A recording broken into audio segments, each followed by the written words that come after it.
Evening.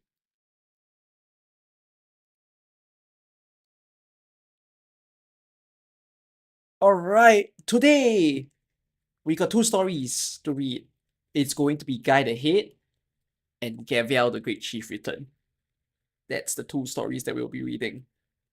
You know, right before I started the stream, I was just thinking, oh, I should do a podcast, man. Like, like you know those like literal thanks, Essential. Like,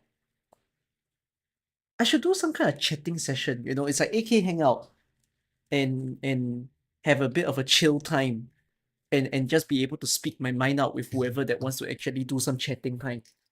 One of my favorite things to watch from time to time is one of the podcasts. You all know that I watch Valorant, and hold on, you wanna know what I'm doing in the microphone? I'm being dumb. I'm using the end of my microphone stand to clean away dust. What a dumb method. Why would I do that? Okay, never mind. I got it back in. Hi. Yes. But anyways, yeah, one of my favorite things to watch is Valorant, as you all know. Thanks, Sharifu. And they have a very familiar podcast that always happens within the What Valorant story scene. are we reading today again? I already mentioned it, and they have this podcast that they call Plat Chat. It's a very very popular podcast. So it happens every week. Like after all the matches are done, then they'll have several hosts that will just sit in and chat. And I'm just like, oh, I would love to just sit in and chat with like someone to talk about gacha or anime or literally anything in the world. You know, it can be AK, it can be anything at all. I just want some tomfoolery. The thing that I lack so much within my streams is I barely collab, you know, in the past many years, and I kind of lost the feeling of collabing with someone. But I think collabing with someone is something that would be interesting for you guys to watch, you know. So I should come up with that idea soon enough. My apology video has just been filmed. Unfortunately, I have allocated Kev to help me edit. It's unfortunate because I wish I edited on my own, but I'm going to edit something else. But you'll see you'll see an apology soon. Yeah, we hope that we can post it by tomorrow. Um, yeah, but we have a viewer pool video, and hopefully it'll be today as well. So we'll see Ain't no towards way it. hype train. Yeah. Uh, it's been a week that I'm out of like videos for a while, but we are coming back online. I'm coming back into the drive for the month of May to deliver some of the topics that I want to talk about. And I have confirmed I will do a potatory summary, as in not the full story. I just want to use the a video to appreciate my favorite parts about the story. It won't be a full spoiler. Instead, it's meant to be a video more so to interest people to read the story if they actually want to read the story. So look forward to that as well. I hope that I can post it within this week because there's a few things that I promised this week. I also promised that I will bring back an Arpedia episode this week, and I'll stand by my word. So I have until Sunday to deliver you the next Arpedia. Tomorrow, by the way, is the final pool day. I'm correct to say that, right? It's not today, it's tomorrow. Yes? I don't have to do any viewer pools today. Let me double check. If it's today, I'll be heartbroken. Because I specifically wrote it as tomorrow. Let me check. I'm entering my game. Did I do a ukulele? No, I didn't do a ukulele. Yeah, it's tomorrow. Okay. I'm safe. I'm safe. If you are still waiting out for your Lapland, your Valpis, you've got one more day in order to clock up towards the pools that you need. So hope for the best for all of your pools, and we will do the final day pools tomorrow as well. I've been playing IS, of course, off stream whensoever I can. And IS hurts me, man. IS absolutely hurts me. Look at that, a loss. You have 128k channel points. What you to do with it? I will figure what to do with it soon. But yeah, um, I just managed to finish every single ending one, thankfully. So, whew, less stress. But After that, oh, that's a whole different story of its own. There's a lot that I still gotta do every single ending 2, I still gotta do every single ending 3 to do my collection. So yeah, happy 20th birthday. 20th month birthday? Damn. Happy 20th birthday, yippee. Thanks, Kev. You started my hype train over on the Twitch side. I should do some goals for subs soon enough. I might do one in a coming stream. But I'll make it thematic and fun. Just like how we did the previous, you know, the one where we ended up having fire noodles within a stream. I should plan a new list of things to do. Oh, okay, wait. I have a little bit of a teaser as well. Okay, within my apology video, all right, I'm allowing you guys to give me a punishment. Okay, you heard her just say, I'm allowing you guys to give me a punishment within that stream. Within that video. But the rule is you have to be the most liked comment. And as long as this punishment is safe for me to do, and I'm okay, then yeah, it'll be fine.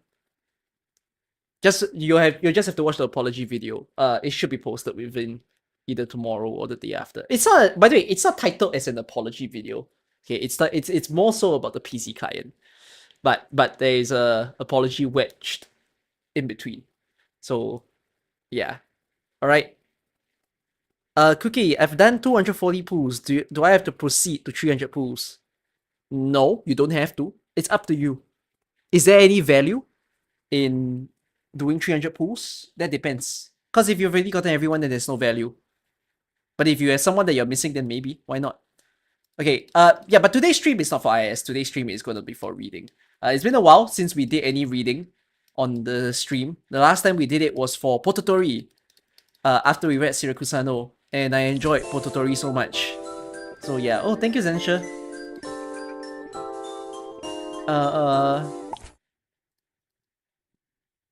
Wait, no one. I'll do melee. Now I'm trying to hunt for the 5 stars. I just completed all my robots in the game. About a week ago or something. So I'm glad for that. But I am still not done with Vulcan and Indra. So I have to hunt for them. Thanks for extending the hype train, Zensha.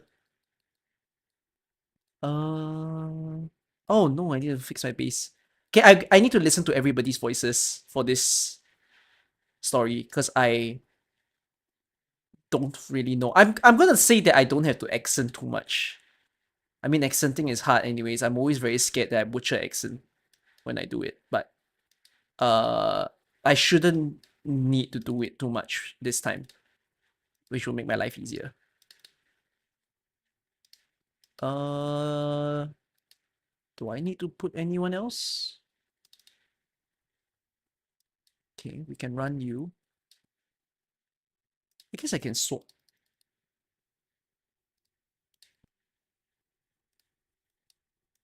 And I should put Proviso in.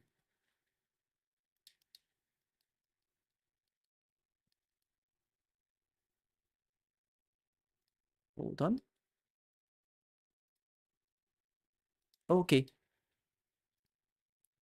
Suboptimal base because I didn't fill my dorm, but I'm gonna be lazy and not fill up my dorm. Alright. Let's go listen to their voices. Okay, we're gonna do guided hit first. So there's going to be Fiammetta, which I think is one of the protagonists of the story. Whatever it is you want, it can wait until I get my hands on Mostima. It has to be that damn idiot who spiked my fin balls with chili. Get to the side and make sure you stay there. This day's not done until I put a bolt in her. I tried using guns before, but it didn't pan out, so I gave up. What, are you surprised? Guns aren't some huge mystery, but they need practice. Is Scouter still and worth maybe it? You practice if you want to until you're use her, smooth, I'll or say you blow okay. yourself up in a burst. If it's deemed necessary, taking measures to block intel leakage is part of my work. Hey, Stop staring at my back. Those idiots at the notarial stuck those wing stickers there. They're not coming off. Anyway, don't count on me telling you anything. Keeping secrets is my job. Site's locked. Sorry, forgot to hold that back. Laterano code says whoever breaks it pays for it, but reasonable loss of property emissions can be expensed. You order my actions, thus compensation fees naturally land with you too. What? You can't be regretting it now. Is she considered American? This is American, right? The way that she speaks. No, she pronounced it as Laterano. Is it American? We're heading up. It'll be faster by rooftop. Fine, but I'm not waiting for anyone who falls behind. Less dawdling. Come on. Wait, what region is Letterano? Colombia is American. But what is Letterano? Vatican. Oh, like Vatican City? What accent is Vatican City? Laterano codes. Less dawdling. Come on. Beats me how you sleep while standing up. And you even look pretty normal. It's a cut above everyone back then who sneaked naps in class. It's still Italian. Oh, but she sounds so American. She doesn't sound Italian. Let's put that forth, at least in the English VA. I've been to plenty of nations before. Okay.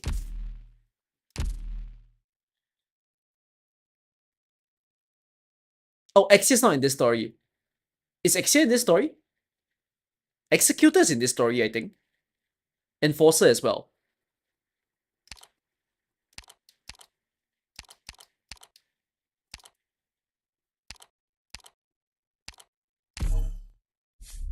I am well aware that Rhodes Island has its own specialists in countering infiltration, sabotage, and assassination. I know not who is behind these, but they are operating covertly in every corner of this Thanks. landship. My mind is just playing tricks on me? Negative, Doctor. My mind does not play tricks. I serve the Laterano Notarial Hall, so I rarely live in Laterano. But even if a Laterano citizen lives in other city-states, most of their rights and privileges still depend on the support of the Hall.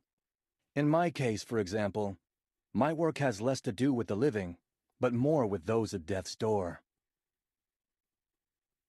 My guy sounds so... he sounds so close to dead. Like, wait. Let me think. How does it sound like? No, wait. I serve the Letterano Notarial Hall, so I rarely live in Letterano. But even if a Letterano citizen lives in other city-states, most of their rights and privileges still depend on the support of the Hall. He doesn't have intonation. He stays flat. His voice is just flat throughout. The control system is denying you access? Please allow me to check it. It appears to be a front-end crash caused by inputting an erroneous Is it the command. same in JP? コントロールシステムにアクセスできない。ちょっと失礼。なるほど。バグでクライアントがクラッシュしたようですが、フレームワーク自体は問題なさそうです。Yeah. My guy has not much going for him. This guy might never get a girlfriend. And I think it's canonically true he does not have a girlfriend.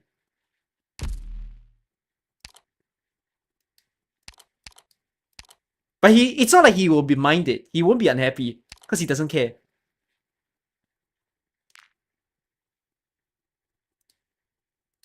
I can check his record story. It's funny. Why? What does his record story say of him? Sniper, right?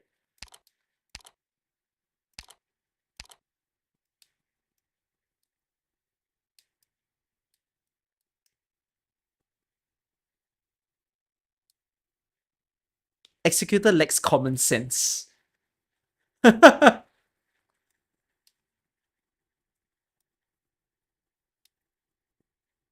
His brain activity have not yet reached a consensus.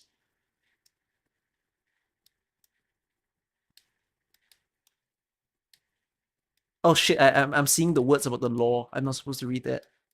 Because I do not know what the law is until I read this story.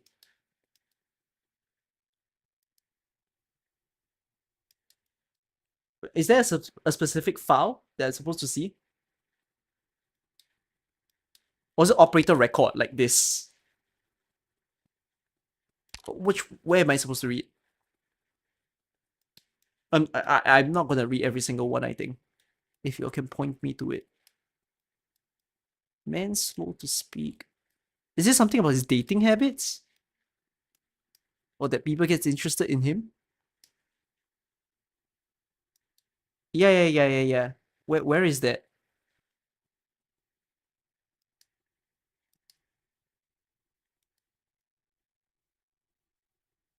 Promotion record. First promotion? Or second promotion?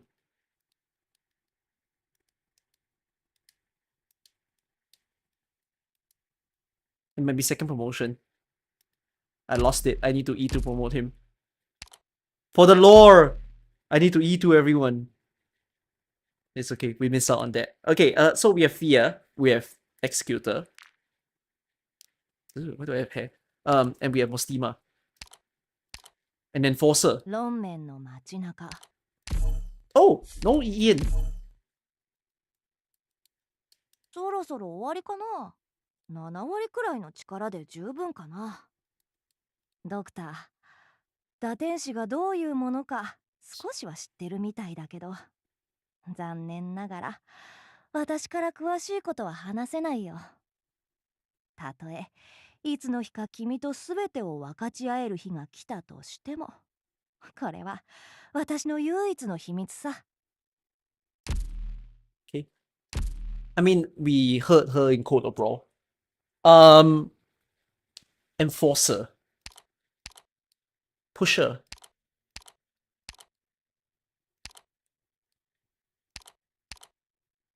When I decided to violate orders and act independently, I was expecting a severe reprimand. What I never predicted was that Mr. Executor would recommend me here. Doctor, do you know if there's anywhere to borrow storybooks here? Operators at the medical department have asked me to care for the children under treatment, and I'd like to read them a tale or two. The notarial hall employs more than just field executors. There's plenty of civil service posts. I actually aspired for one in the first place, but when it came to the evaluation, I accidentally, collapsed a few rooms in the examination venue, which got me put in my current position. This is as far as you go. A struggle with an ideal to support it is far from meaningless. I don't have much elaborate voices, I think, to do. My variants won't be very big in this one. Is there anybody else I need to see? Is this male rover from Wua? Is it?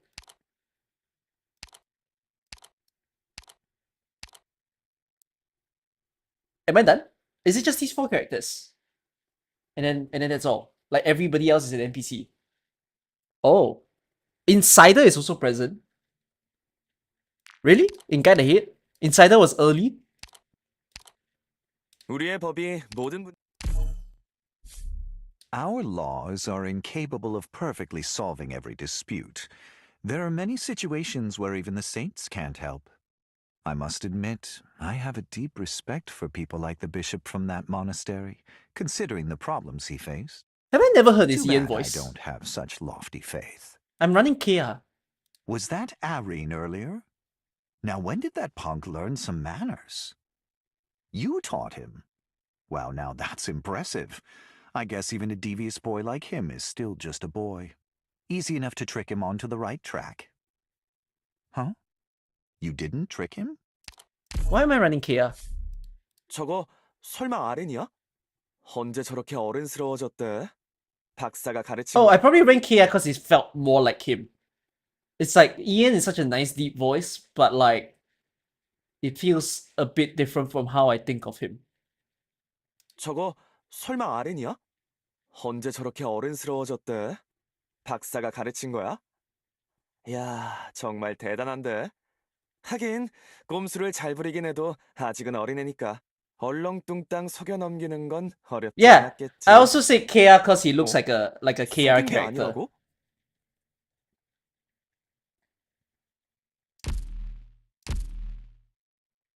Okay. Guide ahead. Ooh. This will be a joyride.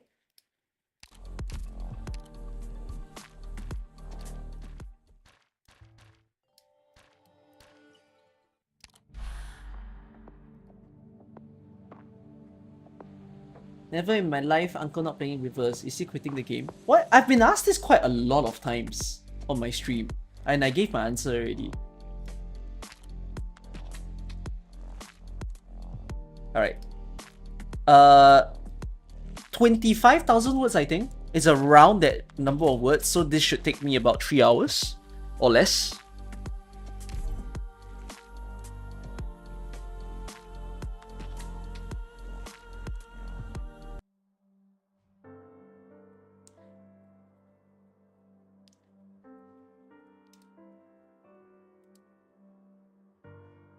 The man steps into the room. The woman in the wheelchair utters not a word. He tidies up the notes and documents scattered across the table. He sorts the withered flowers in the vase out for fresh ones. She continues reading her newly borrowed book, as if she takes no notice of him. It is silent. Perhaps because all there is to say has long been said. Or perhaps because it is not yet time for that which shouldn't be said. Without warning, the man speaks. She'll be back soon. The legati spent so long preparing for this meeting. Of course she will. How long will you stay? Until I finish what I must do. For all I can accomplish here is the delivery of the Lateran people's souls. I should go. Don't come back. The man stands silent for a while before turning and leaving the room.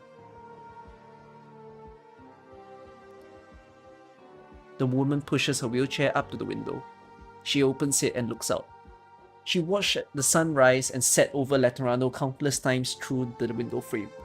The city is as noisy as ever tonight, the Laterans being strangers to both tranquility and exhaustion. So what of tomorrow on?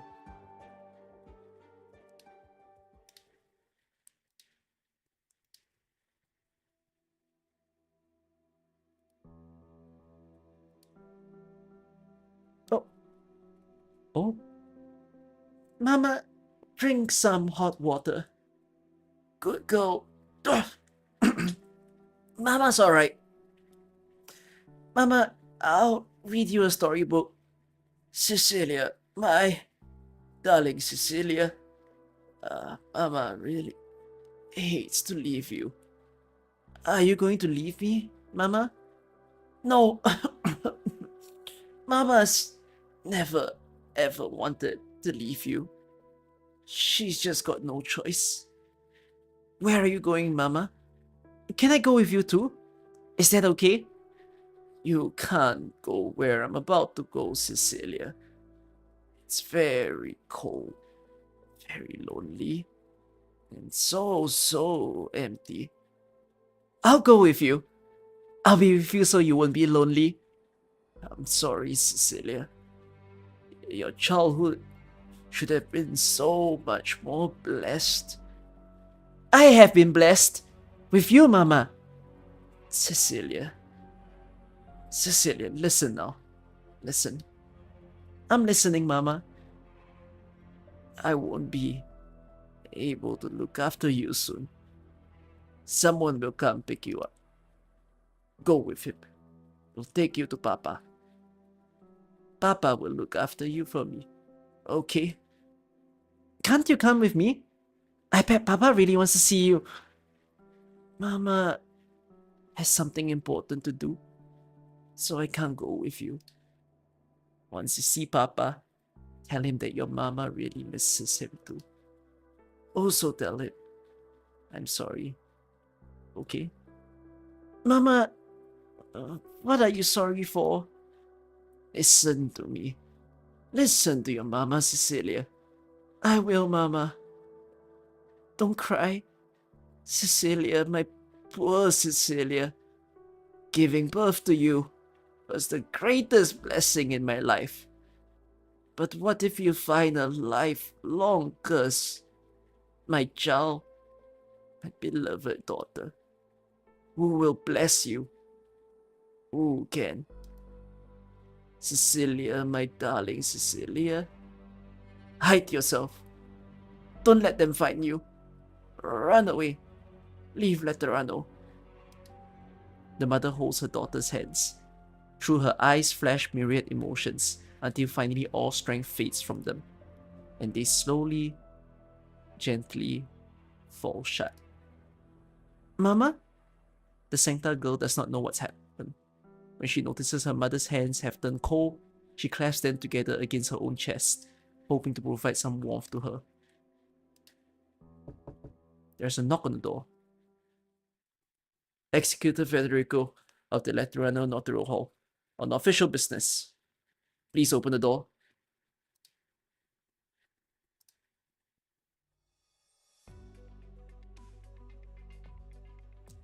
Sir, your check-in at the guest house has been taken care of.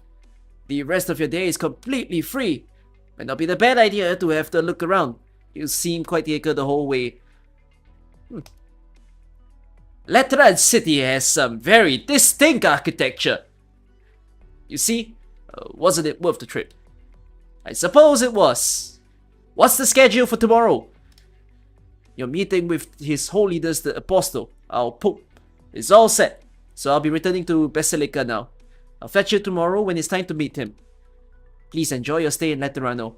During the conference, no need to worry about expenses. It is our honor to host VIPs from the world over. The world over! I sure don't see how gathering all these foreigners in one place is gonna get anything done. Still, how could I refuse such a generous invitation from His Holiness? Might as well take advantage of his hospitality while I'm here. Excellent.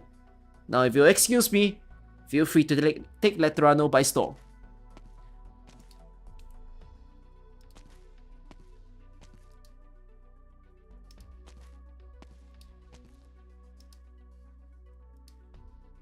The architecture here sure is interesting. Colombia uses pillars like these too, but there are subtle differences. Seeing as I'm here, what are they up to over there? All set up? I'm good. How's your end? Done? Ezel, have we dispersed everyone in the area? All the citizens likely to be directly affected, yes. Those in the secondary effect range are confirmed to be notified as well. Shall we get started then? Current time is 10:22 on March 15th, 1099. The following act of demolition is carried out when Reserve Executor Ezel of the Notarial Hall as witness. Alright, here goes. 3. What are those 3 Sanktas doing standing around that pillar? 2. You 3 are the only ones here. What gives? 1. 5. Where do you come from? What was the explosion? Something's coming down! Save me! Save me! Oh! I have to... What? The pillar's falling a lot slower now. Cram it.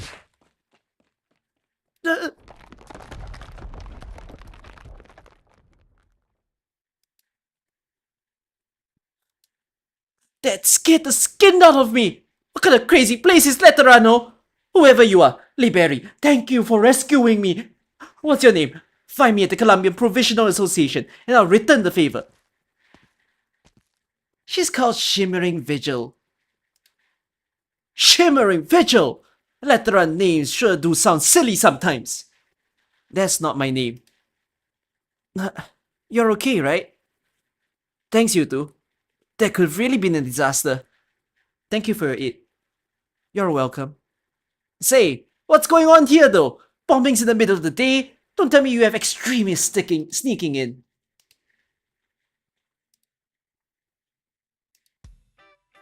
Something's been on my mind. Go on. Do you think this pillar is absolutely perfectly positioned or no? I would say so. It fully embodies Letterano's architectural aesthetics, so I can't help but want to see what would happen if we blew it up. I have to admit, it's a fine idea. But the conference is starting soon, right? I heard there'll be a lot of people from afar. I think His Holiness even said that we should show some restraint for a while. He did. However, he said show some restraint, not don't do anything. I get that His Holiness is hoping to give the visitors a good impression, but my dear friend, what do you say to my humblest of opinions? I think a good impression must be based on reality. You couldn't be more correct, my friend.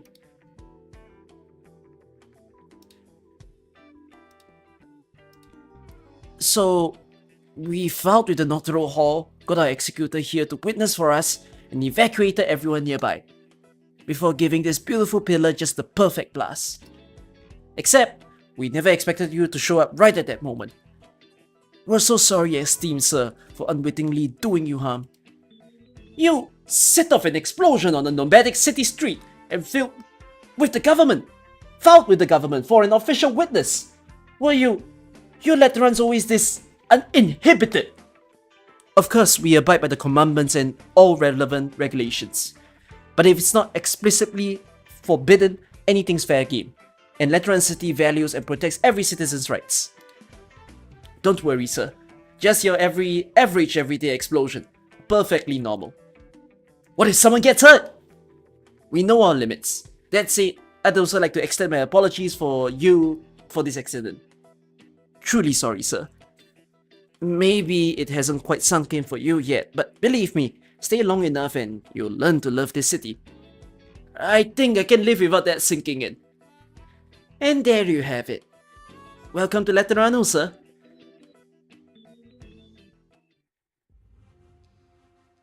That's not the Vatican City that I know.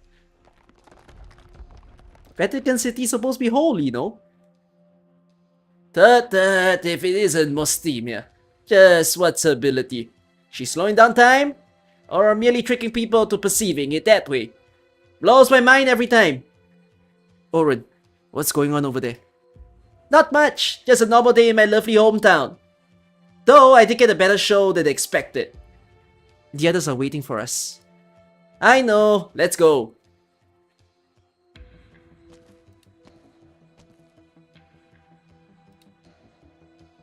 The Legati, a special messenger division established under the auspices of the incumbent Pope. Letterano had previously held a detached position, maintaining neutrality among the central powers. As such, Lateran officials were sometimes tasked by foreign powers with relaying critical information between different parties in the course of diplomacy. This role was normalized and institutionalized with the establishment of the legatus system. They have become a special force moving between the nations. With Letterano's absolute neutrality as a foundation, the legati aim to promote the circulation of important information between countries. 1098, via the legati, the Pope sends an invitation to all nations of Terra, gather for a conference at Letterano. I invite every nation to dispatch its envoys for a discussion regarding our collective security. 1099, the legatus system celebrates its 30th anniversary. In March of that year, legati from all across Terra proceed for Letterano together with the envoys of numerous nations.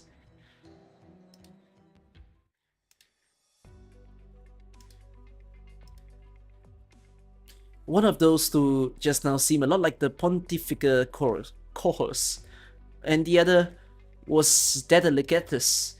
Strange combination. Azel, are you gonna stick around now that your witness work's done? Don't worry, we'll rebuild the pillar as good as new, just like we wrote in our application. Good. I'll leave it to you then.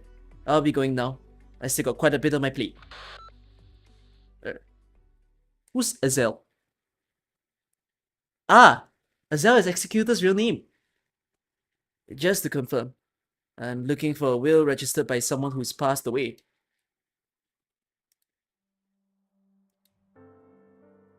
Oh wait, no. Azel is Enforcer's real name. Oh. Oh, fuck me. Why do you forget that his name is Federico? He's literally called FedEx. My old age, man.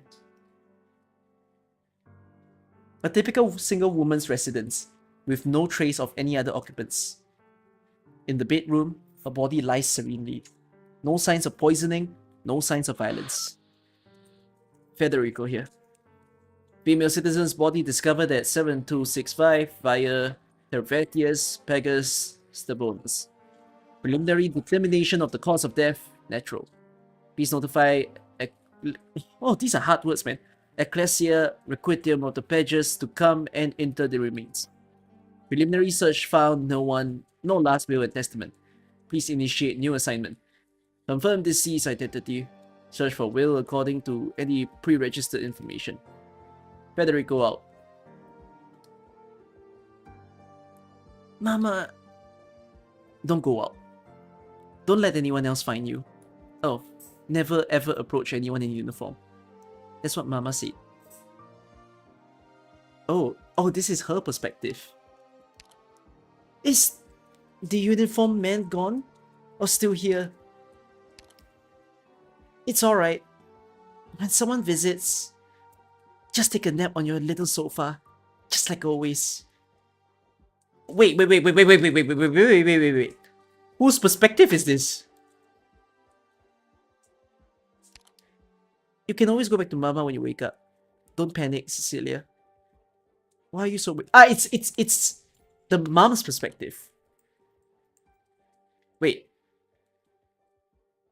Is this back and forth? But yeah, it's basically what her mom said to her. I think she's phasing between speaking to herself and remembering what her mom says. Why can't you fall asleep? It's okay. It's okay. You just need to wait for the stranger to leave. It'll all be alright when you're with Mama again.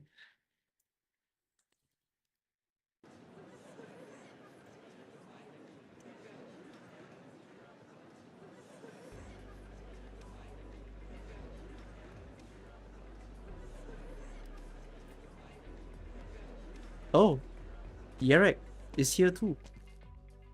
Seems things went pretty well in Sargon, huh? They sent out a whole bunch of envoys. Don't get me started. The Pashas are all eager enough. The problem is none of them can agree on anything.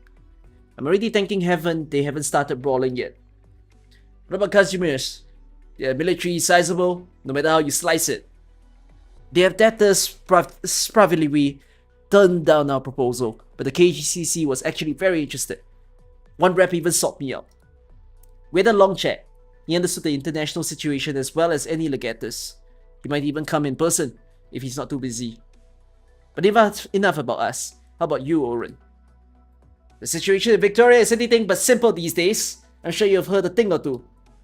Duke Gordon and I get along fine, but it's less than he doesn't want to appoint anyone to be here, and more than he can't. Everything's balanced on a nice age, more or less. Yen didn't dispatch anyone either. Not that they didn't send a stream of gifts conveying our thanks to His Holiness. How very Yen-ese of him. Yerek actually sent out a few after rising to prominence these last 2 years, and every nation's envoys are already here. To be honest, I never imagined this job would go so smoothly. Scared? A little bit. You haven't been a legatus for too long, if I remember right. Less than 4 years, I guess. But our organization has been active for 30 years now. After all our efforts, let's say every last one of us here have at least earned these results. Besides, we are still a long way from what we're hoping for. A true summit of nations, right? We need more than envoys showing up in the Lateran Basilica audience halls. We need the people in power, the ones who can actually change things. So save your nerves for the day we have to greet the big guns instead. Thanks for putting it like that now. Now I've got no idea if I should be excited or terrified. I see. You can't stop yourself from terrorizing the newbies, Orin. You wound me. Nothing to get keyed up about, even if that day really comes. That's what we're qualified for, aren't we? Maybe so. So, the acting legati of each region all present. We're only missing Mostima. Mostima? Oh, I just happened to see her. What's she doing? Right now? Taking in her native air again. Forget her. We were never counting on her to come anyways. She can report to His Holiness last and we're good, just like always. Sanctitas advenen! In a split second, the hall is silent and still. All of the messengers' gazes lie on one spot. The teacher of all Letterano, their guide, their spiritual leader. Good morning, children. Have you had breakfast yet? KFC breakfast?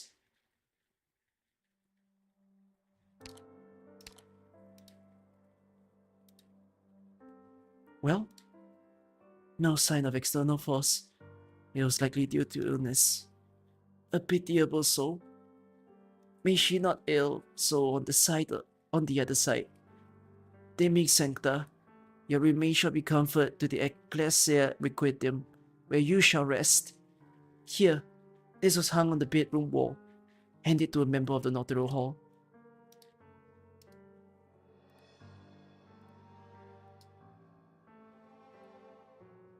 Why did they take Mama away? What do I do? Cecilia casts her gaze to the entrance. You can't go out. You can't be found. Or else you'll be in danger, Cecilia. That's what Mama said. But if Mama got taken away, will she be in danger too?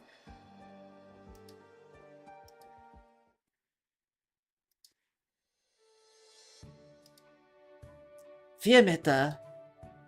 Wait, you're actually using my name for once? What gives? You don't like it? More a fan of Shimmering Vigil then? Or do you want a new one? Fiammetta's fine. Thanks. Seriously though, what is it? Say, my lovely co-worker should be in Lateran Basilica right now. No? Reminiscing about me maybe. If you're aware, then maybe you should show your face for once. Forget it. I'll never get used to the ambience in there.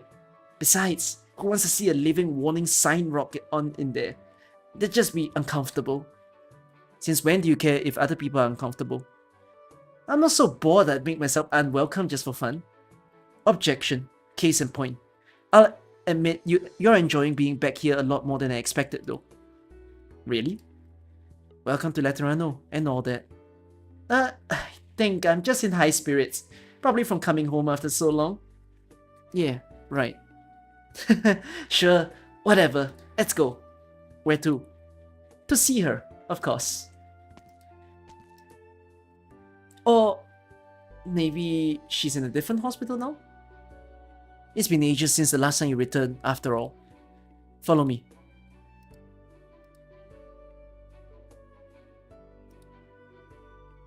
I haven't been to this pageant too often. It seems not too far from the outskirts. I should nearly be there, right? 7265 via Vatius. Is that an Ecclesia Requiem her stop by the door? Hello, excuse me, sister. Come down, young executor. Have you finished the inspection already? Correct. There was a Sancta who departed us by illness. May I quickly verify the remains? Confirmation complete. The deceased is the homeowner Fiora Laporta.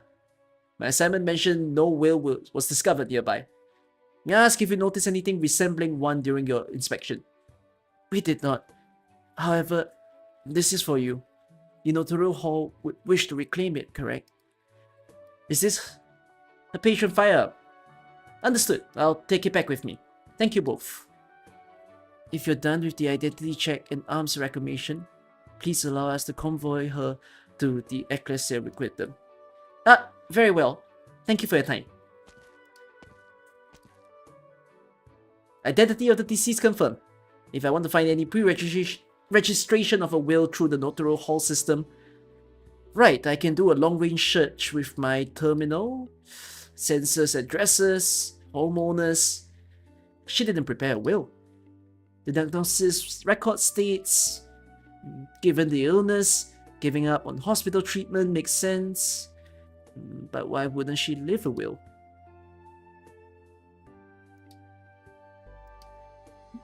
Is that the neighbor's child? Why is she hiding from me? Watch out! Did she faint? But why? She only tripped.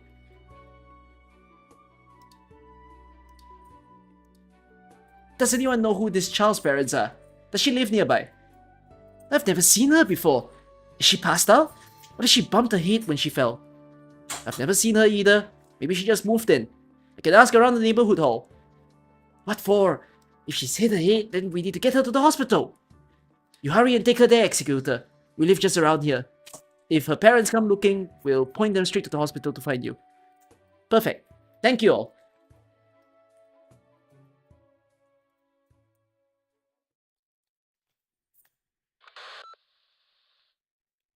I didn't think Cecilia would run straight into a notarial right outside her home. What now, but yeah. What else? Follow them. Make sure she's safe. And get her out of the notarial hall's hands. Why is she a prized good? Why is Cecilia so significant?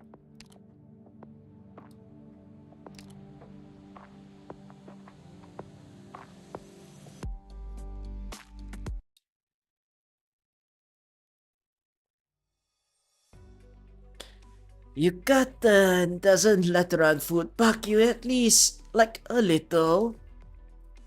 Oh wait. These two may be future playable characters, right? They are like the nobles of Yerek that they sent here. Taste here. Definitely lean on the sugary side compared to Yerek.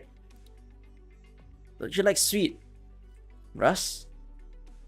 That doesn't mean I can take everything sweet. I suddenly miss Yerek now. It's that bitch Ratana's fault. How blah blah grab every opportunity to re-establish our clan status. She didn't even come here herself, throwing me under the sleigh out here. It's a show of... But oh my god, these are hard names, man. Of the matriarch trust in you. After that incident put us on the brink, it was your joint efforts with her to ensure that the brown tails held on. And you got tossed off to the side? You just love living behind the scenes, don't you? Personally speaking, getting to see you shine is more than enough satisfaction for me, Russ. Oh, when you learn to talk so smooth.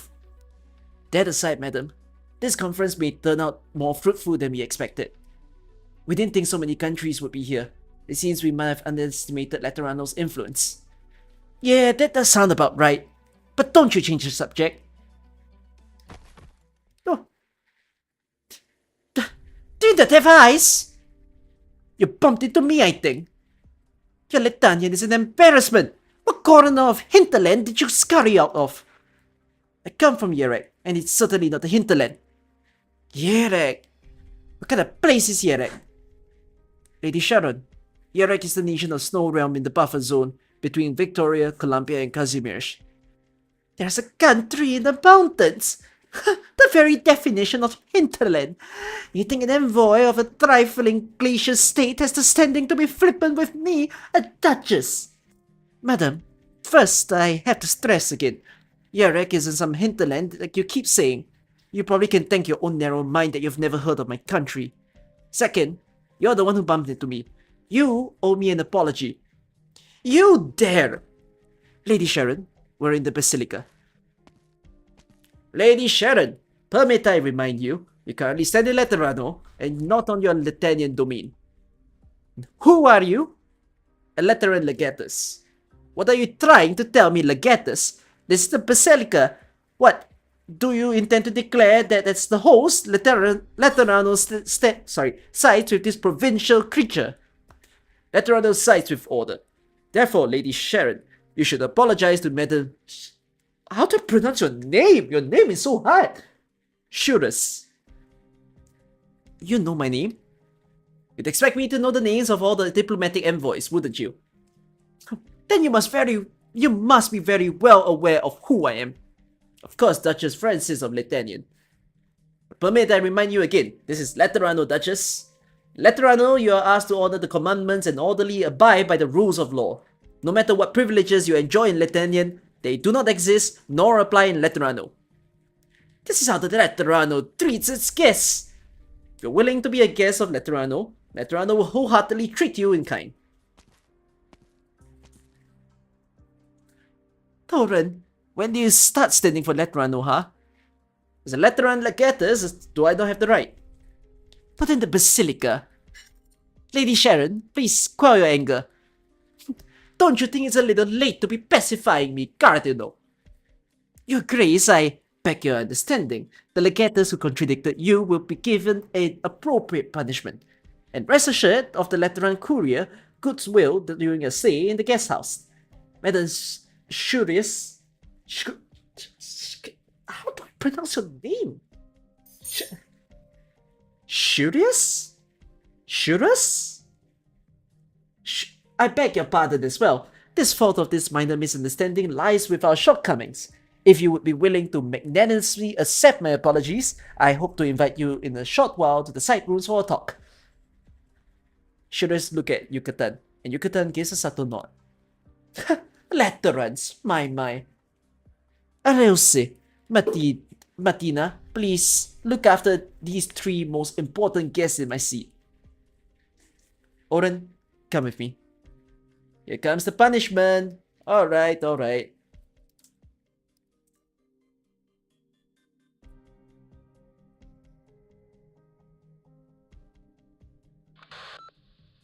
Yes, the deceased in Pegasus, Mr. Volnus, did not leave behind a will, nor any prior registration of one. I'll return to the notarial hall in a bit and submit for double checking. Currently, I'm at Pegasus Savonus Central Hospital. No, I'm alright. I just found a girl injured in the fall. I'm taking her to be examined right now. No, I wasn't in the traffic accident. No, the parents aren't with her. She's still unconscious. For the time being, we can't confirm her family circumstances. Once she wakes up, I'll bring her back to Guardians. Right, if she doesn't wake up soon, I might need to use the notarial hall privileges to... Pardon? I can consider this one of my practical assignments. Alright, I'll fill in all the documents after it's over. Sorry for that, I'm finished. It's alright. The dog's physical checkup is done. No wounds anywhere, nothing on her head, so it probably wasn't a knock on the brain.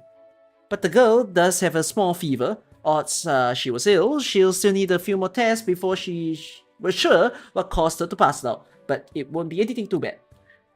Doc set up for her in Ward 2127. You can wait there and for the examination results. Is she your sister? Are you on duty? Why you bring your little sister on an executor shift? I barely ever see executors here in Savonus. She's not my sister. So why do you bring her here? Is she your target? Oh heavens, are executors really that ruthless? You'd execute a little girl like that? What did she do? Oops. Oh. I only came across her in the street. She's not my target. She just lives in the vicinity, in all likelihood. Really? She must be new around here then. This is the only hospital in Savonus, so all the kids come here for checkups and they're sick. You should see the sight of the consulting room at pediatrics when the seasons change. It's exhausting! Lucky I'm on shift at recovery next week. Have you heard of our recovery department? It's famous! The wheelchair rapid fire competition last year there, oh heavens me! I've never seen guns blaze that fast before! I still suspect that it must be the gun night. A little bit young for it though. What's that look for? Didn't I tell you recovery was famous? We have multiple people from Basilica all recuperating here. Did you just say the girl I brought here was newly moved into Savonus? I've never seen her before. That's why. If she's not your sister, then a kid that small can't have come scampering from another Pegasus, can she? Well, obviously, there's the possibility I've just never seen her by pure chance, but I can tell a girl like her falls ill day in, day out. I've seen too many of them. Where was I? Consulting in pediatrics? Listen, last week... Here you are gossiping with the family again, Elisa. The doctor wants you at the test center to pick up the results. On it.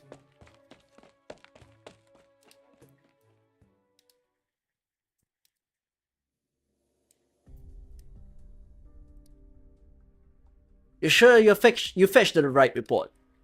Is there any problem? Never seen a blood analysis this strange before. Once it's photocopied, send the original to the head doctor's office, along with this note from me. I need to pay a visit to recovery.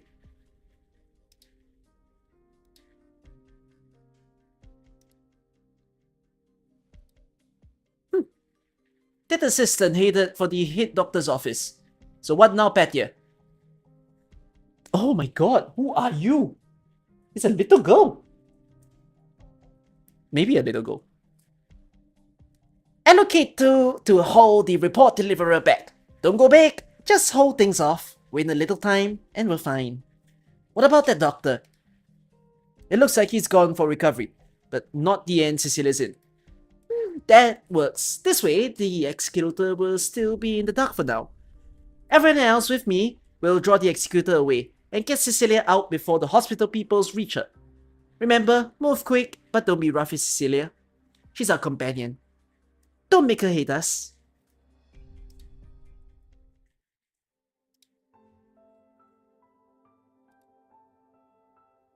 Mama, why do we need to go so far every time we meet Daddy? It's really dark now. Because Daddy's not able to come to Lateran City. He can't live with us. Why? Because he's different from us.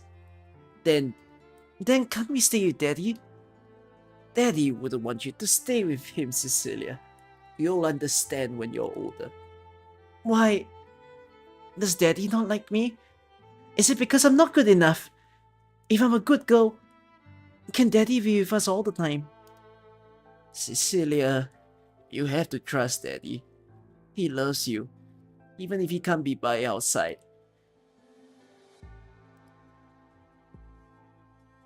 Oh, what a CG. Mama, you're awake. Where am I? You're in the hospital, miss. You fainted in the street, and I took you here since I couldn't find your parents. Hospital? Is this a hospital? No, you're wearing a uniform. Mama said... Has your mama been telling you things? Come to think of it, when I first saw her, wasn't she hiding from me? It's alright, miss. I can take you to find your mama. I'm a good guy. You can help me find mama? Mama got taken away by people in gowns. This might just be a kidnapping case. Is that why she was all alone there? Oh my god, Ezell does... Okay, he might be slightly dumb. Okay, little miss, stay calm. I'm a notarial hall executor. I'll help you find your mama. How did she get taken away? You're a notarial hall? That's right, I'm from the notarial hall. My name's Ezell. Look, here's my name tag. Will you really help me find mama? Of course. What's your name? I'm Cecilia.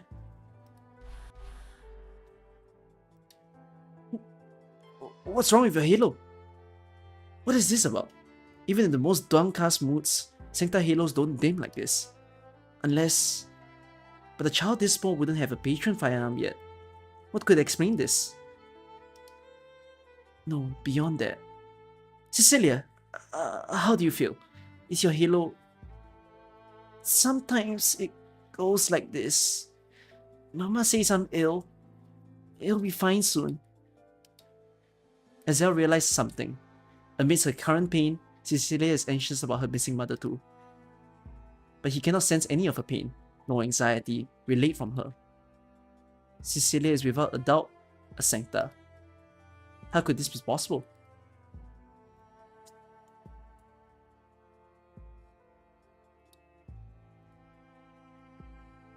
Cecilia, are you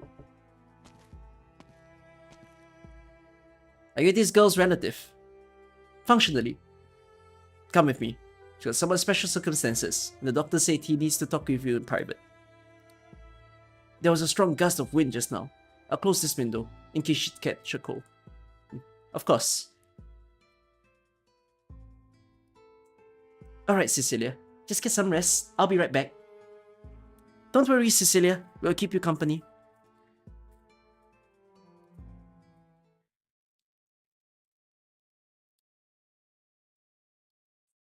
rooftop. He said Cecilia's circumstances were special. Special how? Well, we can't exactly be sure yet. We'll need to wait for the diagnosis. The doctor will be here shortly. Just hold on and we'll see what he has to say. I've already reported Cecilia's situation to the notarial hall. My colleagues are fast on their way. What? Tell me who you are. I'm an attendant, right? What are you talking about? The doctor will be here momentarily. Would a normal hospital attendant get nervous hearing the words notarial hall? So you suckered me. I only needed to keep you here for a short while anyways. If I were you, I wouldn't be giving myself trouble. Betty said she'd be more gentle with Cecilia, but not with you. Bad dear, was it? You do well to forget that one. Come on now, let's give our notarial hall man some break time.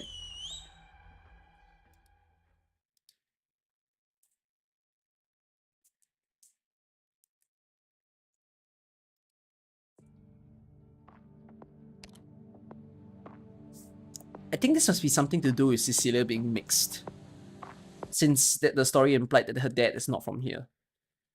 But is there something about... Why do I have a strange feeling it's something about Sankta's needs to be pure? It sounds very Christianity. I have some guesses. I think it must be something about the Sankta race is a pure race, and they might be against mixed people because it's like against their commandment. That's my own guess. Okay, let's see if my guess turns out correct. So you're able to move around without your wheelchair now? Yes, I've been rehabilitating very well. Last year, they had a wheelchair rapid fire contest, which I won. Then the doctors banned me from competing again. We'd have to look for a gun knight to beat your firing skills, I think. That's nice to hear. I'd be even happier if someone learned how to say a few nice words to the sick, like my darling Fiammetta here. Mostima, are you really gonna just stand there pretending you're the curtains? You know, I'm not the type, Lemuel. What type? It's your first time back in 2 or 3 years. My memory's not that good. Fine. Lemuel fires better than anyone I know. Her skills are incredible. That's more like it. Is Elle doing alright in Lungman? I saw her recently. She's doing great. You'd better worry about yourself before her. I'll copy those words right back at you. She has an Executor pin. That's so cute. How long are you going to stay this time? Don't know really, but it'll be at least until the conference over. Wednesday after next, I think. Tuesday after. Oh, Tuesday. Otherwise, it's up to how that old weirdo feels. Who knows if he'll send me on some weird, wacky assignment again. Do you just call His Holiness? He's not gonna mind, Fiammetta. If you want to stay a bit longer, I could help you there. That's so. Did you figure it out already? Figure what out? What are you two talking about? Did you really not realize, Fiammetta, who we've been handing our reports to for the last half year? Was it that obvious? Wait, Lemon, you got a job at Lateran Courier while you're still in rehab? Don't worry, it's just some secretary work. How long will you stick with it? I'm not sure yet. Will you return to the guard? Little chance of that now. Your marksmanship, overlooked just like that, it's a mind-boggling waste. You judged me so highly, Fiammetta, even though I messed it all up. That wasn't your fault. It wasn't yours either. Don't stretch yourself too thin. The day will come when I settle the matter with him. Oh, well, Mostima, can I rub your horns? No. Spoil sport. Lemuel gazes out of the window as Mostima stands beside it, idly playing with the flowers in her hands. In a flash, Fiammetta returns to a time before. The sun shines ever bright and beautiful during a Lateran springtime, and a hint of chill rides the air. Through the window, she spots the roof of the church buildings large and small. Here and there, now and then, foul bees streaked across the sky. Lemuel is peaceful in any ordinary time, occasionally uttering a remark or two. Around her, The atmosphere softens. Then the standoffish Ostima relaxes without realizing, unable to sense the smile she lets slip. Just as always. As if none of it ever happened.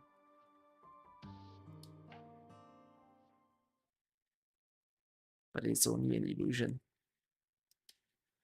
After that night, not a night more could she sleep soundly.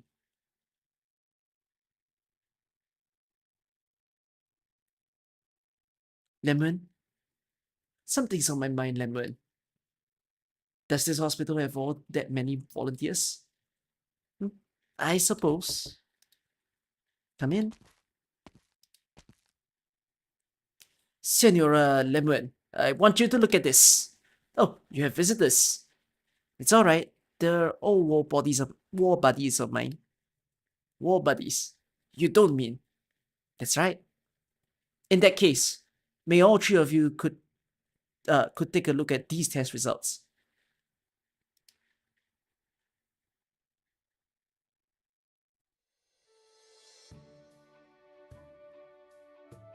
Orin, do you know what you're doing?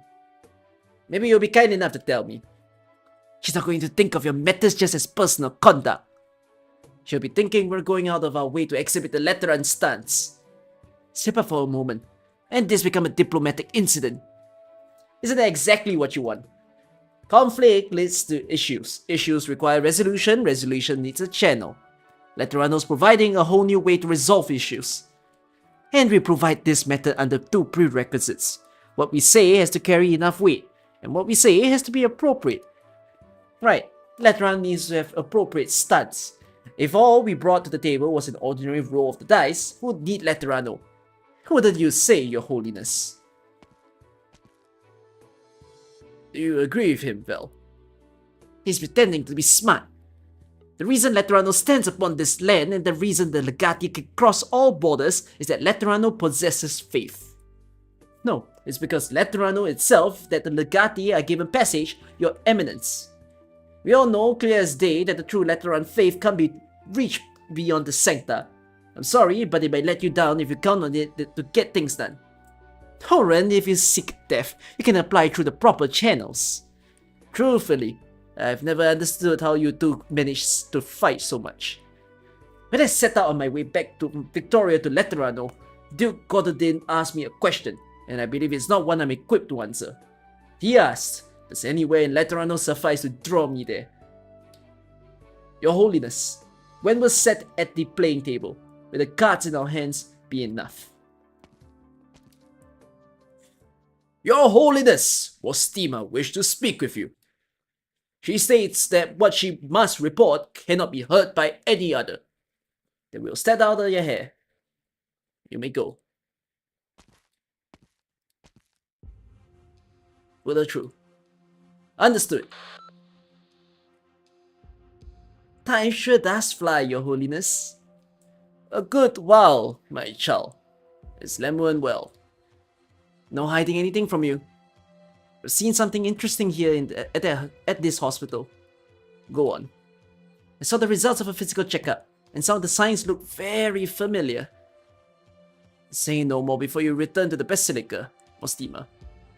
Understood. Fiammetta will go find the person these results belong to.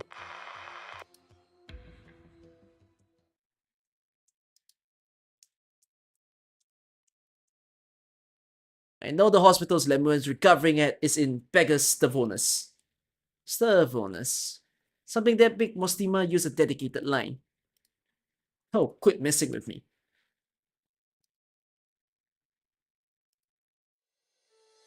Cecilia, do you feel alright? My head really hurt before. It's a bit better now. In that case, I'll carry you out. Oh, who are you? Where are your companions, Cecilia? There's someone waiting for you. Mama?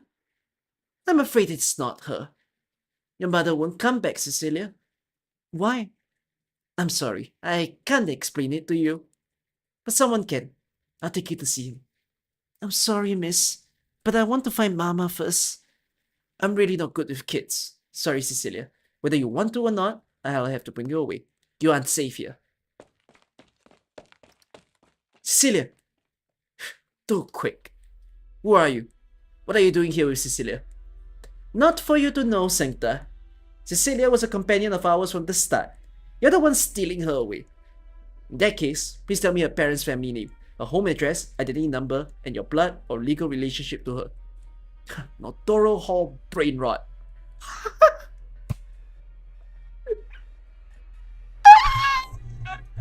Kinda hate was like year 1 or year 2. Kinda hate invented the word brain rot before brain rot. If you have proper grounds to live with Cecilia, you can tell me, and I'll take it into account in my decision. If you were a Liberi, I'd consider it. But Sankta like you, no chance. You bear the Lateran symbol. You're a Liberi or Letterano yourself. Why hate the Sankta? Let me tell you something, you Notorial Hall scumbag. The thing I hate second most in my life is when people like you selfishly assume it has to be the law of nature that every Liberi who lives in Letterano gets along great with Sankta. If you don't plan on elucidating your grounds, I won't let you take Cecilia. Not your call. I'll hold him off. You take Cecilia. Right. Sorry, Cecilia. Just bear with it. I don't want to. Oh, my dearie. What's happening? What was that explosion? And the smoke? The window... It must have been when... There was a strong gust of wind just now. I'll close the window in case she catches a cold. God damn, Executor! I'll give you a word of advice. If you truly care about Cecilia, then don't give her up to the Notarial Hall or the Lateran Curia, or else you'll regret it. Cecilia, hold on tight. Right?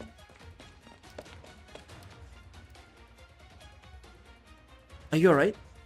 Yes. Good. We need to break free from them then.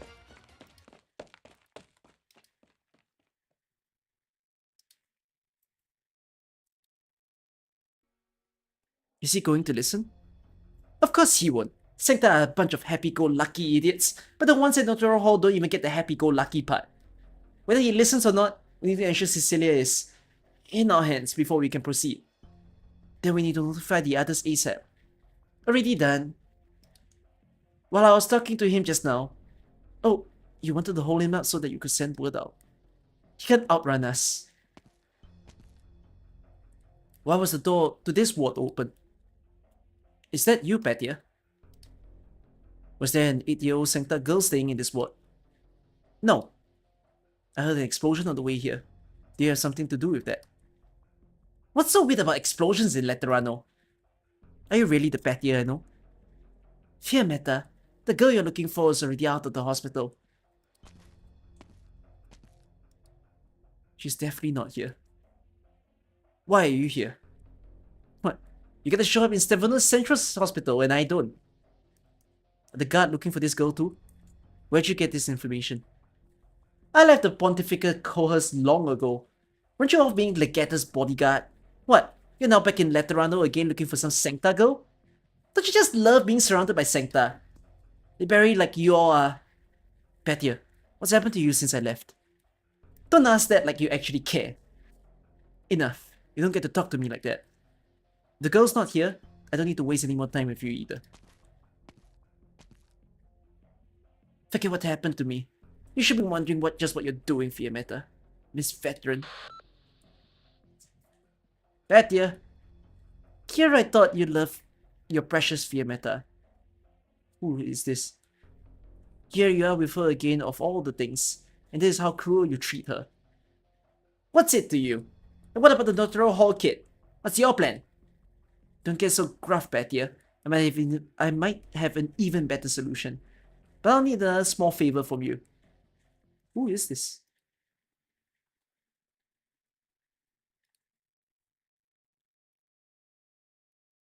So, Liberi and Sankta are my two races of this story.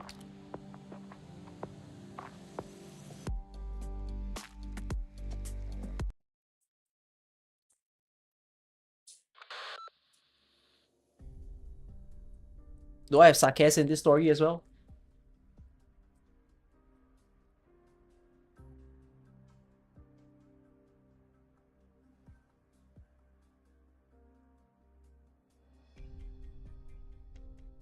And you left, just like that? There's no point bickering with her, and I'm half sure she was only there to hold me up anyways. The girl's not in the hospital anymore. Then we first need to confirm her whereabouts. How's your end? I took a shortcut. I'll be at the Basilica in a minute. If the situation allows, send an order to cooperate from the Lateran courier to the notarial hall. I questioned the hospital staff. There was a trainee executor who admitted the girl, said he picked up the lost child and couldn't find her parents. Procedure dictates he brings her back to the notarial hall. Even if he's not there yet, I can find his location through the hall system. I've gotta say, you being so capable isn't good news for me. Oh yeah? And after you report, stay there in the Basilica for now. You don't need my help? No, I feel like something's waiting to happen. Didn't something already happen? You know who I'm talking about. Anyways, hang back there. You might be more useful to me that way. Are you worried about me? I just don't want you to scampering all over the place. Let me conserve my energy. No problem, Shimmering Vigil. Use my real name.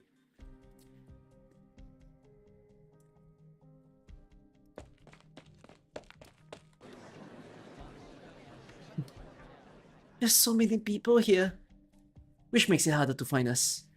This is Pegasus Ambrosius. Have you been here before, Cecilia? Mama used to say that she'd go to Ambrosius to buy things. Maybe she's here. Tell me more about your mama being taken. What exactly happened? Mama got ill this morning. I was talking to Mama. Then someone came from the notarial hall with white clothes on. Then after he left, people with gowns came in and took Mama away. The notarial hall? Could this really be a kidnapping case? Something doesn't feel right. Where were you then, Cecilia? Did they see you? Where did your papa go? Is this going to help me find Mama? Not for certain. It's just, if you can tell me more, I might be able to find some leads. Cecilia, my darling Cecilia, you have to hide. Don't let them find you. In that case, please tell me her parents' family name, her home address, identity number, and your blood or legal relationship to her. If you have proper grounds to leave with Cecilia, you can tell me. I'll take you into account in my decision. Well, she registers a lot of things as a kid. So, hold on, Cecilia. Hello, it's me. Yes, I'm in Pegasus Ambrosius right now. Right, I'm helping this child find her mother. Return to the hall. Alright, I was about to. I'll be roughly half an hour. Right, copy that. Mr. Hazel, are you going to take me to the notarial hall? That's right. It's something... I'll give you a word of advice. If you truly care about Cecilia, then don't give her up to the notarial hall or the Lateran courier, or else you'll regret it.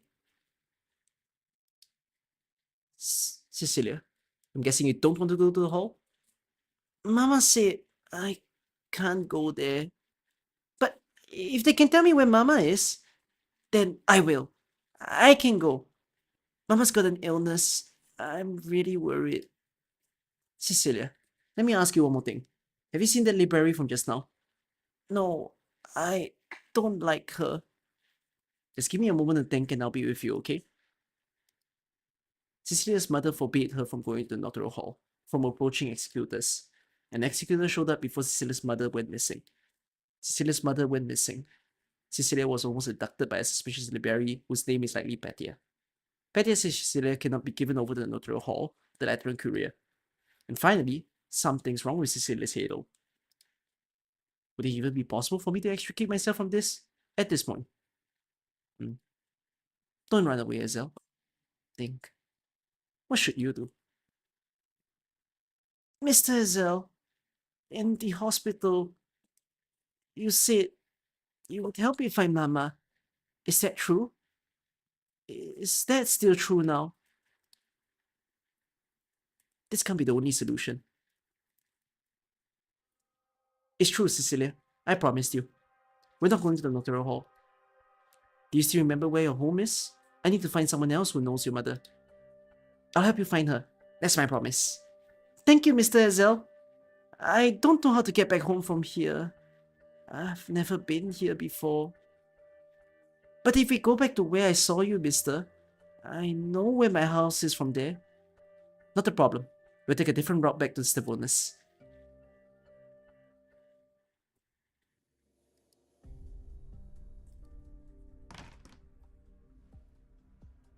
Welcome back, Nostima. Time sure does fly, Your Holiness. What news do you bring this time? Relax, it won't be as bad as that one time. Here's the physical report I mentioned before. Last page is a brief from Stavonis Central's head doc. Considerably cautious wording. Nostima, what's your view? Going by the doctor who did the diagnosis and checking her, this report belongs to an 8-year-old Sankta girl. All the details point to her being a Sankta anyways. Empath index isn't too high, but considering her age and physical condition, it's within acceptable range. Question is these few figures here. My own checkup reports similar results. But she's not even 12 yet. Never held a patron firearm. It's hard to imagine she's got the ability to violate any commandments. Outward appearances shoot down any chance she's fallen either. Doesn't leave many possibilities. I think you'd have a better idea than me. If she's not fallen, another possibility is... it's just at odds with her appearance. Progeny like that aren't able to obtain halos. Right. Normally they can't. But if we don't have many cases to go by... Anyways. Where is this child currently located? Where's Fiammetta? Gets out of Stavonis Central Hospital. Fiammetta is tracing her. Apparently, it was one of the hall's trainee executors who checked in her. Fiammetta wants you to order the notarial hall to cooperate. She's on her way there right now. The notarial hall. Silver linings, am I right? She just wants an order to cooperate. Is Fiammetta alone going to be enough? You forget that big conference in the Basilica. Thought you were more cautious than that, Viliv. How much does this trainee executor know about the child? No way to be sure. Hospital describes him as a conscientious guy who saw a lost child and did the right thing, at least when he admitted her. Let Fiammetta handle it for now. Yes, Your Holiness. Aren't you going to participate, Nostima? Not at the moment. While we're in Stavonis Central, Fiammetta met this Liberi who used to be Pontifical co-host too. She likely made contact with the child, but according to the info Fiammetta sent back, it's not gone smoothly for her, whatever it is she wanted to do. But either way, she definitely used some apostate language. You stay in the Basilica then. Well, no need to jump the gun. Any issues with the envoys arriving? 2 detachments remain. Forecasts say they will arrive on time. Very good then. Wait a bit.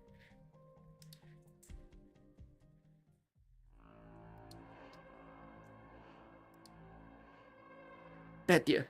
We're sorry we lost them. Forget it. They came to Pegasus Ambrosius on purpose. The crowds are massive here in all the alleys. For what looks like a novice, this executor's got a surprisingly decent hand on the ropes. There's a massive wrench in the plan. How could she fall straight into the executor's hands? Who could it be now? Orin?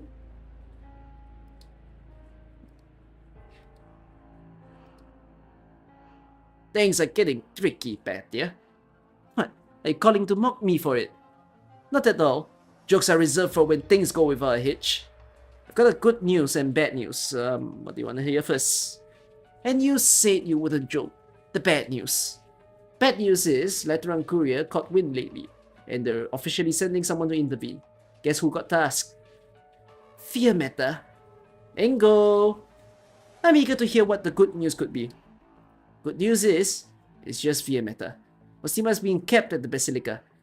That counts as good enough. But the news I wanted to hear is what you're doing right now. Real sharp of you. Because Nostima has been left behind, me and her have switched report times, which means I'm free now. How's that? Jumping for joy? Not a chance in hell. Also, Orin, I'm warning you. Stop acting like you've got a wealth of experience. I joined up with the guide long ago before you did. Alright, got it. I know I could never compete with you, Miss Vetter. Hey, don't hang up. Hey, hold on, listen. I need you to hold Fiammetta off. What about you? I'll be fetching Cecilia. Why don't you hold Fiammetta off and I fetch Cecilia? Ease up on the temper, okay? You know exactly why. Besides, if you intercept Fiammetta, then no one's harmed even if you fail. And if I go handle the executor, The chances I succeed are better than yours. You hate the Sancta, Petia. What are you asking? Answer the question. I don't hate the Sancta. What I hate is Liberi who put them up on an altar with absolutely no self-awareness. If you don't care about Sancta, then you'll never know what makes them tick. What are you trying to say? That you can get the Executor to hand you Cecilia just because you're a Sancta? Just like that? You've got it all wrong. Halos all allow Sancta to sense each other and better understand each other. But that's not to say that we get to live in a happy hive mind. Emotional links, one that are a little too strong, can be a weakness at certain times. Sancta are just too accustomed to them. But once something abnormal happens to you, you get stuck with these. Tiny little doubts that crop up. Is that why you're on our side? On your side? Bad dear, I'm not on your side. I'm just going the same way by pure coincidence. Orin, who are you on comms with? You really love Rooftop, Mostima. Same to you. All the Legati love a rooftop run, don't they, Orin? Oh, I saw you this morning. Props to you for that one. That was you, huh? I thought I was staring at someone's rooftop planters. Come on, don't I look good? It's the latest fashion in Victoria. All I know is fashion doesn't mean dyeing your hair so it clashes with all of you. You're such a Victoriophile. Victoriophile. Orin.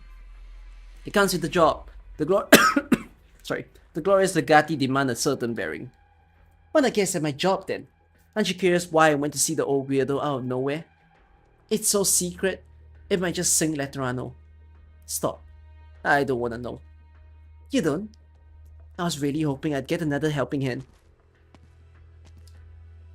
Instead of meeting up with Fiammetta, you're going to recruit him. Don't be like that, Velif. I'm devoted to you, heart and soul. Not one more disgusting joke out of you, Orin Argulius. Come on, even I have feelings. Oh, that's the first time I've heard of them. If you two have the time to chat, you better spend it rewriting your reports. Is something wrong with my report? Guess how many seconds it took me to read it. Can't you combine my word count with Fiammetta's? We've written 10Ks or so, if you add us together. I'll have you know I spent 5 hours scribbling away like a mob. Mostima's written to Letterano more times than you had true facts in there, and I wouldn't mind reducing your allowance to match it. I'm real worried, Owen. Penny for your thoughts, Mostima. What if Lemuel ends up like Velif eventually? You know how to paint a scary picture. I'm getting shivers. Seems like you two have all the time in the world. Owen's a busy bee, don't you know? That's right, I'm busy. In fact, it's about time I got going. Until next time, my dear Velif, I'll bring you to some chokes fingers. Wait, it's not pronounced as chokes. Shook. Wait, it's pronounced as shook, right? I think so. What are you looking at me for? I wasn't laughing. Orin Argulus, pray you do not fall into my hands.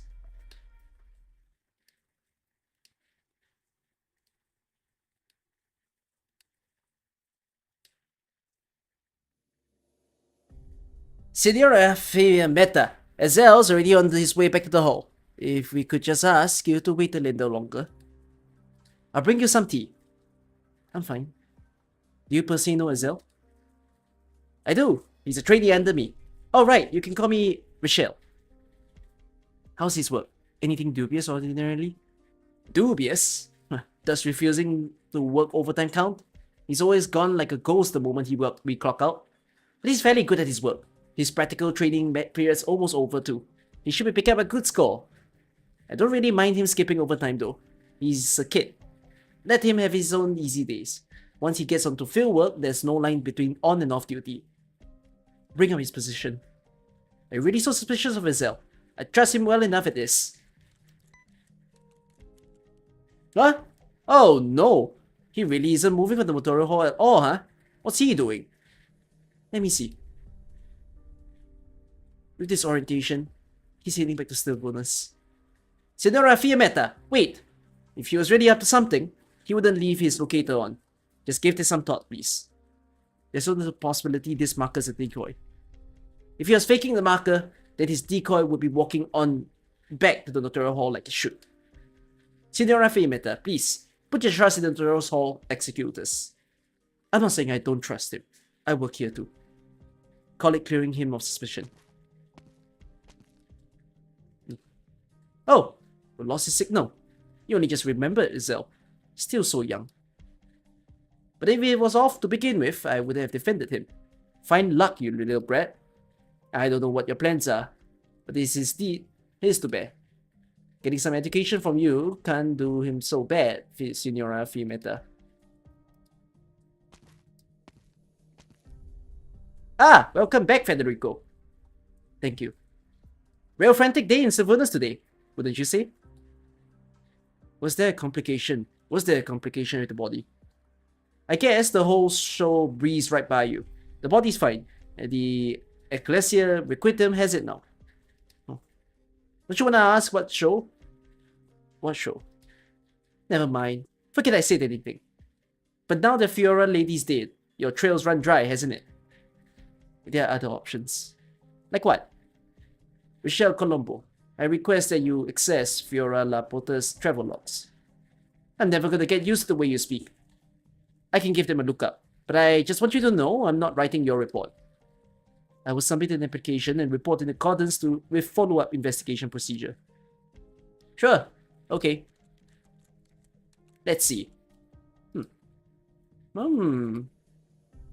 you find something? That's a curiosity. Come look at this.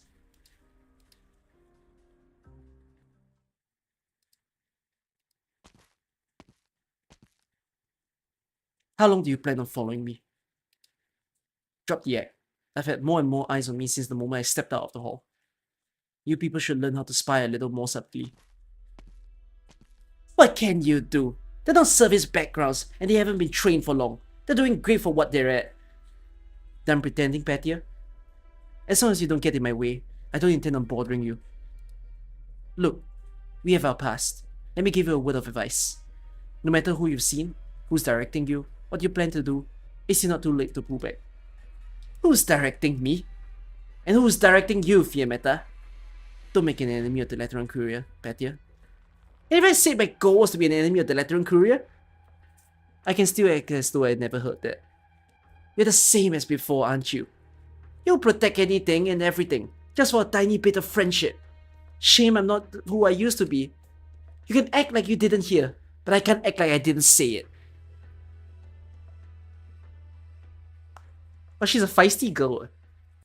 Wait, I have to say, in the voice lines or like in the lines they wrote for the characters, you can clearly tell what was the personality they're going for. They want Patia to be a straight up, like foul-mouthed person. And then they gave Insider a... It feels like they almost gave Insider the typical policeman feel.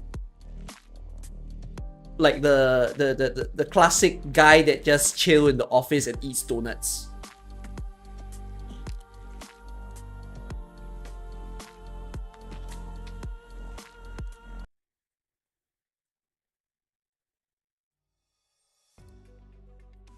We're almost there, Cecilia. Do you know these streets?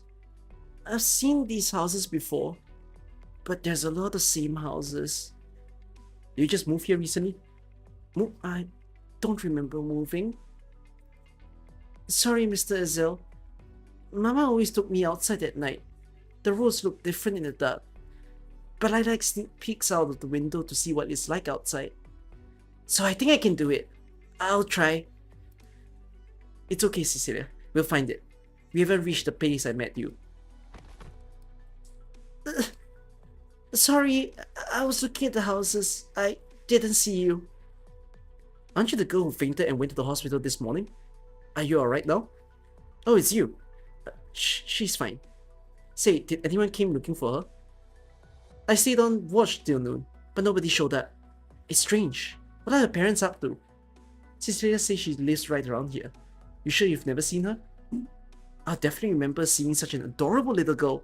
I suppose I don't need to stand around here worrying my head off anymore. Letterano people are weird. Actually, going to talk to the neighbor hall isn't a worse idea. If her family is just moved in here, then they're sure to have records. Oh, lucky. That's Paula right there. Senora Paula, over here. What's the matter?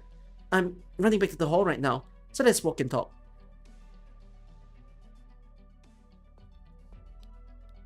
What? She just went from guard duty to spot for parents to suddenly guard duties off, says hi to someone else, the someone else says, I'm on my way somewhere. How about you just walk and talk with me?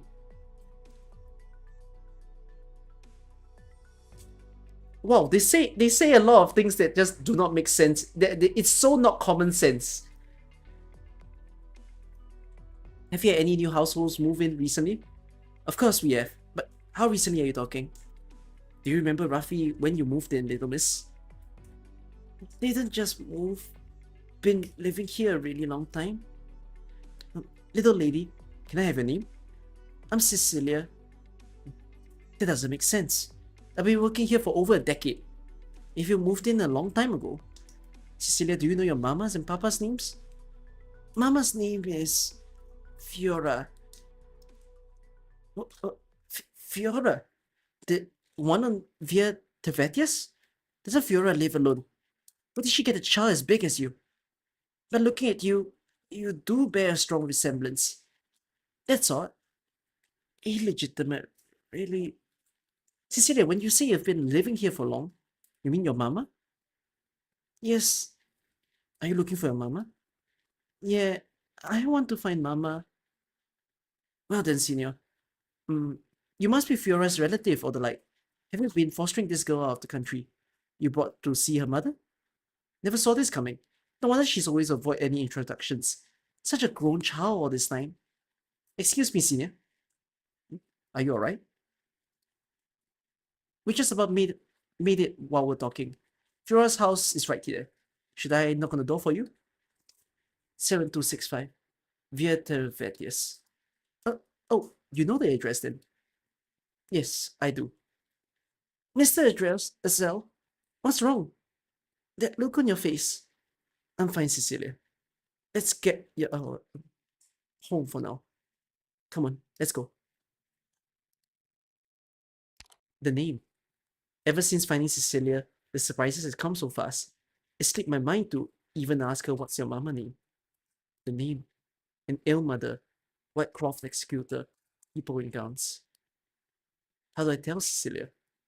Where do I take her to find her mama now?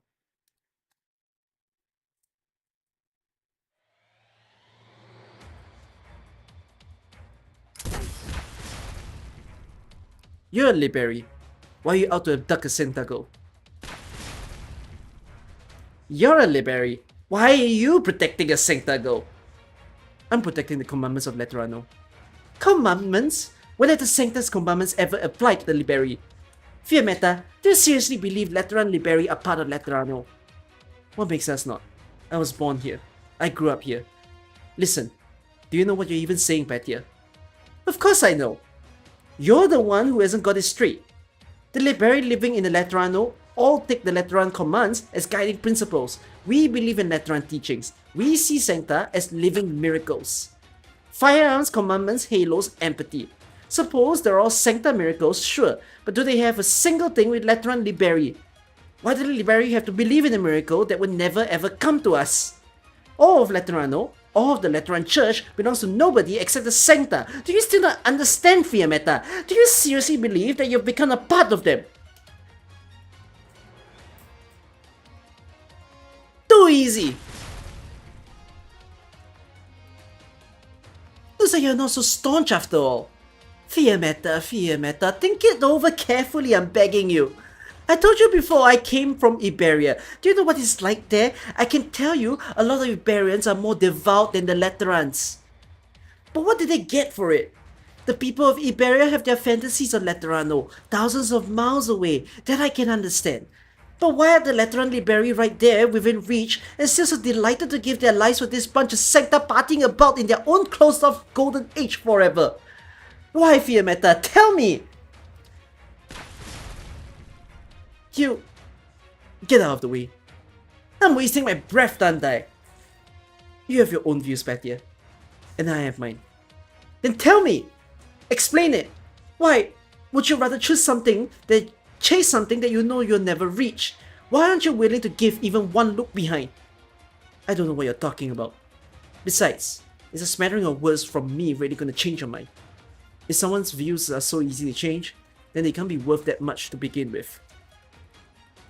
Get out of the way. I know you're the only here to stall me, but you know you can't hold me. We both have work to do. Your companions are practically no different from any civilian. You want them paying the price for you. You don't, Patia. So get out of the way and save us both the effort.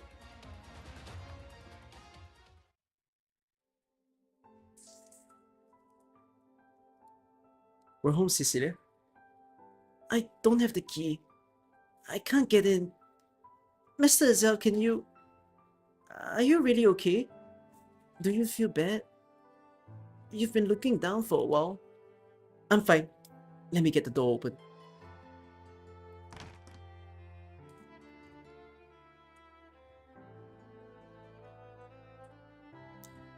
Why did the lady just now say that you actually knew our address? Cecilia, do you recognize this firearm? Is this Mama's guardian gun? Mr. Azel, why do you have Mama's gun? I'm sorry, Cecilia. Sorry for what? Wait, hold on. Can you guys hear my mom speaking? You can't hear an extra voice, right? Can you hear an extra voice? From where? Oh shit.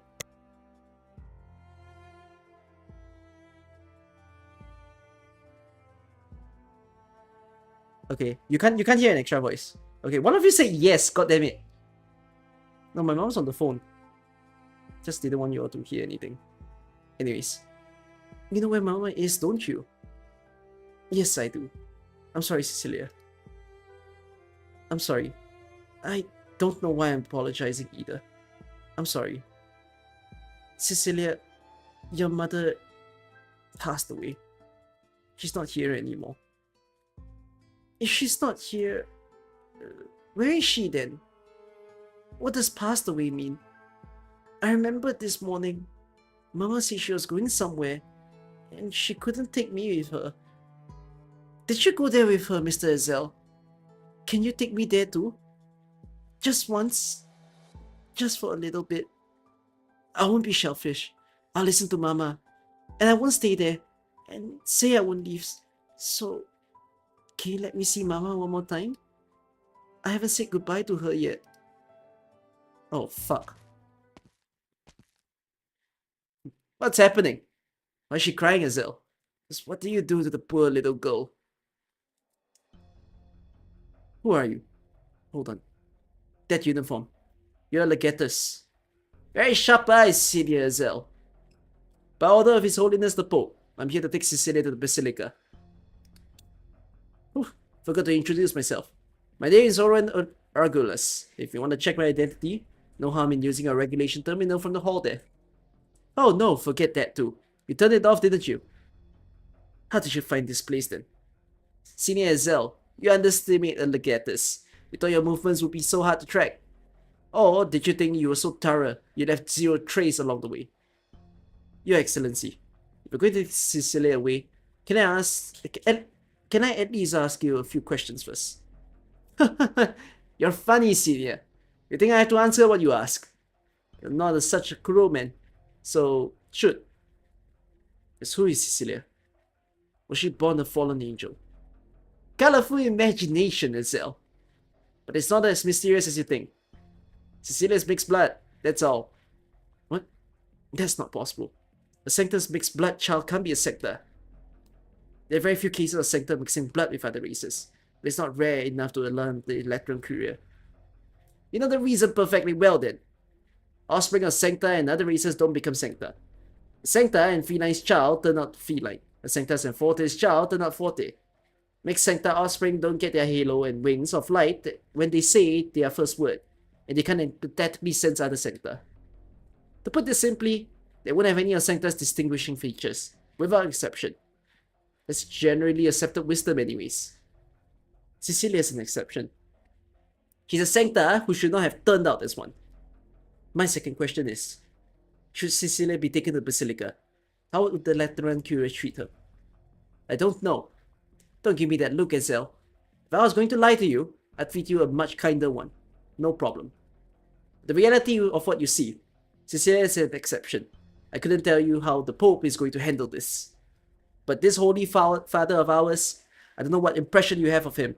But well, at least as I'm given to understand, he's not known to use extreme methods. And look at how cute Cecilia is. How hard-hearted would someone have to be to harm her, right? Third question. I cannot entirely trust your answers. I wish to accompany Cecilia to the Basilica. Is that a question? Sorry, but that's the one question you have to forgive my answer on. Orin, what are you doing here?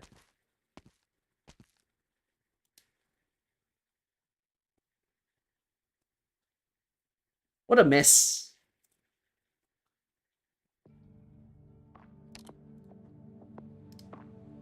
This is until GA8, is it? And then, okay, like, it is kind of a smaller story.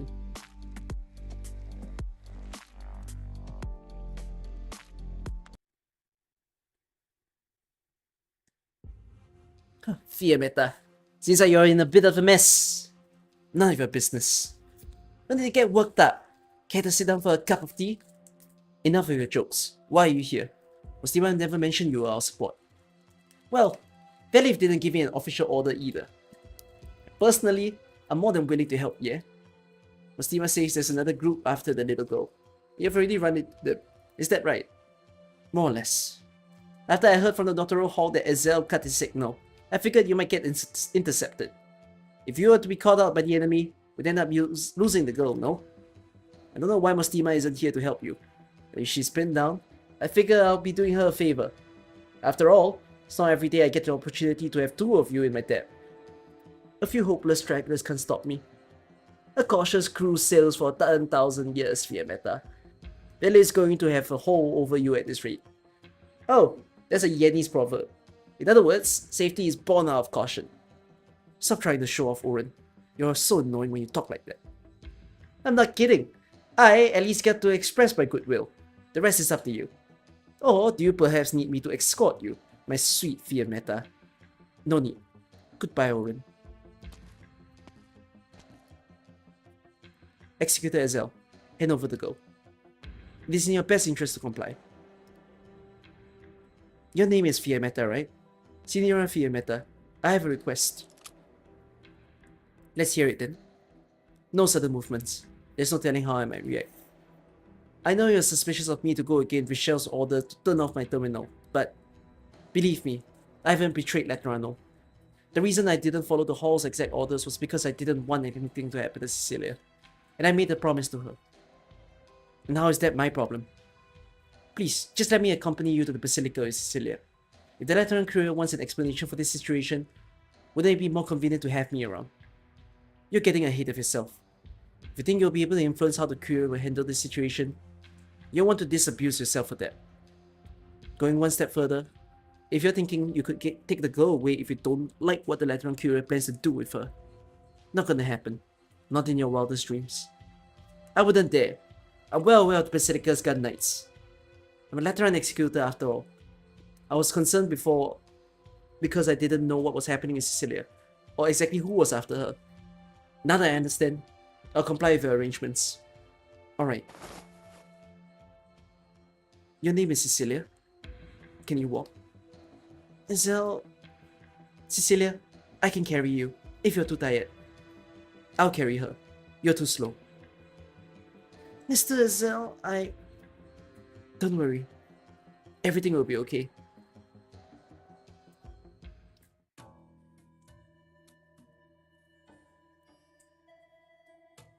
Executor Ezel Pastore went to the 7265 via Tervedius in Pegasus Tavernus this morning to verify an identity, record a will, and retrieve a patron firearm. Around noon, Ezel appeared in Stavona Central Hospital, taking in an 8-year-old Sankta girl and departing in an unusual manner. Resident of 7265 via Tervetus, Pegasus Stephanus, Fiora Lapota died of illness this morning. The body was moved to Ecclesia Equitum. Only one individual is registered as 7265 via Tervetius. The census pages also records only one individual residing there. An investigation of 20 years of maintenance records as 7265 via Tervetius reveals that a basement has been added 7 years ago, with contracted document indicating that the space would be for storage. This is a file photo of Fiora Lapota and surveillance footage of that girl that Azel took to the hospital. We must have already reached a conclusion about where the girl came from. Additionally, according to reports submitted by Azel this morning, Fiora Lapota did not leave a will or an advance directive. The reason is quite clear. She hoped to avoid contact with the notarial hall. It is reasonable to infer that Fiora Lapota knew her time was short and sought to secure a future for her daughter. It is currently impossible to determine whether Azel is the object of Fiora Lapota's entrustment, but based on Azel's background, the probability is low. Combined with the information sent back by Fiammetta, the more likely trustee should be a stray. Mostima, is this the reason you stayed behind the Basilica? Just temporarily. Don't be so uptight, Vel. Cream Puff? Cream Puff?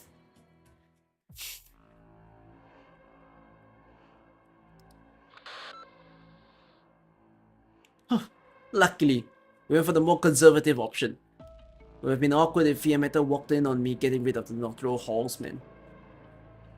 Enough of your excuses. I'd avoid saying too much to the Executor if I were you. Cecilia's already on the guide side. There's just one Executor, Petia. Things haven't gotten so out of hand that I need to get personally involved. Plus, I think the Executor's concerns are simple enough. He found the pity within himself to cause his heart to waver. He couldn't bear to see a sweet little girl suffer. Now that we understand him, it's only a matter of time until he comes over. No violence necessary. If only Fiammetta hadn't showed up so soon. That is to say, it's your fault for not stopping Fiammetta, Petia. Just kidding. But I do take pity on that one's luck. What was a little old thing is now very complicated. That's what happens when you get ahead of yourself. Is this, too, a trial given by us by the great mighty Lateran? Are you a believer again? A true believer wouldn't say something like that. Those swords who treat hardships as trials, they all turn into a blessing from fate. There are quite a lot of believers like that around the two of you, aren't there? I'd take them over for self-serving Sankta like you any day. So, what's the plan now? Once Cecilia gets to the Basilica, is she going to come out again? Do we have a way to take her? One step at a time, Petia. If we're talking about not wanting Cecilia to step foot into the Basilica, I'm even less inclined than you. But we haven't played all our cards, have we? Go tell Fiammetta, but not too closely. What about you? I've got plenty on my plate. Just found out that someone's looking for me too. Popularity isn't all that it's made out to be, you know. Don't go inviting trouble for me.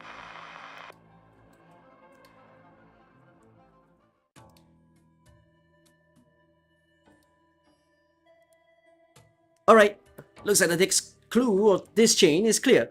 What do you plan to do? I will go to him. Even though I have no doubts about your strength, you're dealing with a well-connected legatus. It look pretty bad if you make something out of nothing. He's involved in this incident. We have to look into this precisely because he's involved, right? Sometimes I envy the way you see things. But what if he doesn't know anything?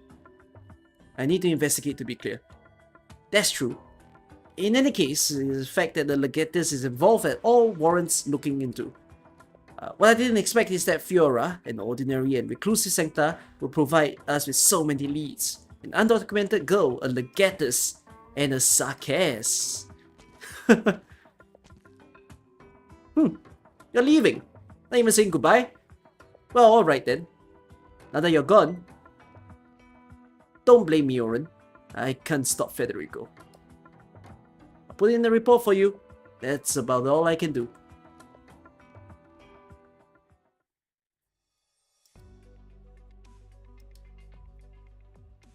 She's asleep. She's exhausted. You mentioned that you made her a promise. What was it? Did I help her find her mother? Her mother? Wait, didn't Mostima say in the message that her mother is... Yes, did. Saw the body with my own eyes in the back of Ecclesia Requitan's hearse. Then why'd you promise her that? I didn't know at the time. And then? Did you tell her? I did. But at her age, I'm not sure she understands the concept of passing on, or death. Must have been tough for you. And don't look so upset. I don't think the Pope will treat the girl so too harshly. Her name is Cecilia. Signora Fiammetta. Just Fiammetta is fine. Miss Fiammetta.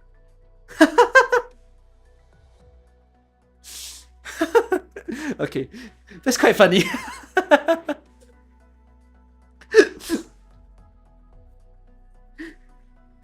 I was thinking, after Cecilia goes to the Basilica, will she ever come out again? I can't promise you anything, but the way I see things, all else aside, she has a halo. That makes her a Sankta. And when dealing with Sankta, all must obey the commandments, be it the Lateran Curia or the Notarial Hall. At least that's what I believe. Even if she's undocumented. Is that really the main issue? Who knows? Might be possible to get her registered retroactively. But there's something wrong with Cecilia's halo. I'm not entirely sure how serious this whole mixed blood Sankta issue gets, but at least the legatus implied that the Cecilia would be fine. A lot of foreign envoys have been gathering in Letterano lately, right? His Holiness have been preparing for a major summit. I can't help but worry that Cecilia might be a target for someone trying to stir up trouble. Sounds like you've really thought this one through. Coming from the other angle, what would the Lateran Curia do to prevent that from happening? Miss Fiammetta, I don't know if I should even be thinking about these things. But I can't just not think. You'll have to pardon me for being blunt. But what's the point of worrying about all this? Is there any part of it you can actually control? If you know that Cecilia is in danger, then you should also understand that for Cecilia. The Basilica is the safest place.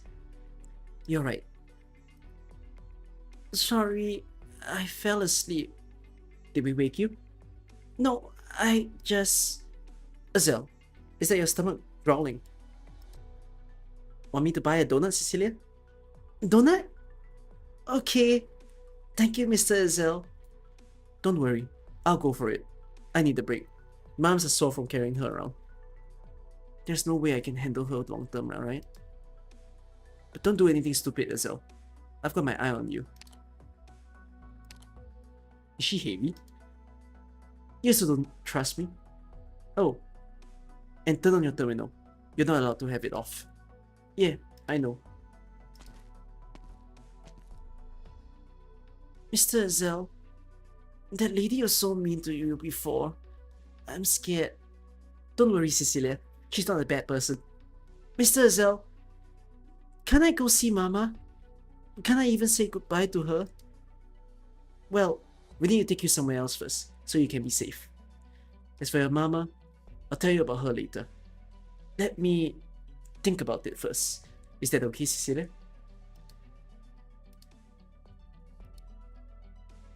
Do you hear that? Hear what? Someone is singing. Let's see. Oh, you're right. It seems to be coming from that cotton candy cart. But I'm surprised you could hear it with all the noise on the street. You have really good hearing, Cecilia. It's because I recognize that song. Mama taught it to me. I can't go off my own, right? It's okay. We can go over there. But I can get the cotton candy cart to come over here. Excuse me. Is someone calling us? You really like that song, don't you? Hey, there is someone really healing us. Let's head over there. If we can't get any info, let's at least make some money. Alrighty. Hello. Oh, hello little girl. Would you like some cotton candy? Yes. We'll get two. Or actually, 3 sticks. This flavor here, this one, and then the swirl. Is that alright? No problem. 3 sticks coming right up. Excuse me. What's the name of the song you were singing earlier? Mama taught me the same song, but never told me what it's called. Oh, your Mama taught you this song. Excuse me. The cotton candy. The cotton candy's coming out. I'm so very sorry. Just give me a moment. Hold on. The compartment's about to overflow. Let me help you. Sorry. Your hat! Your hat's caught! Don't get the wrong idea. She's a Caprini. Miss, your horns look just like Papa's. Are you also a Sakes? Ah. Put it back on. No, little Missy, you've gotten it all wrong. Sakes infiltrating Letterano. Are you also after Cecilia? What happened to Zell? Miss Fiammetta, this particular individual is a Sakes. But there's another sentence that I dare not say. Guess you have no choice now that it's come to this.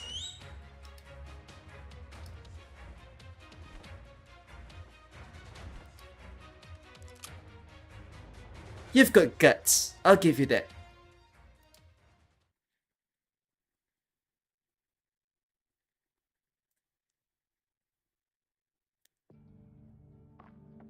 I'll go for a little break.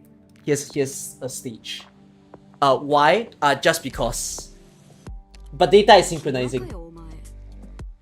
I need a toilet.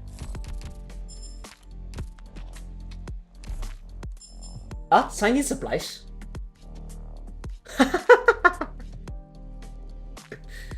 Okay. Oh, I lost.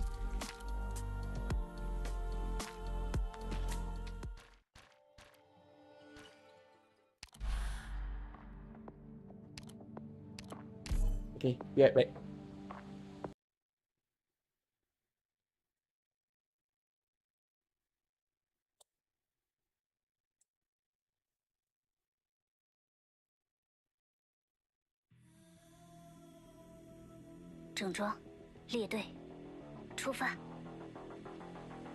Skill, no way out for you.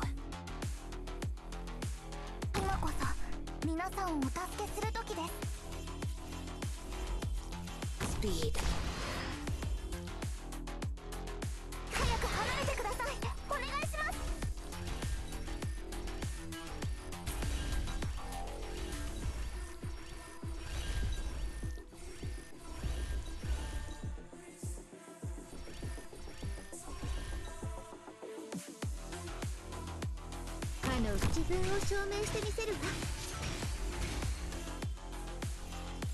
Speed from shadows.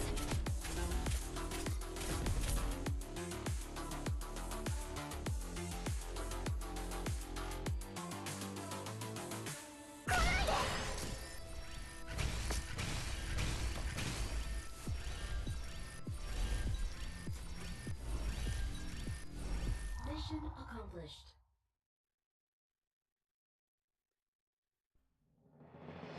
幸不辱命，全部解决了。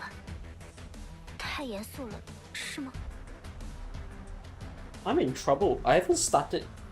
I haven't eaten my dinner for today. 7 PM. I didn't eat something before I stream. Let me see if I should get something. I might eat in between the story. Like before I read Gabriel. And after I finish reading this story. Hold on.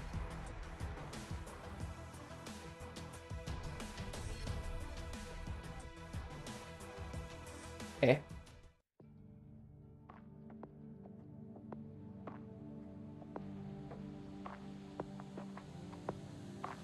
I might eat chicken rice for today. It's been a while since I ate chicken rice from this store. From what store, you ask? I shan't say it. That would dox me.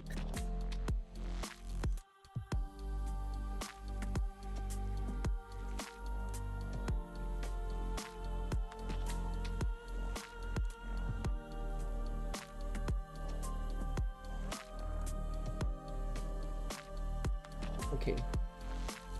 I'll order it later, closer to the ending of this story.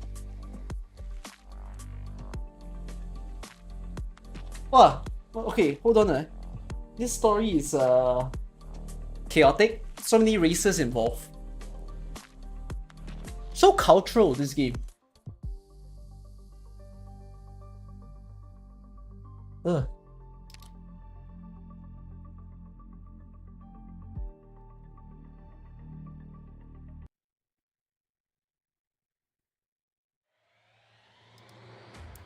You're trying to run.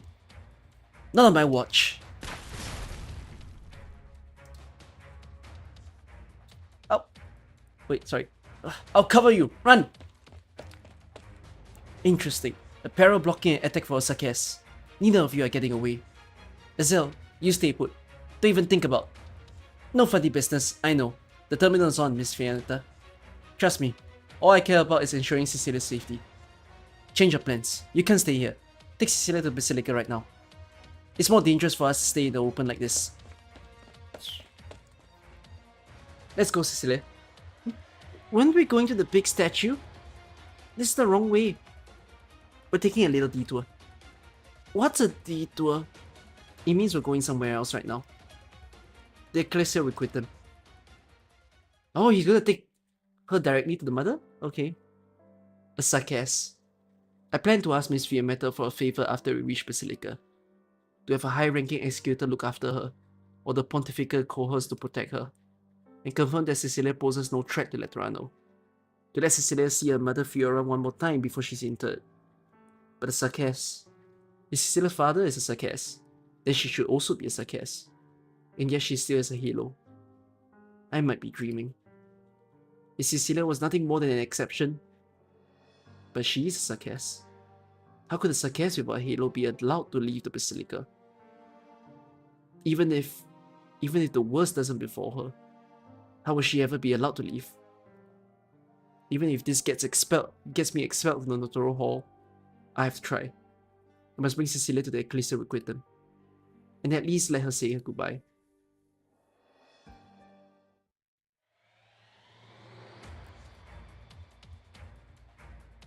You can't run.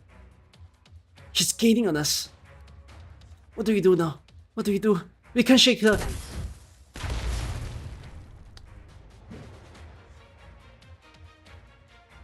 This is all my fault. The library is not gonna let us get away. Run! I'll hold off. But... hurry! Stand back.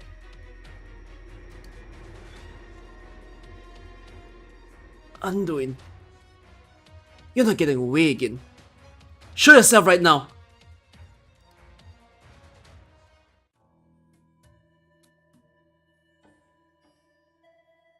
I truly cannot understand why His Holiness would adopt such a hands-off attitude towards the Astray. Can you tell me, Mostima, since the two of you are well acquainted? Not gonna talk about that with you. That's awfully petty of you. I managed to keep him from killing me, only for you to very nearly do me in. Hard to forget something like that. And that's the reason you always wear a hat in front of me. Doesn't it get uncomfortable? I've been a legator for this long already. It's just a hat. And as for you, you should probably let sleeping beasts die. Sorry. Do you resent me, Miss Nima? Letterano always needed the Lateran courier to keep things going, and that's always rubbed some people the wrong way, so I don't really care. I think we have a little misunderstanding.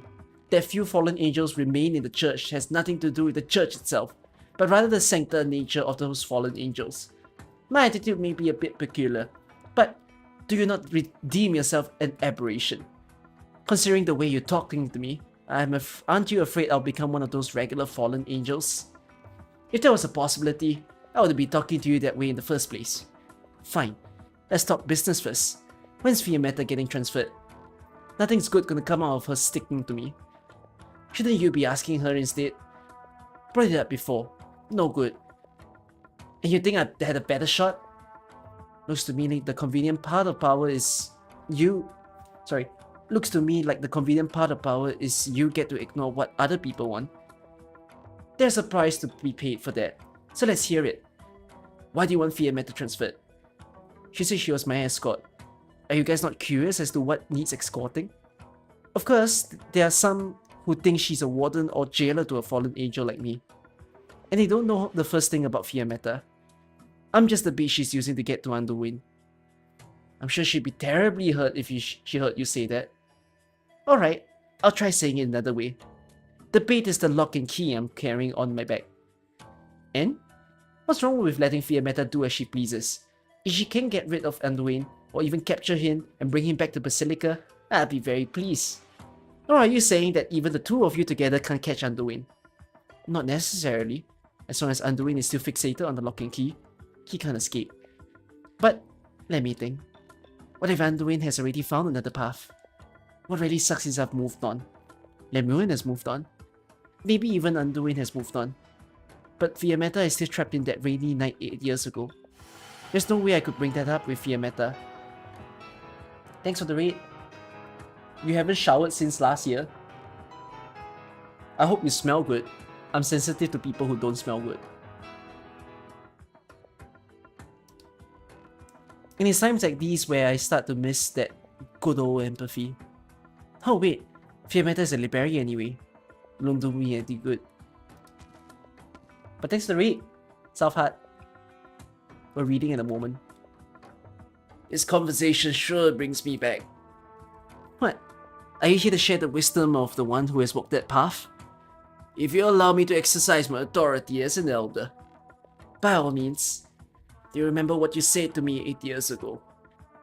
I don't want to ruin the moment we're having, but... Sorry, Your Holiness. I can say that I do. It was... No, I still have things to do and people to protect. Philip's impression on me is making my skin crawl. You weren't willing to let me choose for you. So why, now, do you need to choose for Fiammetta? Each must find her own path. She must find it, and then traverse it. Well, it's my same answer to you.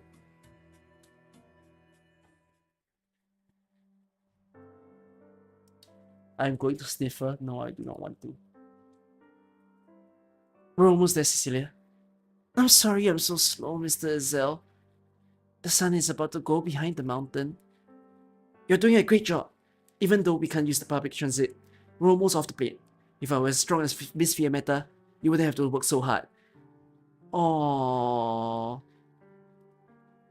But there's two ways I see of this. One, he weak. Two, she heavy. And Fiammetta said that she struggled already. So I mean, I kind of think maybe I have to assume she heavy. It's okay.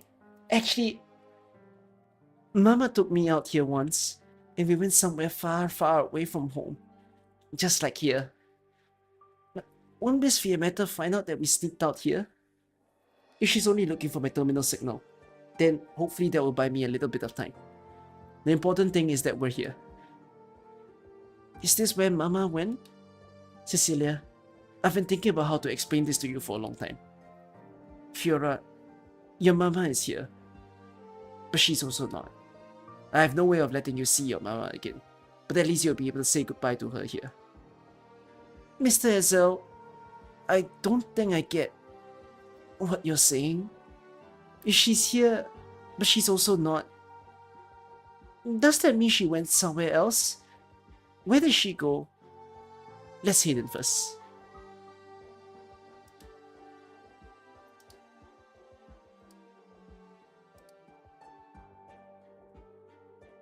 Before my father passed away, he always hoped that there would be nothing but smiles at his funeral, that we see no tears. But if I may, I believe what your esteemed father truly wish was for you to not fall into grief over his passing. Whether through tears or laughter, if that is the way of sending him off, then I'm sure he'll gladly accept your sentiments. Thank you, Senor Purist. Allow me to accompany you to the flower fields outside. Mr. Azel, the lady also said that her father passed away. Yes, people who pass away all come here. People who are alive come to see them off. And after that, they carry on the wishes of the people who passed away and continue on with life. Then, what about the people who passed away? What do they do? Maybe they're watching us from high up in the sky, so we won't be able to see them again because they went into the sky? Cecilia, this is for you. This is Mama's guardian gun. Yes. My Mama and Papa were both executors of the Notarial Hall. I didn't see them much when I was little, and it was my Nono who raised me. Nono really loved his gun, and he'd tell me stories about his younger days every time he polished it. He told me about the battles he fought, his friends, how he met my Nona, And the embarrassing things my papa did as a kid. When I saw my nono's gun, I would think back to the stories he told me. Later, my nono passed away. I was only a little older than you now. An executor from the notarial hall came and took away his guardian gun. Just like how I was supposed to take away your mama's gun. Azelle slowly crouches down and places Fiora's gun in Cecilia's hands. She lowers her head and looks at her mother's patron's fire now. Azelle gently holds Cecilia's hand. Warm drops of water fall onto the embossed floral pattern of the patron's firearms grip, collecting into a little pool in the young girl's palms. Mr. Azelle, why am I crying? I water the plants in the backyard every week, just like my nono had taught me. When they blossomed, I was very happy and called for him to come and see. But it was only when I called for him that I realized he wasn't there anymore. I would never see my nono again, or his gun. Death is the last goodbye you'll ever say to someone.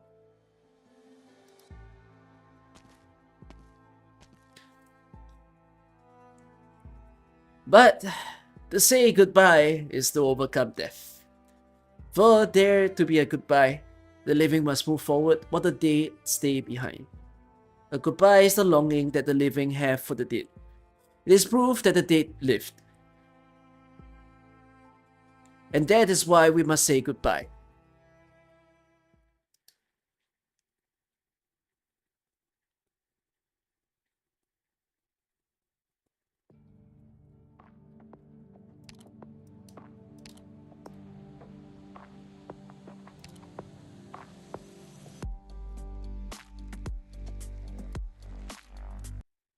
Poor Cecilia.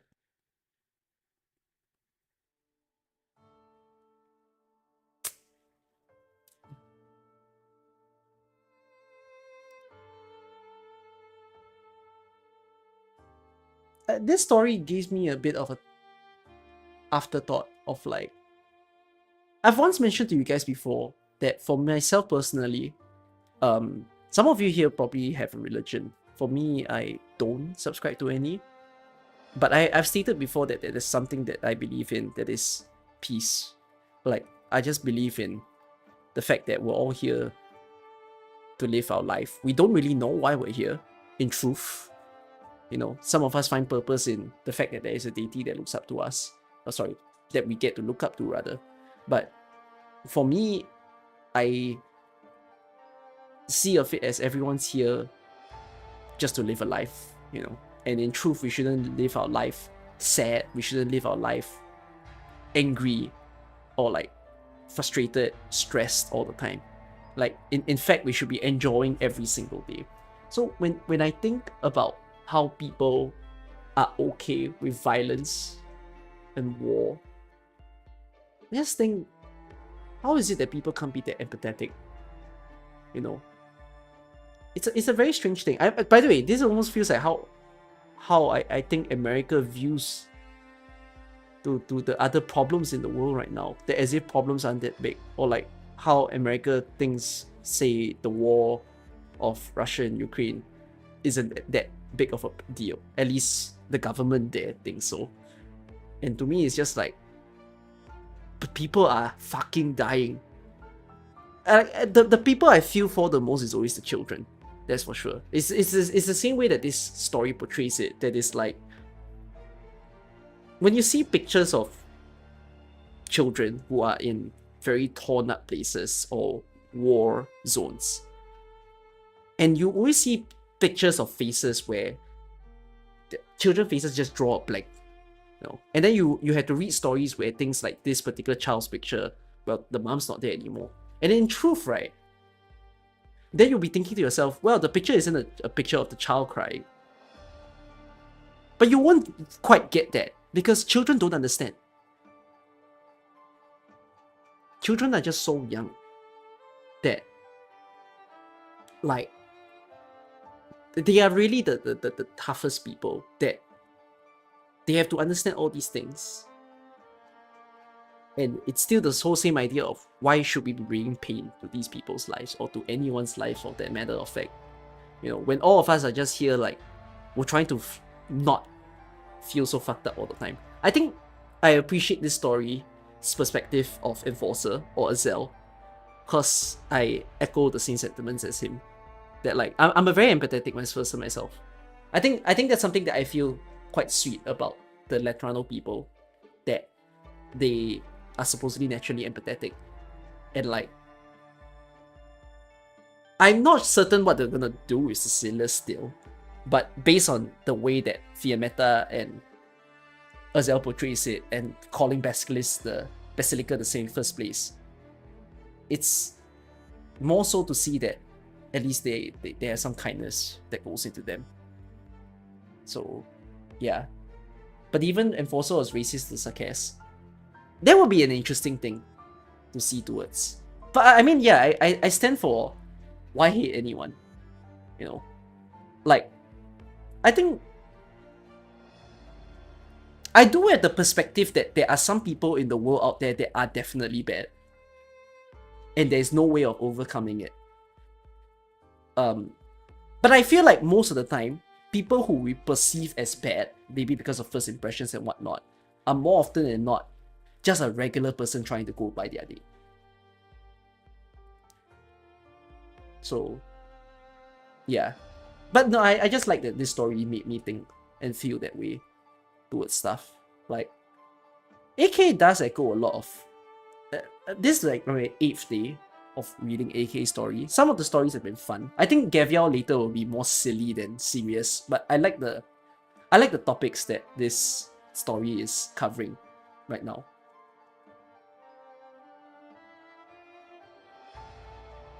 Alright, let's continue. You look horrible. Did you pull an all-nighter? He's back. I saw it. It couldn't have been anyone else. That light, it was Anduin's arts. So that's why you vanished in a puff of smoke yesterday afternoon. He came to you directly though. He wasn't there for me.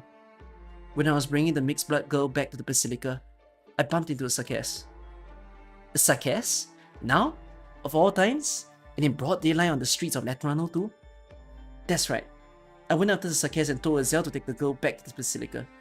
I chased the Sarkaz all the way to the edge of Pegasus Faber, but Anduin covered her with his arts and she got away. As for Azel, I thought she'd have made it to Basilica by the evening. But he never made it. This is terminal. It was stuck to the bottom of a vehicle transporting envoys. Our trainee kid's a good enough actor to fool you. I doubt he was acting. Though it's true I don't understand why he did it. Maybe Anduin kidnapped him too. Fiammetta, I think you really ought to calm down a little. I'm calm. I'm calmer than I've ever been in the last 8 years.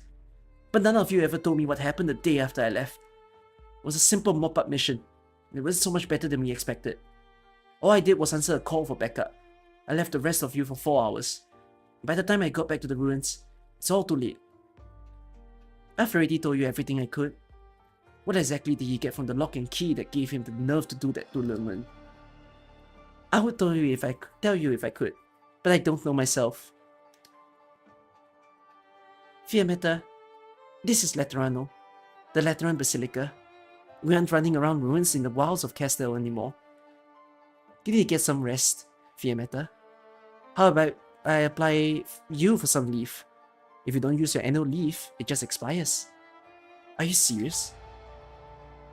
The conference is in 2 days, and Anduin brought the Sarkaz here to Letterano to kidnap a mixed blood Sankta girl.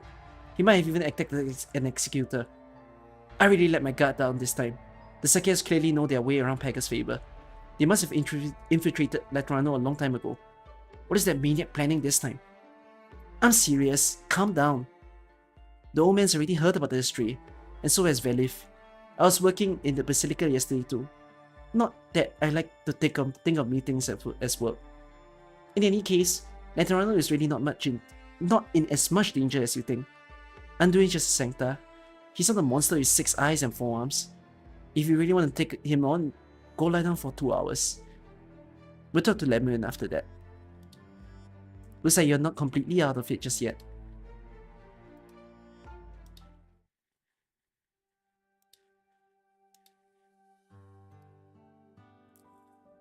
Did you get enough rest last night? I'm very well rested. Thank you for taking us in, Senior. The Ecclesia Requitem's doors are always open, as long as you don't find it too depressing. After all, both the living and the dead visit this place. Given the circumstances, we're fortunate enough to have a roof over our heads. Speaking of which, where is Cecilia?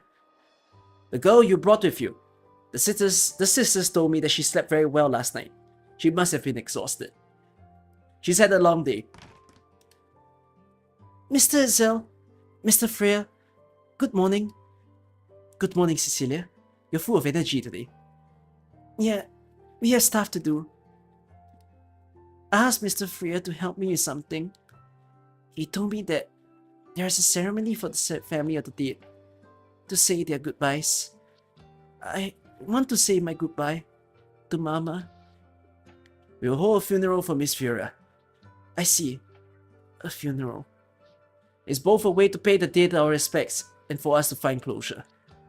I'll help you, Cecilia. Allow me to thank you again, Senior. No, not at all. It is my honor, actually. There is nothing more beautiful than finding the courage to take that step forward.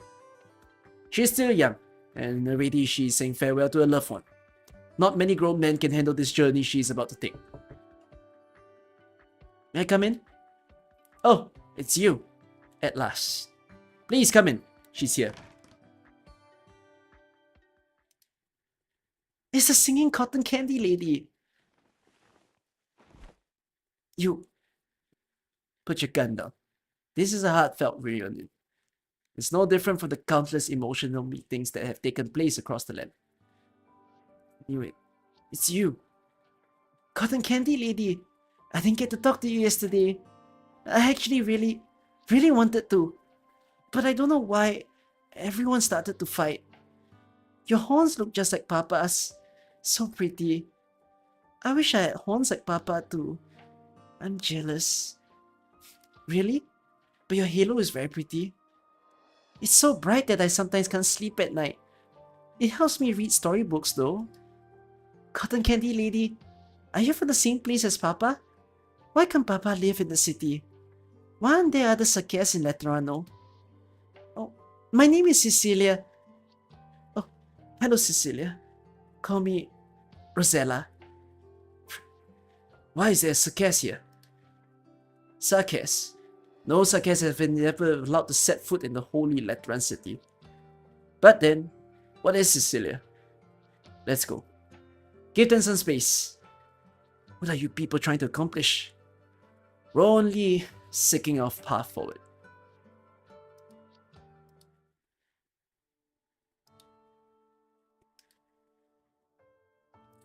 Good morning, guide. Salutations, guide. May God bless you and keep you, guide. They call you their guide? I don't presume to be any sort of guide or leader. You may call me by my name, Anduin. If being a leader helps my brothers and sisters feel at ease and points them in a direction, then I'm willing to serve as their guide. That's all. I hope that's all it is. I know what you're thinking. The mastermind of a heretical cult, lurking in the shadows of Letterano to lead its citizens astray. A man plotting a shocking conspiracy during this important conference that the city spent so much time to prepare. No, we wish only to throw open the doors. To those who have rejected, harmed, insulted, and desecrated. The Ecclesia Requitem will open its door to them all. But both you and I are angels. They are not. The sacred cathedrals and churches of the Sancta have no place for them. Look at this old man. The nurses hammering away at the coffin. He lost his family, his friends, his land, his home during the war. What does he have to rely on? To believe in? Where can he find comfort and salvation? After a long journey, he made his way here to Letterano, the land of peace and radiance he heard about from passing travelers. But what did this place offer him? How did the glorious Lateran city treat this foreigner who had been long been a toy of this fate's cruelty? See the Caprinian woman watering the herbs. She was branded a whore and a blasphemer for offending a noble, only barely escaping her home when it was set alight. All she wanted was peace and quiet. Or, if fate would allow a bit of luxury, a brief moment of leisure and joy every now and then. Do you think the saints in the Basilica would think of her as their sister? To these men and women, our glorious Lateran citizens might perhaps offer them a sympathetic smile, perhaps even passionately hear their woes, maybe even open up their wallets to show their kindness and virtue. Yet to the Sancta, all of this will always be somebody else's problem. As for the Saras, the cursed devils, the crafty devils, the devils have never had a choice. Our hatred of them has lasted thousands of years. For as long as history books go, the Sancta and the Saras have been slaughtering one another. The origin of this conflict is long gone. Our mutual hatred has become common sense. Father and son slay father and son. Sisters murder sisters. The Saras attack Sancta caravans for sport, while the Sancta shoot their Saras enemies through the chest with greatest pride. We are only ever concerned with how we see them, yet we are never interested in how they see us. Vengeance for vengeance grew into custom, and those customs eventually became tradition. But if you are willing to spend the night with them under the same roof, you will find that their joys and sorrows are no different from ours. They rejoice when reunited. They weep when one passes. They tease their friends. They grow bashful when they fall in love. Some of them love drink. Others love song. Some of them even choose to dedicate their lives to their faith. How are they any different from us? Letterano, even the most devout Liberi friars who carefully follow the church's teaching, who dutifully carry their task in each ceremony, even those who are made saints and created cardinals. The church has never truly accepted them. The Liberi are only there to lend a helping hand.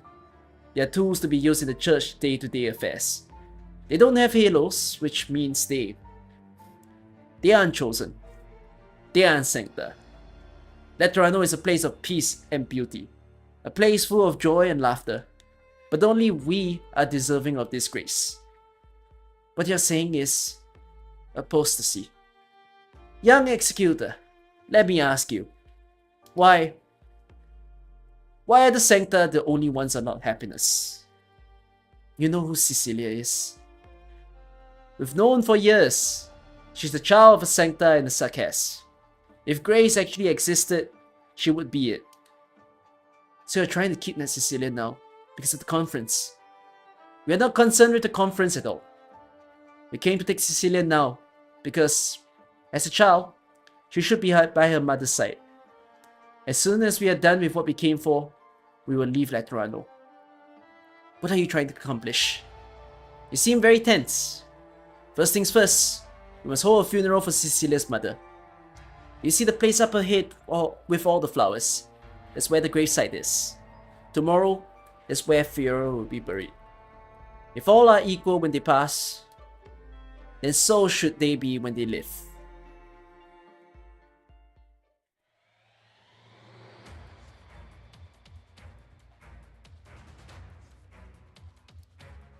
Come on. Executor Federico. Your Excellency, if I may ask, do you provide the Sancta with a path to infiltrate in Letterano?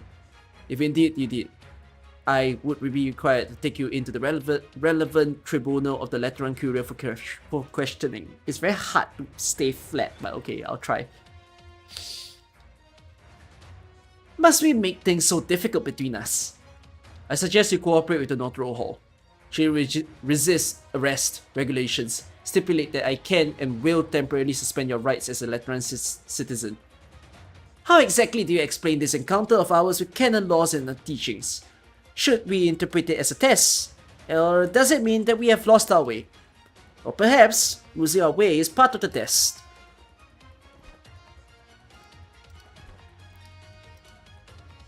It is clear you are resisting arrest. Unfortunately, this encounter will not be resolved peacefully.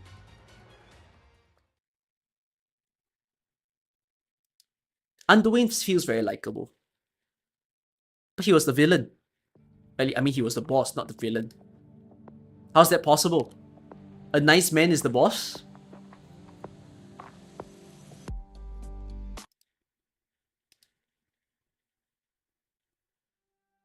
Tell me more. Oh, be careful with the candle. Don't get burned. Can't mess up the shape. It won't look pretty. I need to make it look nicer.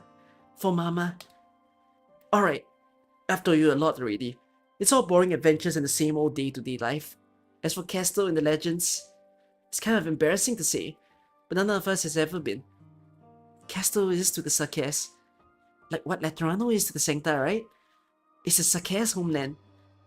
Everyone's gotta be happy. There are cotton candy food trucks, right? And candy store tools.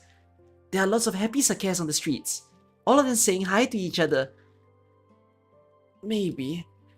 It could be like that one day. Why don't we talk about you instead, Cecilia? What are your papa and mama like? I don't actually know. I haven't seen papa that many times.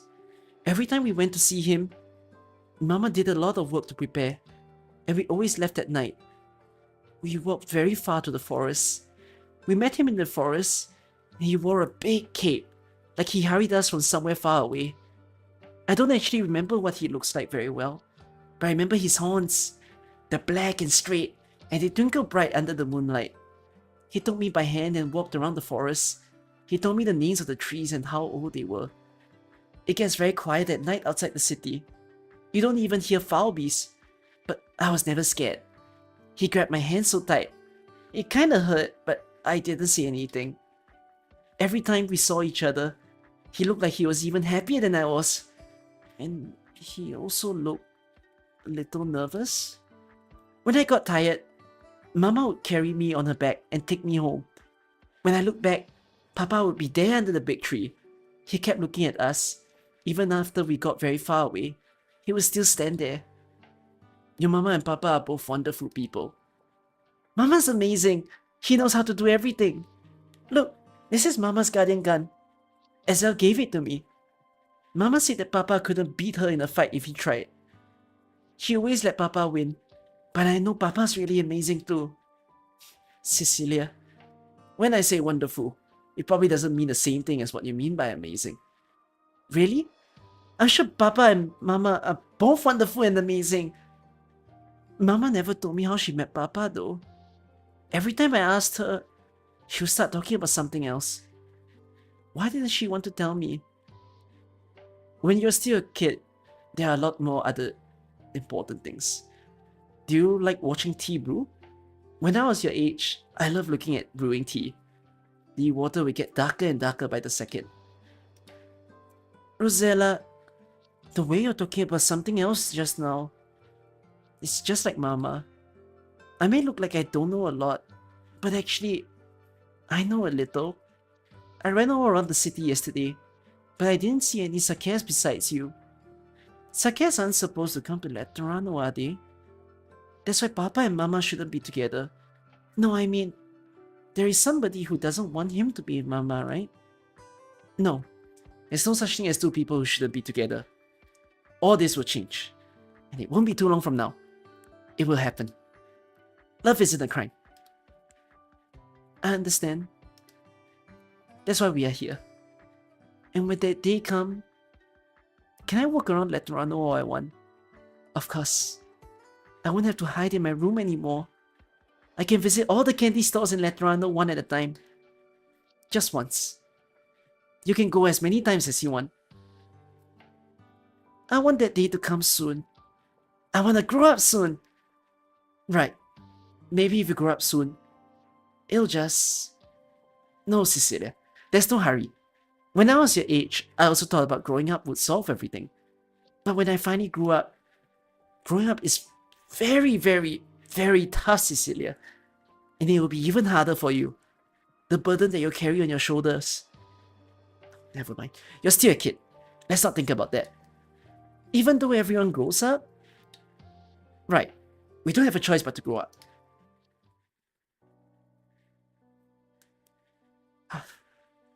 Rosella, who has been smiling the whole time, suddenly seems somewhat lonely all of a sudden. She looks out the chapel window at the graveyard outside.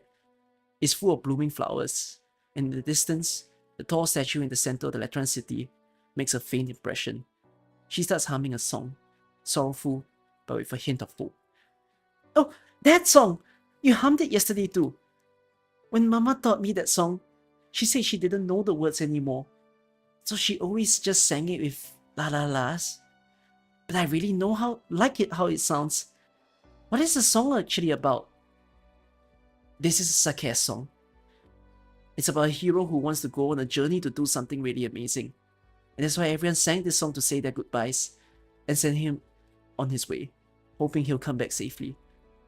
The hero of the song is going somewhere far away to fulfill his dreams.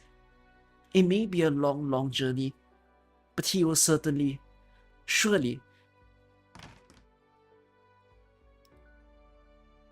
Mr. Zell, Mr. Frere. What are you chatting about? Good day, guy. Nothing important. Just old stories about Sarkaz and a few trivial topics. Having fun. I've never talked to someone for so long. Mr. Zell, did you pick these flowers? Yes, I thought we could extract the flower fragrance and give the candles a little scent. Fragrance can help guide the departed in the right direction. That's so nice. Thanks, Mr. Zell. Actually, I'm a little scared. When I say goodbye to Mama at the funeral, that's going to be the last goodbye, right? Does that really mean I can't see her anymore? Not even on a...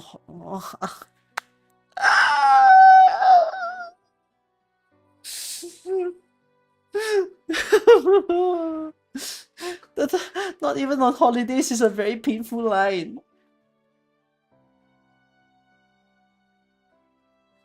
Not even once in a long while, like Papa. Even if I just want her to pat my head. Even if... There's still a story about an angel in a burden beast that she hasn't finished telling me. Cecilia. Tonight is the last time, Cecilia. I'll stay with you in your mama's room tonight, okay? All of us will be there. You won't be alone. The Sarkaz watching over Sankta's child and her mother. The candlelight may be feeble, but it too can light up the path to the other side.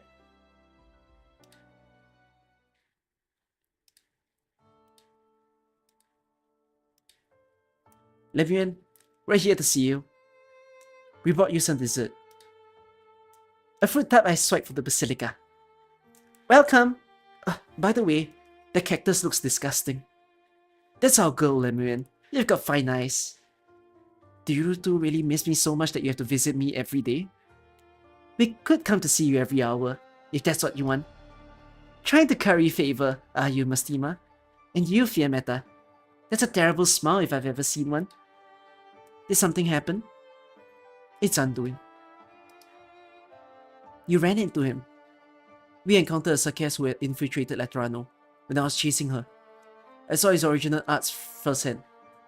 I see. It's good that you aren't hurt. Lemon, are you sure you're okay here?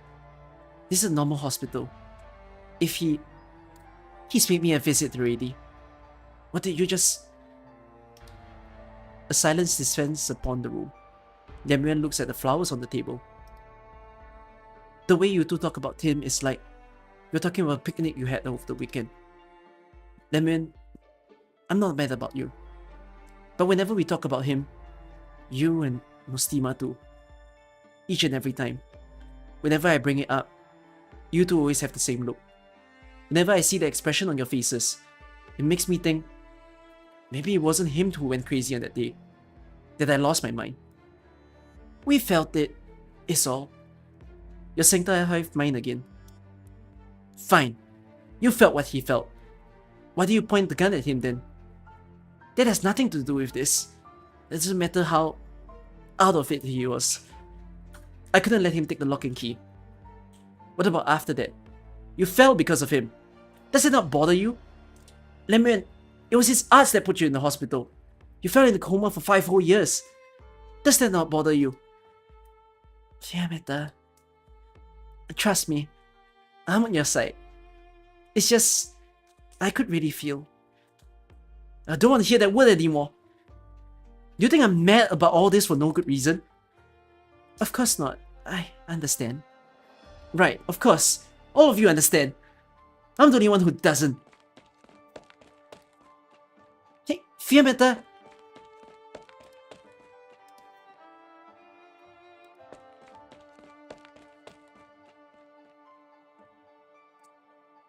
Fiammetta! Fiammetta! Shimmering Vigil! You want me to bash your face in? Listen to me. I've got something to say to you, Mostima. I'm done with your stinking Sankta already. Your empathy, the way you understand each other, don't hear any of it. Did those halos fry your angel brains? You and Lemuel almost died in those ruins. Why aren't you angry? Why aren't you mad? Why am I the only one who's mad? Don't give me the arrogant smile and that nothing matters attitude. You had to leave Letterano and drift all across the road, bum out in the boonies. Whose fault do you think that was? I followed you all the way to Victoria, to Letanian, Sargon, Yen. What do you think that was for? You, Lemuel, Anduin, our team. There was a time when you trusted each other. What kind of god almighty reason does he have anyways? What gave him the right to betray our trust? What gave you two the right to understand him? Why should I have to understand him? Do you know how much I miss those days? All those times we finished the mission after all those close calls, all those times Lemuel took us out for drinks, all those times that we had to try a new desert shot. Even those times he fixed our reports. What gave him the right to ruin it all? Those days mean a lot to me. I understand. Lateran Irises. Or is it irises? Might be irises. Oh, irises, yeah. They grow only on Central Garden of St. Marcel, the Sunset Chapel. The ecclesias recruit them in civilness. Yeah. Come on. We'll go together. You're my warden. Better make sure I'm not hurt on the job.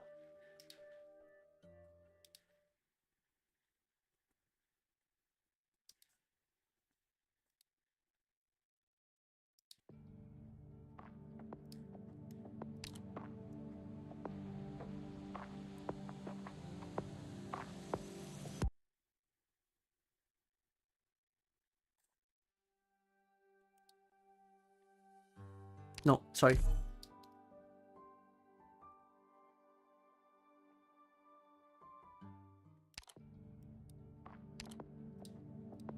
Halfway. Wait, this story is becoming longer than I think it is. Let me check the word count again. Can I actually read Gabriel Great Chief Return today?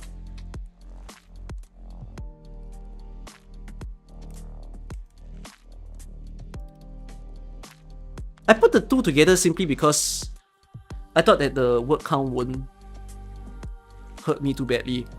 Because it's 2/3 of near like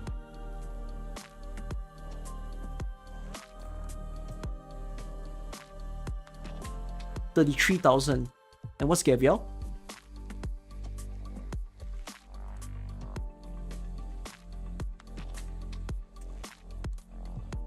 $22,000. Oh wait, I'm really trying to match a stream length of... Wait, oh frick me.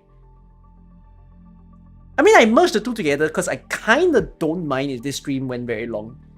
But it's more so like, wow, it'll be so late. I don't mind lah, I guess. Sure. That means this should finish in about 2 hours from now.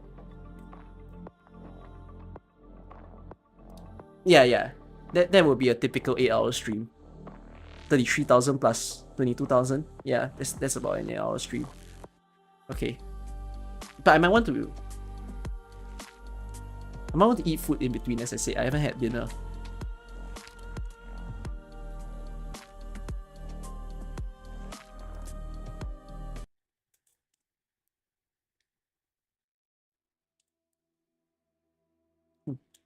How deep are we? Reckon we should dig a little more. It'll be all wasteland here sooner or later. It's not like you could stick wheels under the graves. Folks want to leave behind traces of their life after they die, but it's all a pointless dream, sadly. But as well ask for a cremation and have your ashes scattered into the wilderness. That'll put us out of a job though. True enough. You ask me, graves aren't for the dead. So the living who needs these things. The ceremonies and the big chunk of rock that goes on top of them. Those are the things that folks say their goodbyes to before starting anew. Till it's their turn to bite the dust.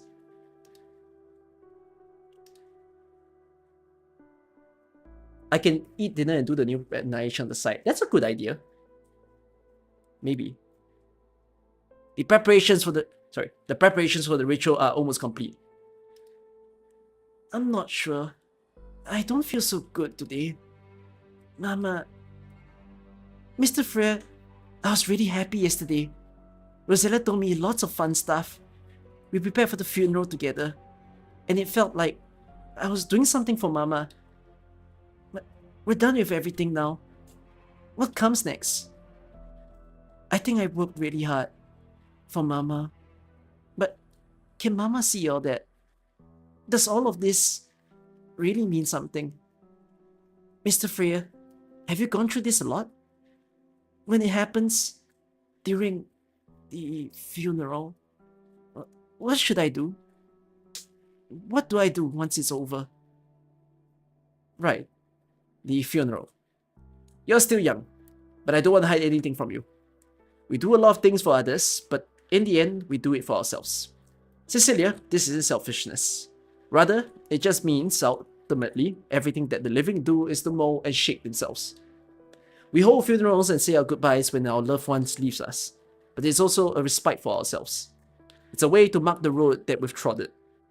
Many grown-ups use this way to find peace, but whether they truly find it, or indeed anything, isn't the fault of the funeral itself. It's really up to us after we go through the thing. Once we're done looking back and resting, we must keep going forward. But where do we go after that? That is something you need to ask yourself, Cecilia. It's a question that only you can answer yourself. It's a question that both you, I, and everyone must answer in our lifetimes. Ask myself. Only you can find the right way forward for yourself. It's only with your own two legs that you can walk that path. What about you, Mr. Freya? You know so much. What is your road like? I can't answer you that, and I'm afraid I can't even say I found it. It's a tough search and a sad journey. It makes you wonder if the way forward ever truly exists. But I haven't given up. That is why I and my brothers and sisters call ourselves the Pathfinders.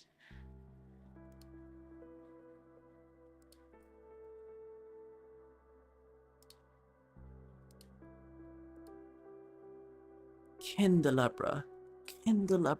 Where does one find? Somebody's there. Deadly buried from the hospital. Batia was it?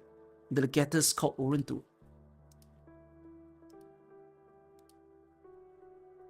I really don't get it. What's the guy even doing? What's your words, Orin? It's the perfect time to act. There are lots of other things that we could be doing besides wasting our time on a funeral.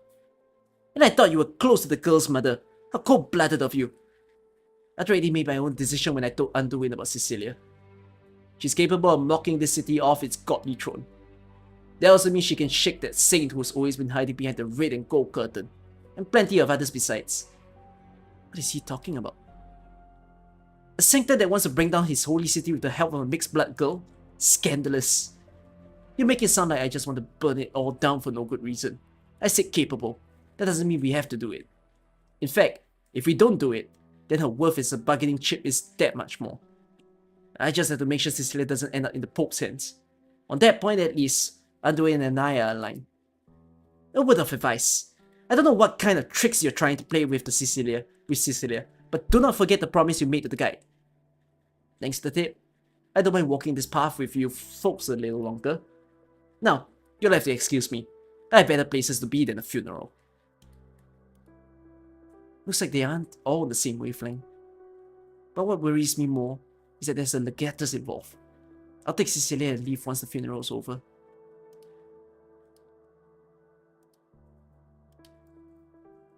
Cecilia? Cecilia? Celia Azel. The funeral will be starting soon.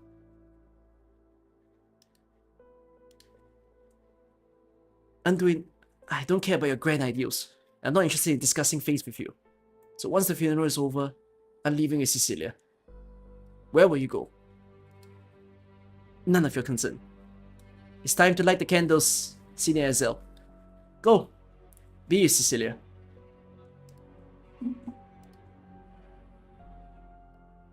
The early spring mornings are still frigid here in Letterano. Sankta funerals are often accompanied by laughter, music, sweets, and the occasional inconsequential explosion. The departed become one with the Holy Spirit and return to heaven.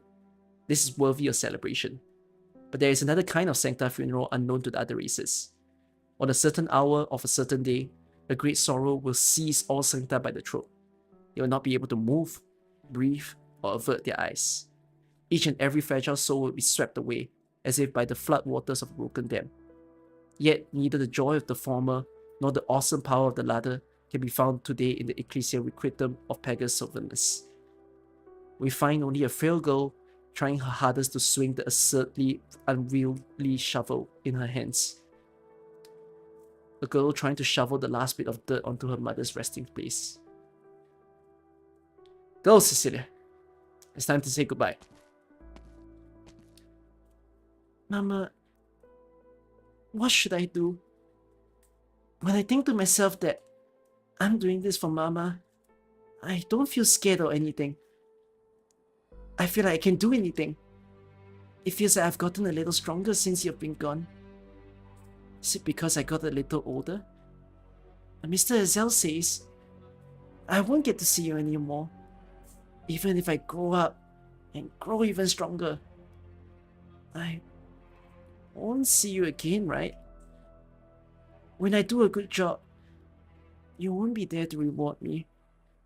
When I do something bad, you won't be there to be angry at me. So, why should I grow up? Mr. Frere says, I'm doing your funeral and saying goodbye to you for myself. What does it mean to do something for myself? I'm scared, Mama. A few days ago, a previous lady said that I don't know. Sorry, a previous lady that I don't know told me that whether we do it with tears or smiles, the ones who are leaving us will accept our goodbyes. I don't get it. Mama, should I cry or should I smile? Mr. Freer said that it's a question for myself, but I don't know. There is no rush, Cecilia. We still have lots of time. Too bad then, that yours just ran out. Oh, hey, been a while. I finally got you, Anduin. Ostima, Fiammetta, my dear old friends. Long time no see. We're here to mourn the dead. I'm afraid you came a little too late. That's alright. We can always make some more.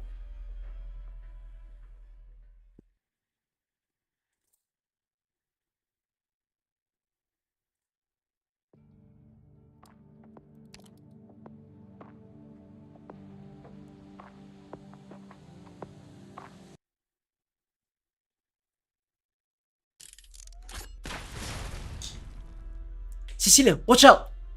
Mr. Zell! Guy, we have to hold our ground. It's you. Cecilia isn't your bargaining chip. Azel, give her to me. Hey, Azel, what's the big idea? Don't tell me you're working with these heretics, terrorists, apostates. Are those the only names that the church can come up with? Out of the way, bad dear. You were right, Fiammetta. It's not easy to change the way someone thinks. That goes for both of us.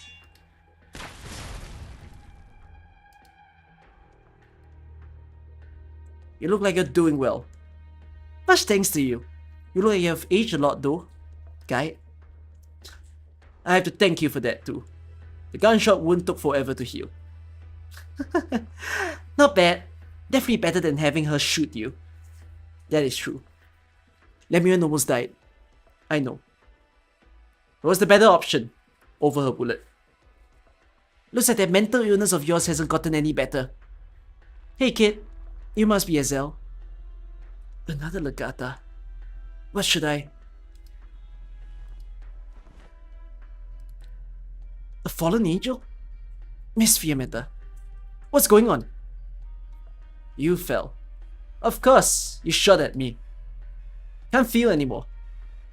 so I use my eyes and minds to think. The little girl there is Cecilia, right? Miss, you have horns, but you also have a halo. Are you a Sankta? Maybe. I don't actually know. Listen, Azel. Bring Cecilia over here. She'll be fine. I'm supposed to trust a fallen angel? I gotta be a bit more trustworthy than the piss-off Liberi. Hey, you mean that bitch over there, right?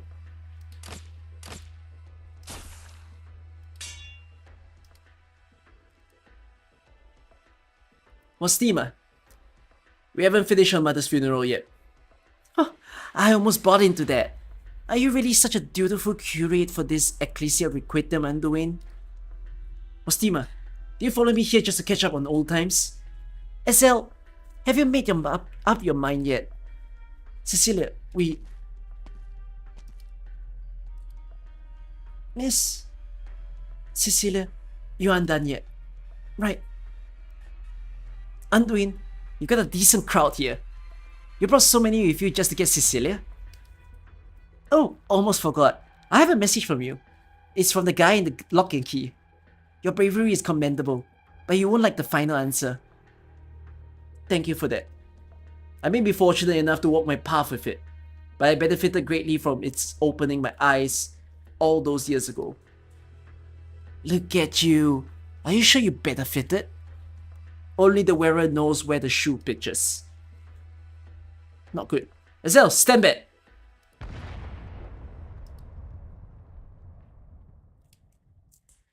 Can you believe it? I saw an ocean formed of faith.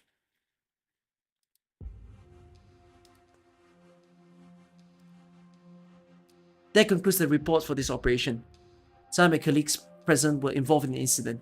If you have anything to add, please do. Brothers and sisters, I propose we immediately declare... By the way, I don't think this is Fiammetta's uncle. But every time I see the knight, I'm gonna keep with this one voice for the sake of it for now. We declare a state of emergency across the entire city. Anduin is already enough trouble to deal with.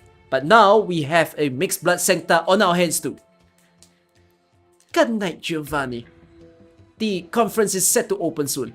Surely you know that a state of emergency would lead to panic among the envoys. Your Eminence, we face a dangerous element. If a little panic could solve the problem at hand, I consider that an easy win. His Holiness has been planning this conference for years. The Summit of Nations. It could be the key to Letterano's primacy on land as we know it. But now, a panic threatens to destroy this key. And how do you know that Anduin won't bring this conference to ruin if you leave him be? No need to worry, Gun Knight Giovanni. We're talking about a group of desperate people without a future and a small girl of unknown background. Orin, how do you think we Laterans have enjoyed the peace for a millennium? It's because we stayed vigilant, taking no chances with such uncertainties. Little Lateran set of explosions on street days in and out, huh? The way I see it, the Reverend Gun Knight might be looking for an opportunity to use that awe-inspiring but so often holstered gun of yours. I take pride in my gun. Got a problem with that? Please, this is urgent. May I continue? You may. I'm sure you all know that Mostima and I used to work with Anduin. The Anduin I know isn't one to go off half-cocked. He wouldn't start a war without preparing for it. So even though he could sow chaos in Letterano, he wouldn't do it without a reason. The only clue the Astray has given us so far is their attempts on the mixed blood girl called Cecilia. We can surmise that taking her is their primary objective.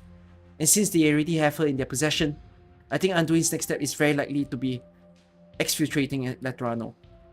Therefore, I suggest we focus on two following points. First, we need to step our border controls and deploy more guards to the crossings. We should also form a special elite squad to locate their hideout and bring Anduin in.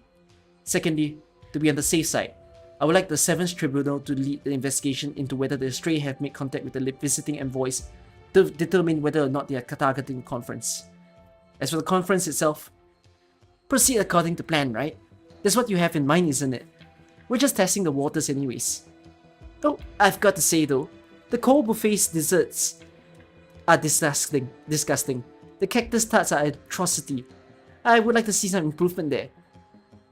I think a certain charm to the taste. I agree with Mostima on that point, and that point alone. Blasphemy! I think they're delicious! Good night, Giovanni has spoken. I suppose we can all agree then. Agreed. Anything that Giovanni likes, you know is bound to be terrible. Well, Steamer, belittling me again, aren't you? Please, my children, quiet down. I'm too old for all this bickering. Laws instruct us to face the unknown with goodwill. You mustn't treat fruit tarts with such scorn. And why am I unfamiliar with this law? I just thought of it this morning. Your Holiness, go with your plan. Well, Giovanni, give Fiammetta all the help she needs. Anduin will make his way to his goal. They're so off topic. They're like me. I'm also the most off topic guy. This is why I hate closed door meetings. We spent 3 minutes on the main topic. The rest of the meeting was everyone babbling the stupid side conversations. Excuse me, Signoris. May I ask what the decision was? You're still here. I'm taking over Anduin case. Thank you for your work the past couple of days. You should head home and get some rest. I'll talk to Notaro later. Everything you've done will be written off as you helping us out. Miss Fiammetta, anything that comes after this is way beyond the bounds of your authority and ability. Don't forget, you're still in training. I know you're worried about Cecilia, but I'm taking over this case. And that's the best scenario that you could hope for. Miss Fiammetta, are you friends with this fallen angel? And the both of you are familiar with Anduin? That's right. Is that your answer to both of those questions? We aren't familiar. We're nemesis. But don't you worry, I won't take it out on Cecilia. I don't really understand what was going on with her this morning. But she's still a kid. What about you? You stayed there for 2 whole days. Did Anduin say anything to you? Just a bunch of heretical nonsense. I suggest you forget all of it then. You still have the whole life ahead of you, right? Go home and take a couple of days off. Then keep up the good work at the Notaro Hall. You are pretty qualified for the job if you ask me. Cherish your life, you know. Life in Letterano is precious. Even I look back on it fondly sometimes. My life? Right. Unlike them, I'm just a regular nobody. Okay, let's clock out.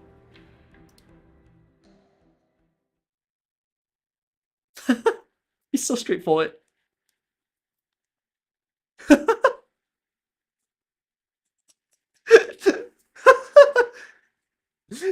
He spent 2 whole days being emotional to end off the 2 whole journey of a day with, I'm out of my job now. The Pontifical cohorts have taken over the border checkpoints, and the Apostolic Knights are keeping an eye out for us too. We won't be getting out anytime soon. We have a safe house, but still, I can't get in touch with Orin either. Damn it! No matter. We can wait. Cecilia, do you regret your decision? I don't know. But if I went with Miss Fiammetta, she would have taken me to Basilica, right? I still haven't figured out my goodbye to Mama. It's okay, Cecilia. You still have lots of time to think. Mr. Freya, there was a lady with horns and a halo in the Ecclesia Requitan just now. Is she a Sankta? Maybe. Maybe not. It's up to her to decide. I thought Sankta as Sankta. That's true for most of us. Some people get to choose. Or perhaps I should say they don't have a choice but to choose. Because of some unfortunate circumstance. Incidentally, you too have to choose, Cecilia. As for whether that is fortunate or not, no one can tell. Can't the Sankta be the Sarkis? Of course they can. You are the living proof. But I'm causing everyone a lot of trouble, right? Even Mr. Azel. If you're always worrying about everything, you won't get anything done. People always fight. Neither gentleness nor understanding can stop that. A lot of times when people fight, it's not because one side is right and one side is wrong. It's because the things that both sides have to do conflict with each other. In other words, the things that you and I need to do are different, and that means we're in somebody else's way. Why can't we go the same way though? Because for a lot of people, the path that they take is determined by the path itself. For example, the Sankta and the Saras. No one can say why the two sides fought with each other at first, but the hatred between them has paved the road for everyone. Can't we choose our own path? We can, Cecilia, but it's not that simple. If you want to leave the path you are on and find a new path forward, you must first make your way through a boundless wilderness. It's vast and empty there. You might never find that new path, even if you give up everything that you've ever known. Why do we still have to look? Right. Why do we have to look? Maybe it's because that's what we want. What we want? Is that so important? It's the only thing we still have. Mr. Freya, can I ask a question? Go ahead. What is that you want? Cecilia, can I tell you a little story? Sure, Mr. Freya. Go ahead. Many years ago, when I was still young, I ran into some setbacks, and then I left. Where did you go? Anywhere. I traveled everywhere. There was a place I stayed at for a while. It was a very small town, and it felt a little like my hometown. But it was even more rundown. Life was tough for everyone there. That doesn't sound like Letterano. Once I passed by the town's pub and came across a humming drunkard. He threw up all over me and insisted that I tripped him and that I should pay for his drink. Everyone in the pub, everyone in the town laughed at him and cursed at him. Those who were scared of him avoided him. Everyone called him a dirty, filthy moron, a lowlife, a sick scumbag. He was a sarcasm. They never chased him out of the town, however. He kept living from one day to the next, doing little odd jobs. Then on one windy, rainy night, a night when no one would go outside, the church's bell started to ring. It was an alarm. It woke everyone up. There were some bad people in the town. It was lucky that the bells woke everyone. It was hard, but we chased the bad people away. No one knew who rang the bells. We all thought it was a miracle. I headed in the direction of the bell tower and reached the ways beyond. There, I found the church watchman digging a grave. Next to him was a cart, and in it a tin coffin, with the Sakas drunkard inside, wounded all over. I started to help digging. The watchman kept complaining as he dug. He said he was saving the casket for his mother, and it was a waste to give it to the Sakas. Then he complained that he'd have to bury the sick Sakas. The watchman said that, not long after the bell started ringing, the Sakas came and knocked on his door, telling him to run, before the man died at his doorstep. The watchman said that since he saw it was about to rain, he couldn't bear seeing the Sakas man sleep out in the streets. So he let him into the bell tower for the night. He kept complaining and kept digging. Then, when he was finished, he stood in front of the grave and sang a song that the drunkard always used to sing, even though he didn't remember how the second half went. In the end, he complained a little more and poured half a bottle on the grave. The winds threw hills on high, hailed the hero's far-flung stride. Over long ways long, over briars and thorns. Sorry. I don't remember it either. That's the song that Mama and Rosella taught me. So, the Sakas man rang the bell?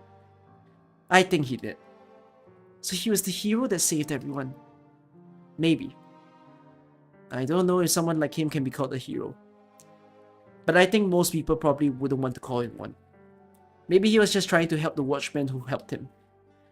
What about you, Mr. Freya? Do you think he was a hero? What is a hero, Cecilia? I thought about it for a long time, but I know that the answer to this question doesn't tell us who the Sakas man was. Rather, it tells us who I am. I don't think he himself climbed up the bell tower to be a hero, but it doesn't matter if we sing his praises, look at him with scorn, or even forget about him. None of that changes anything about him anymore. All the questions that I pondered have nothing to do with him. Only me. Why did I witness this? What does it mean to me? How is it going to guide me forward? It is always the living who are questioned. But I kept thinking and thinking. What if he didn't do what he did? What if he did it, but led the fanatics, the bad people to the bell tower? What if the townspeople couldn't fend off the bad people even after they got woken up? And what if he even died in the bell tower and no one ever found him? There are no guaranteed successes, and there are no choices that can be certain to be right. So I came to this conclusion. On that rainy night, he climbed up the bell tower because he wanted to. It's the most straightforward conclusion out of somewhat stubborn goodwill. Whether that's true or not doesn't concern him. He was a hero, no different from the hero in the song.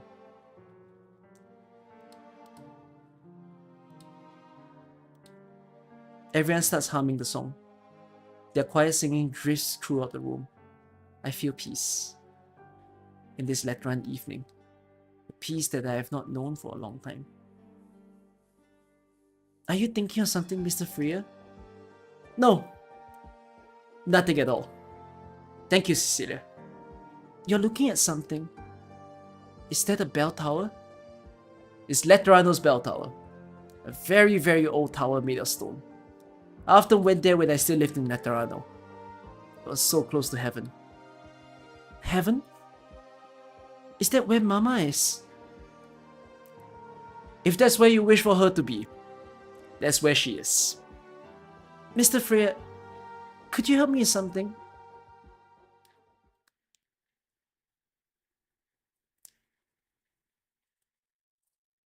Well, Anduin's a very powerful character, but I don't quite understand his story.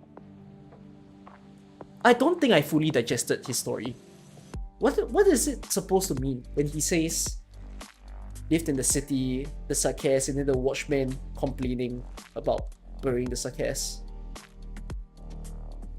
The watchman is not him, right?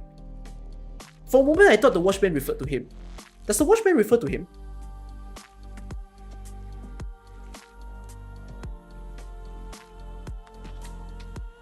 No.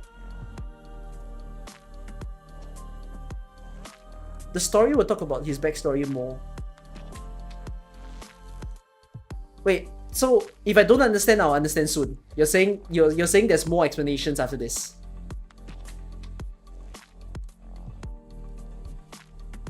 Okay. Sure. Wait. It's time to order my food now. Because it should arrive just in time.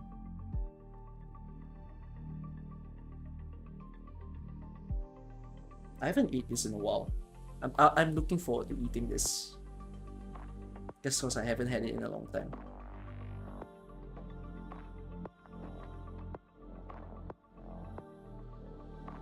Alright.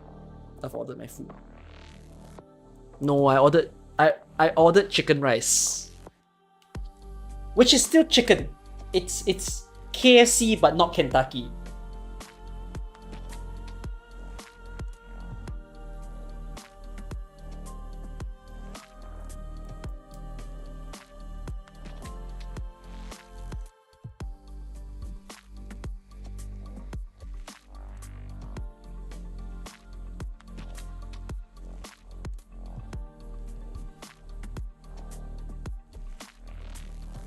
Sorry guys, I'm hungry.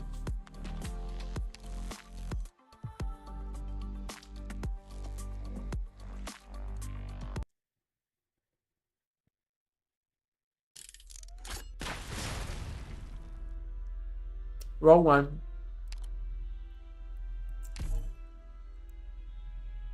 Okay, do I want to do a cooking stream?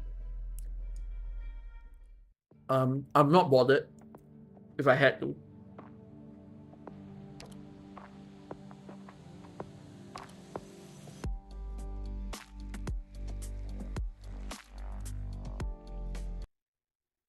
I just realized I'm showing off how I eat bread. Yes, I eat the outside of the bread, then I eat the inside. That's my style. I got very used to it. Hold on.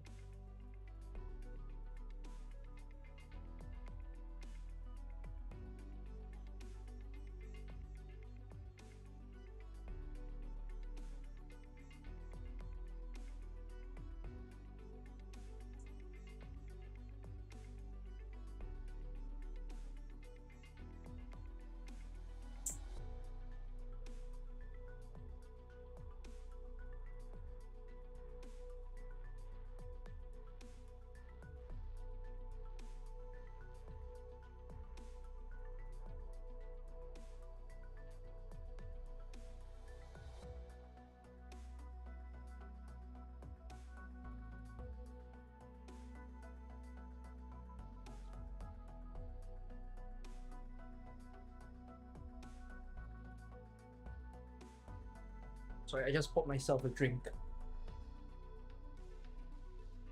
Oh, Ezel! Good morning! Off to work? Good morning. I don't have any work today. I'm taking a couple days off. Up so early on your day off. And look at you frowning like that. Something bothering you? Getting bullied at the Notaro Hall? I told you. It may look like a decent place to work. It's a total misery over there. Here, Ezel. I bought some cupcakes. Take some. Let your worries go. It doesn't matter if work is bothering you. It's just a job. Don't think about it on your day off. Besides, aren't you still a trainee? The ceiling caves in, it's gonna crush all your bosses up top before it even reaches you. Don't make it so hard on yourself. Cheer up! It's not worth getting upset over. Not worth it, huh? Still letting it bother you? Anyways, I'ma get going. Thanks for the cupcakes. It's an early morning that couldn't be more normal. Hardly anyone on the streets yet. But it shouldn't take much longer for the crowds to form and the usual hustle and bustle to return.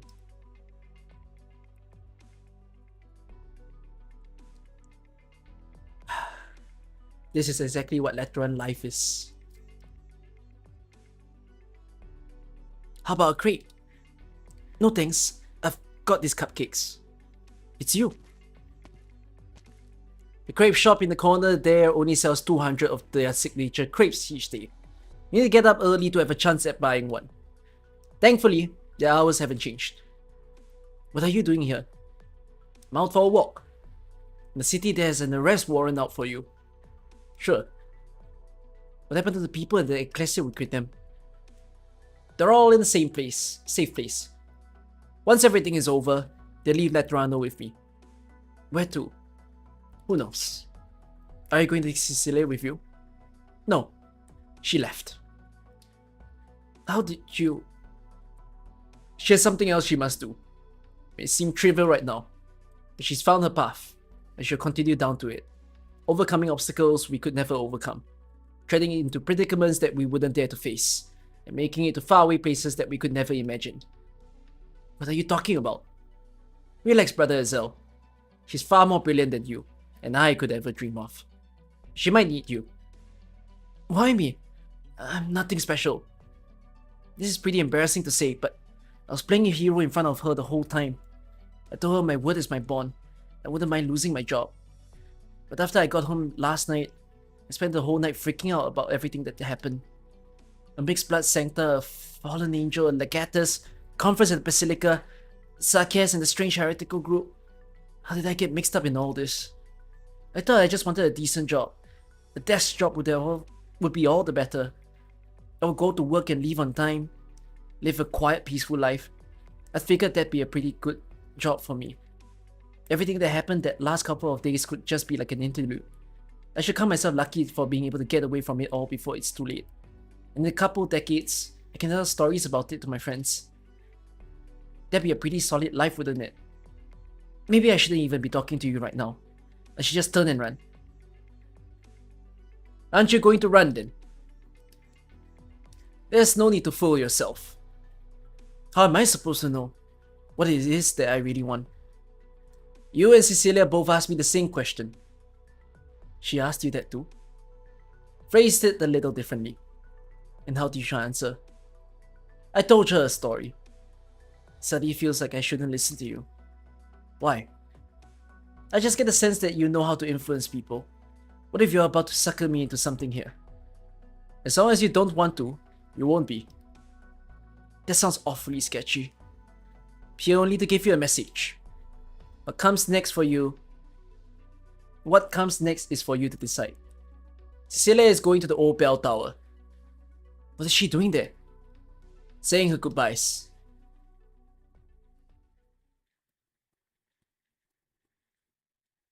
Oh, that's why there's a CG of her at the bell tower. I've seen that CG. But I don't know what it means. I'm gonna find out what it means soon.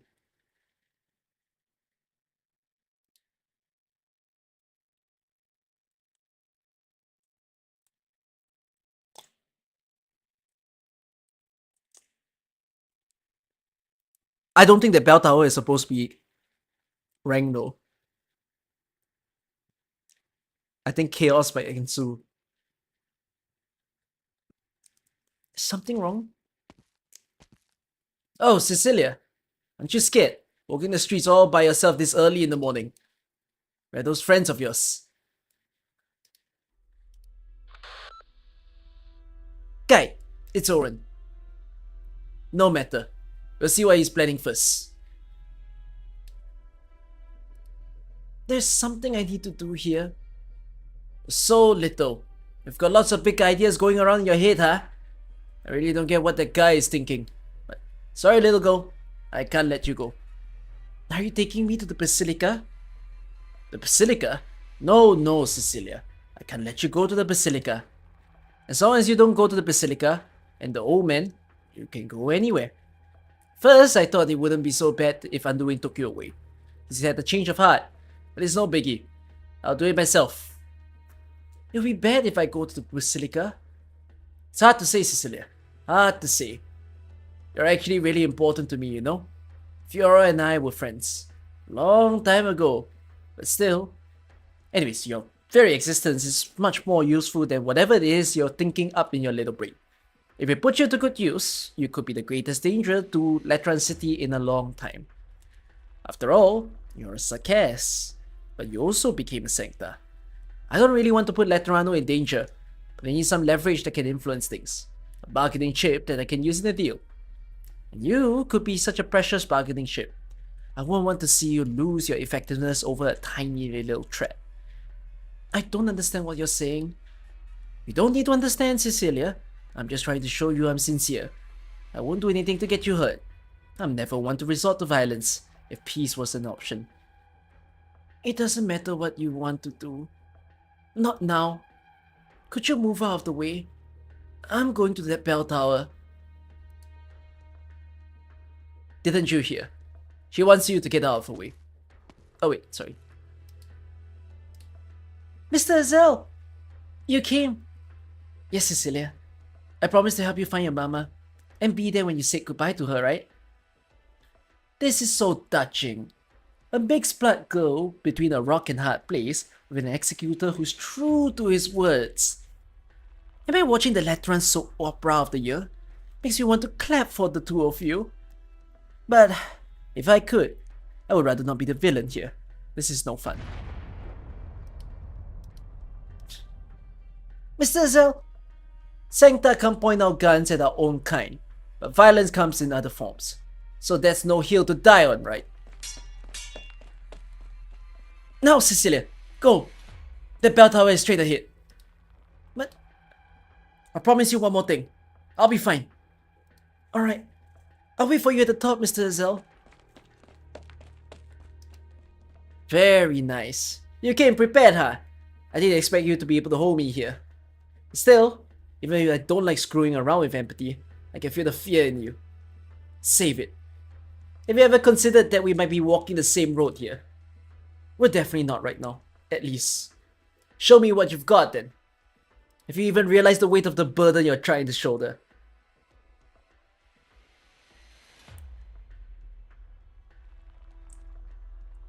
Can that training executor really hold Orin there?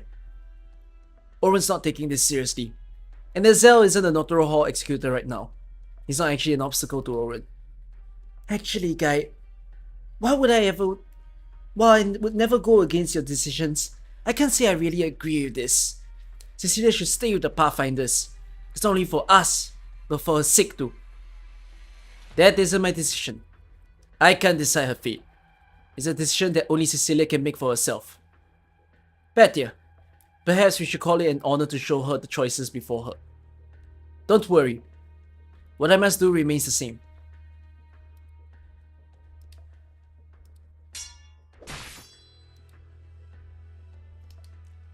Kid, for an executor in training, you aren't half bad.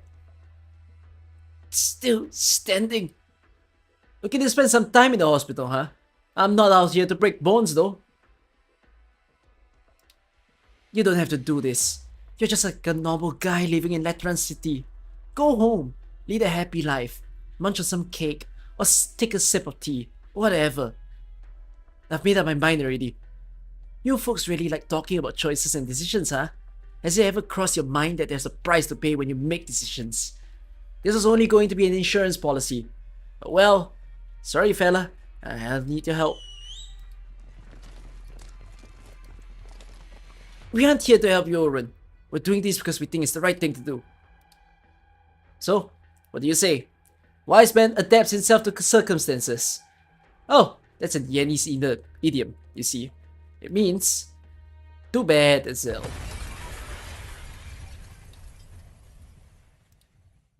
Federico.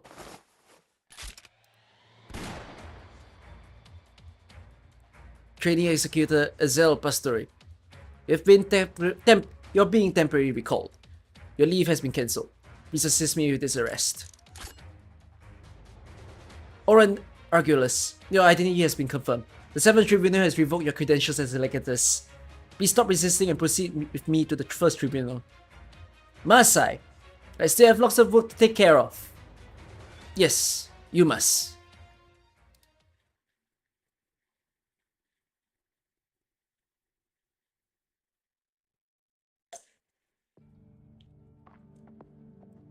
Is he the enemy of this stage? No. He's the enemy of the next stage. Wait, or is he the enemy before? When the hell is he an enemy?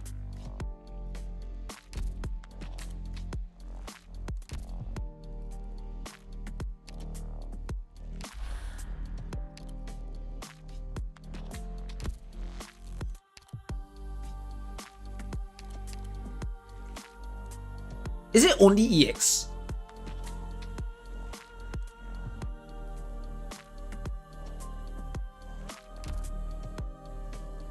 Did I miss him? No, I didn't miss him. It's only EX. That's funny. They didn't put him in the main. Wait. This makes this the only event where an enemy is introduced in EX. Right?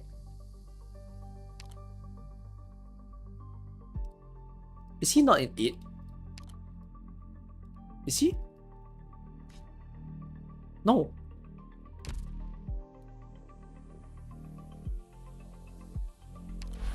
Orin is just the elite version of the bind enemy. Yeah, he is. Yeah, he's just an elite version of this guy. But sorry. Still. I mean, it's not about him being a reskin version. Cause like, you know, Plastic Shizwick in Mariano, at least he appeared in the story stages. Like all the Mariano people also appear in the story stages. Sorry, I lost track. Am I on after or am I on G7?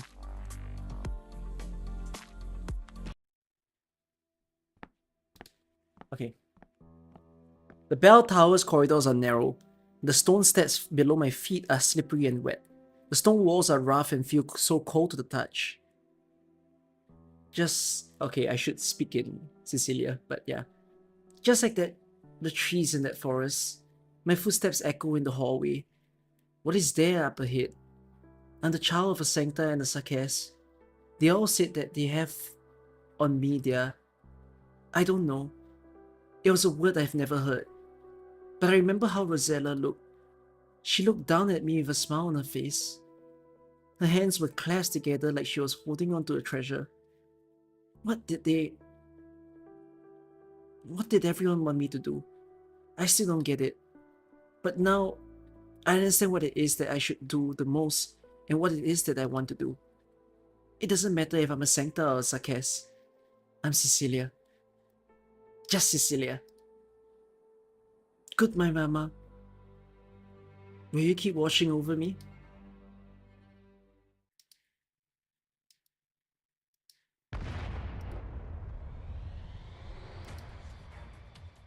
Zel, it's 11 o'clock. 11 o'clock, sorry. It's so hard. I actually think I'm gonna struggle playing as Federico. Because he's gonna appear in fucking Escapismo. He's gonna appear in Exia Alta's event. And I need to play this goddamn... I need to be a guitar.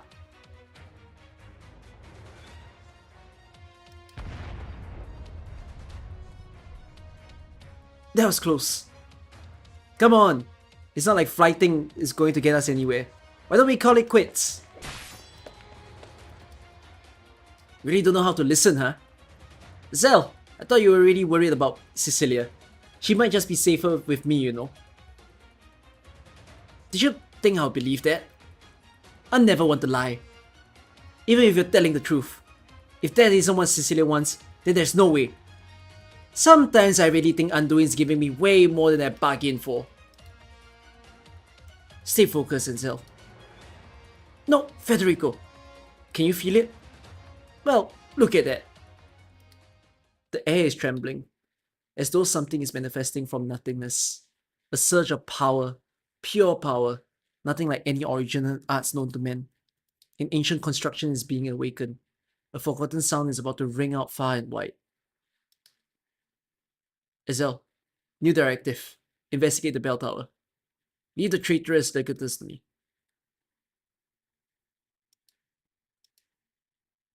Your Holiness, what's going on? Philip, seal of the Central Sanctuary and out all meetings. What is happening? You know, my predecessor, the last pope, had an interest in history. I don't blame you. As an amateur in the field, his writings were riddled with mistakes and hardly worth of any praise. Rather than studying history, perhaps it's better to say that his interest lay in using history to let his imagination run wild. He was particularly fond of certain romantic metaphors in his writing, perhaps a little promiscuous for a history paper, but they did truly leave an impression on his readers. You say, history is a musical movement, written by a shapeless titan in countless voices. Going by his analogy, our titan musician seems to have started writing his next measure.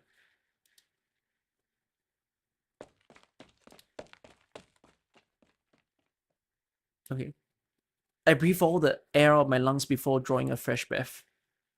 Okay, no, I think it's Cecilia. I trip and fall to the ground before climbing back up and running forward again. I can feel that something is brewing. The other side of the door at the top of the bell tower. Oh no, this is... Okay, this is Ezel. I open the door.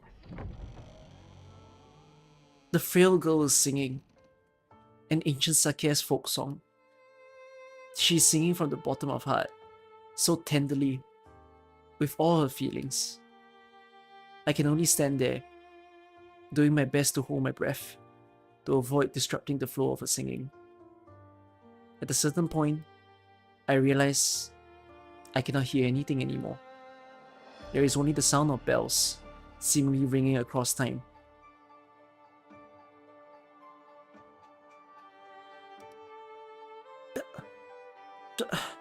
Bells? From the Tower of Revelations. That's impossible! The bell has never rung! Except when the first saint still walked the land. During the day, the Sancta looked up at the sky to find darkness shrouding even the sun. At night, the devil's army came and slaughtered countless Sancta. The Sancta lost so much of their radiance. The saint said, "Follow me." Thus they rose. The saint said, "Listen to me." Thus the bells began to ring.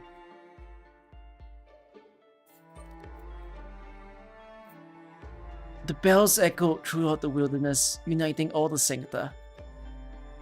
This is a revelation, is an exhortation. There will be light throughout the day, and it shall never be shrouded again. The saints said, build a city, it will be the Sancta's paradise. The saints said, this city shall be called Lateran. The Tower of Revelations is one of the oldest structures in Letterano. According to the text, the Tower of Revelations was here before there was a Letterano. Now the holy bells ring again for our little Cecilia. Why? Perhaps the shapeless Titan musician wanted some crescendos in his music, and he picked Lateran bells for his arrangement because he liked the sound. Cardinal Vilif, you and I stand in this church at this moment. I wonder if that is good or bad. Your Holiness, you must know immediately why the holy bells are ringing. No matter the reason, it's the responsibility of the church to explain why and how it happened. With envoys from the nations gathered in Letterano, all of the attending representatives are now witnesses to this event. This could be an opportunity. Go, Velif. Inform the envoys that the Lateran bells ring for the first time in millennia, and this portends change. We must come together and prepare for the future. What about the Tower of Revelations then? We have waited long enough. Let's get to work. Guy, did you know this was going to happen? What exactly is Cecilia? She speaks raised, but is there some other secret about her? No, of course not. She's a Cecilia that both you and I know. She may come from a unique background, but there is no secret to her. It's just that perhaps Letterano itself is thirsting for change. And Cecilia, she's just so happened to be in the right place at the right time. Or perhaps she's actually the one who will end the 1,000-year conflict between the Saras and the Sankta, and so revelation came, and the bells rang. Of course, it could also just be a misunderstanding, a coincidence, a kind of black humor in the course of history. But we both know that the truth is never what's actually important. No matter what, this is an opportunity. If I have to say, it might even be proof that we are actually blessed. The church is most likely putting all their attention on the envoys in the Tower of Revelations right now. We'll pave the path forward for you. You need only walk it. Anduin, the bells have started to ring. The bells belong to a child who is about to begin her journey. Oh, you sound very relaxed. You've made your decision. My decision has never changed. Even if I must give up everything. Even if I must give up everything. Is there any meaning to this? Meaning does not exist for nothing. All our choices merely conceive it, mold it, and give it a chance to descend upon us. I get it now. I hope you'll find your peace. But yeah, what you just said goes against our original goal. All men are cornerstones. The roads we lay are paved for those who follow us.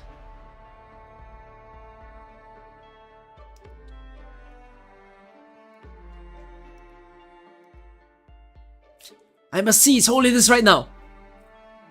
Good night, Salvatore. His Holiness is praying right now. No one can see him.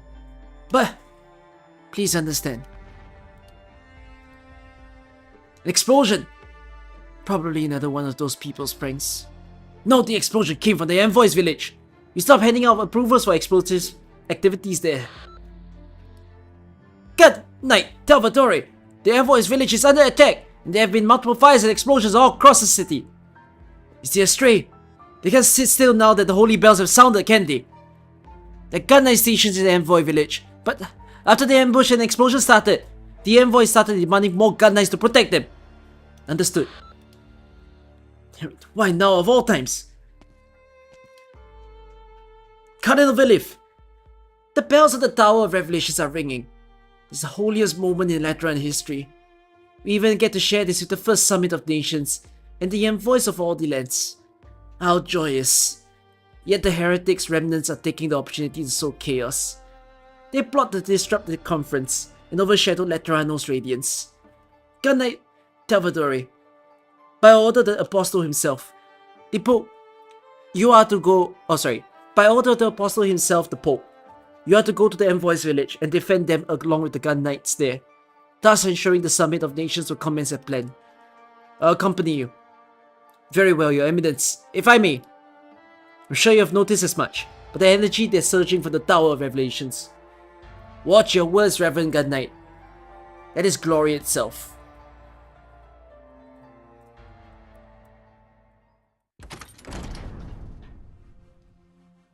Lemon, did he do this?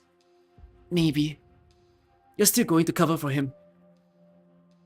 Fiammetta, come here. What for? Come here.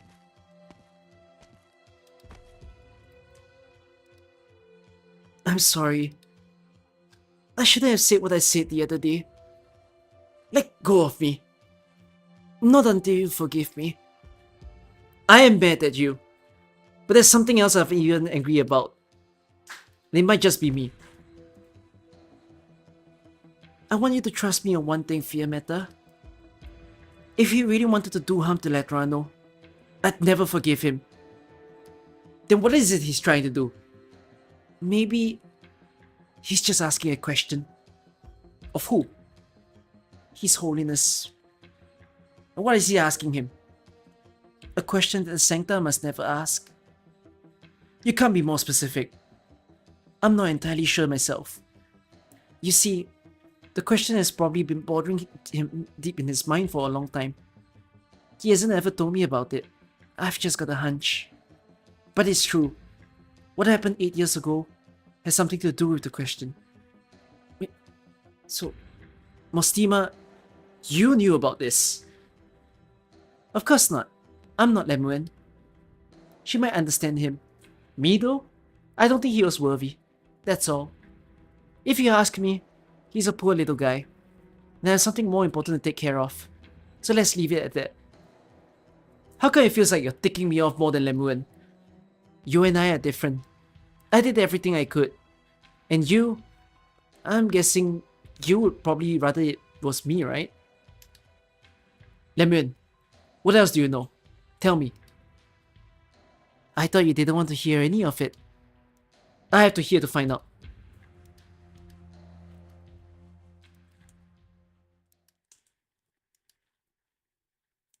Silla la Porta, by the order of Apostle himself, the Pope. I am here to protect you. Because the bells started ringing. Are they ringing because of me? I cannot say. Please follow me to the Basilica at once. It's okay, Mr. Ezel. Don't worry. Let's go. The new event will be about religions and belief. No, I'm completely fine. As long as it's a well-written story, I'm excited for that. I mean, I love stories that goes into topics that are so worth discussing.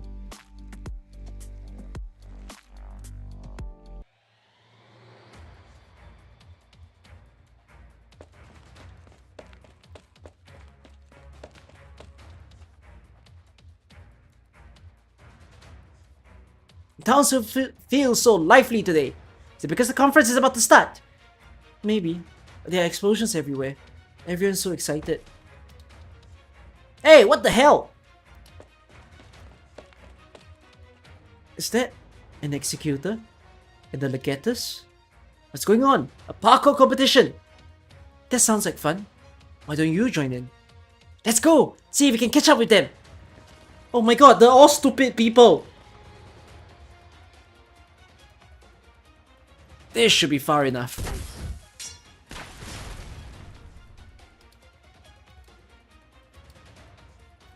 You're a stubborn one, aren't you, Federico? As you are. I thought you didn't have a mission. Aren't you practically on vacation? I don't get it. Is there a reason you can't get out of my case? Did I ever do to offend you? My last mission was in Siracusa, to recover the personal effects of a local sancta. Among them was a notebook. In it, he wrote that he once saw a female sancta come into contact with a male sarcas.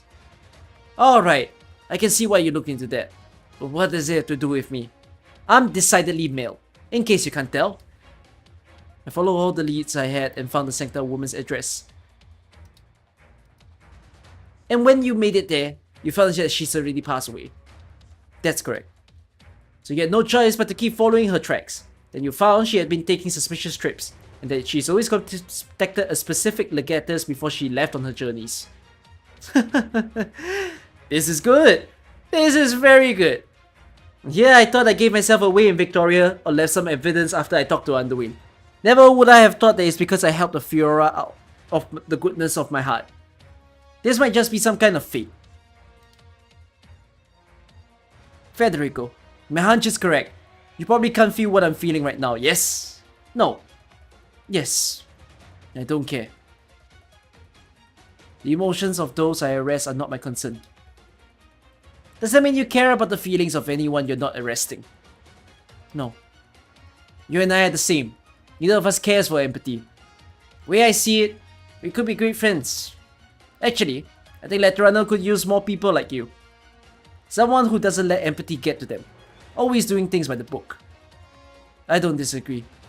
Perhaps I could pay you a visit in the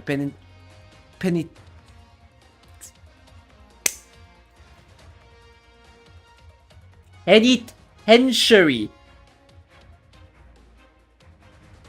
What in the words of words? After your trial, and we could discuss it more. So that's your reason, Orin. Here comes the worst of my troubles. Why must an honest-to-God good guy like me be blessed with such rotten luck? Good day, Cardinal Vilif. Good day, Executor Federico. The 7th Tribunal will handle this traitor from this point forward. The Notarial Hall's involvement is concluded. Please send a copy of your report on this matter to both the 7th and 1st Tribunals. This is my authorization code. Confirmed. In accordance with all relevant regulations. So, would you like to go back to the vacation? Or join me in arresting the stray? It's up to you. Wait, hold on.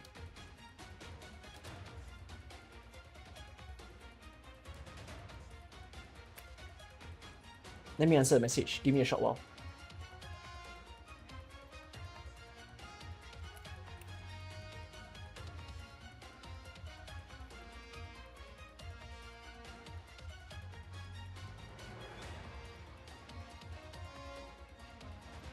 Hold on. Let me read a message for a while.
Okay, I'm back.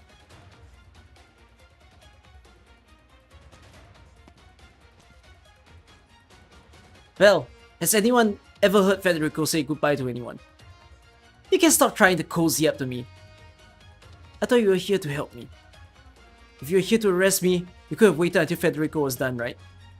Of course, it's possible that he couldn't take me, but that wouldn't mean that you had to send him home, right? I simply realized that you might be more useful than I expected. When I read Federico's report, I thought you were just Anduin's helping hand, but it looks like you're not as much of an imbecile as I thought. I'm on it. Cecilia's existence is a threat to Letterano. You don't want this threat to be wiped away, not because you want to see it executed, but because you want to use it to make a deal. It really makes my heart ache, you know. It's such a windfall, but no one's trying to touch the pile of money. I'm the most faithful to Letterano a man can be, honestly. You know that, Velif. I'm His Holiness' biggest supporter. His ideals anyways. but you don't agree with the way he does things, correct? Like this conference, for example. You don't think there's any point to it. You think there is. Velif, how much do you know about Victoria these days? You wouldn't understand just how close we are to war. And at a time like this, His Holiness put up all this political capital he accumulated over the last couple of decades. But even though he managed to get most of the countries to bend, the envoys who showed up, they hardly have any weight. In more peaceful times, we could use this as a foundation and slowly pave our way forward. But we don't live in peaceful times. There's no time for us to dilly-dally around if we actually want to see his ideals put into practice. I saw a lot of even dirtier moves in Victoria, with my own eyes. I won't say it's the right way to do things, but if doing the right thing doesn't get us to the finish line, tell me, would you rather be a woman of integrity?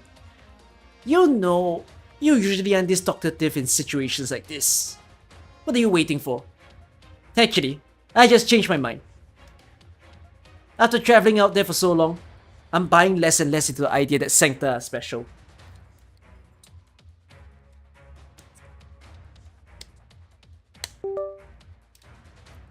We've got the empathy thing. We feel what we feel. That's it. What just happened though? Even though I have to admit. Okay, wait, no, sorry. What just happened though? Even I have to admit. I felt something ancient and primal, and it originated in my heart. Moreover, we got ourselves a trump card. All those envoys are gathered here in Letterano. We are blessed with a miracle. What does that mean? What could it mean? There's still a lot for us to do, isn't there? I think you might be mistaken about one thing. You think there is no place for the Summit of Nations during troubled times. I suggest you look at this from the other side. That's it. I think you have the right idea about one point. There are certain things that His Holiness can't do himself, and I also don't think there's any harm in having a backup plan. You're a lucky man, Orin. I do have a use for you. Come out, Patia. At least you still have some sense in you. Your Sakes friends aren't running around the city, joining in on the commotion. If any envoy saw the Sakes actively sabotaging the Summit of Nations in Laterano, things wouldn't end nearly as well. What are you saying? Anduin is on his way to Basilica, isn't he? What do I know about him? I've got no reason to tell you, Patia. But before I go settle my score with him, I need you to stop the stupid, annoying little tricks. While your people might still have some sense in you, and you aren't actually trying to sabotage the Summit of Nations, I'm warning you. Don't push your luck. Things don't always go the way that we want them to. Oh, so now it's your turn to convince me. This is just a little advice. If you don't want to take it, that's no feathers off my plumage. Fiammetta, tell me, what are you thinking? What else could I be thinking? I'm doing my job. I'm settling the score. It's not that complicated. Why did you leave the Pontifical cohorts 8 years ago? They don't get to leave the city. Only the Notoro Hall does. What's it matter? Why ask about that? I don't know what you're brooding about. Maybe you put your hopes on me for something, but I don't really get what your whole thing is about I don't really get what your whole thing about Lateran Declaration is about. And I couldn't care less about it. A teammate I trusted betrayed us. One of my friends got hurt because of it, and another got exiled. There might even be traitors who have eyes on them because of it. I made this mistake once, and I won't let it happen again. I'll protect them. It's as simple as that. And I'm not going to apologize if that doesn't fit with your fantasies. Don't get cocky, Mastina. In the same position, wouldn't you do the same? You're right, I would. It's true. I've got a fantasy. But so what if it's a fantasy? Fantasies, ideals, if I didn't chase those things I once lived in, I wouldn't have made it this far. Maybe I'm too naive to entrust others with my ideals, but I have no regrets. I don't get you. That's why I'm not going to back down, even if everything I'm doing seems stupid and annoying to you. It's my mission, and I'll see it through the end. If you want to stop me, you'll have to take me down. Very well, Patia.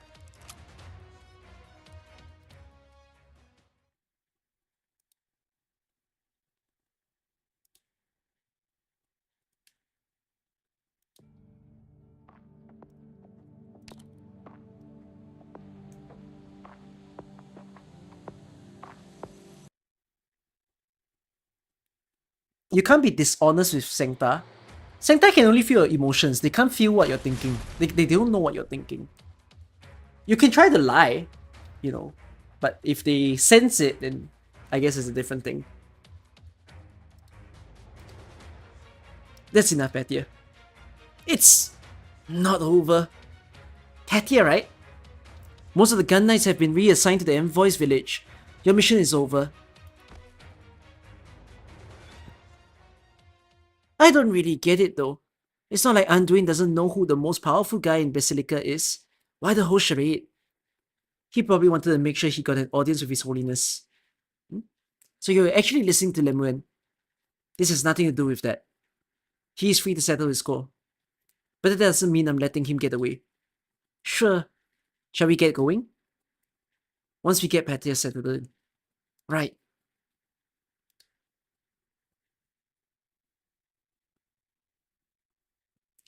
If you believe what you say is the truth, wouldn't they feel you believe in what you say? But believing in something is not a feat. It's not an emotion, right? Hope is an emotion. Dread is an emotion. But belief is not an emotion. How should we face this revelation? These mysterious, indescribable moments. These ambiguous, yet to be explained urges. These unascribable, esoteric intuitions. Where will it lead us? What kind of choice does it want us to make? Or perhaps this is merely a hallucination caused by the fatigue of life. But revelation is called as such only because we willingly believe in it, or were told to believe in it. We could even say that if we knew it to be absolutely temporal, even if we deconstructed it into ice-cold objective logic. Regrettably, man will still shine a spiritual light upon revelation. Thus, when this cruel reality befalls us, the coward can point fingers at the ambiguity of the revelation, while the devout can repent their insufficient understanding. In any case, oh, this might be Anduin. In any case, we can at least very ascertain that we ourselves are not the root cause of everything. Anduin, I was expecting you. You don't seem surprised at all.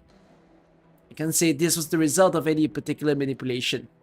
The greatest lesson that I've learned in life is that people always cross paths, no matter their intention. But, in the end, we have our own goals. The guardian, keeper, and executor of the most supreme law. The 11th man to take the name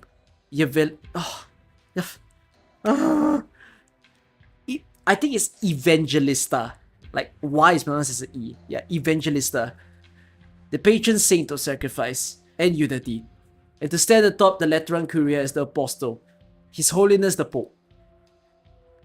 Why recite all these titles you do not believe in? The girl does not remain in your grasp.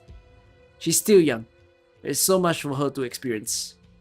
Yet, we are old. So old that we know our way around conspiracy, political machination, or is it machination? And internal strife. What will you do now? Will you lose this fine little gift you spent decades preparing on her? Not foolish enough to stand in the young girl's way. Even if she triggered some kind of miracle. This miracle is Letterano's. It belongs only to Letterano. God's grace has fallen upon us. There is nothing more to it. Do you enjoy history? I love history.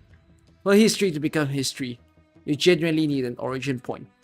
And when some kind of variable is introduced to stir up the water and form ripples, those ripples are history.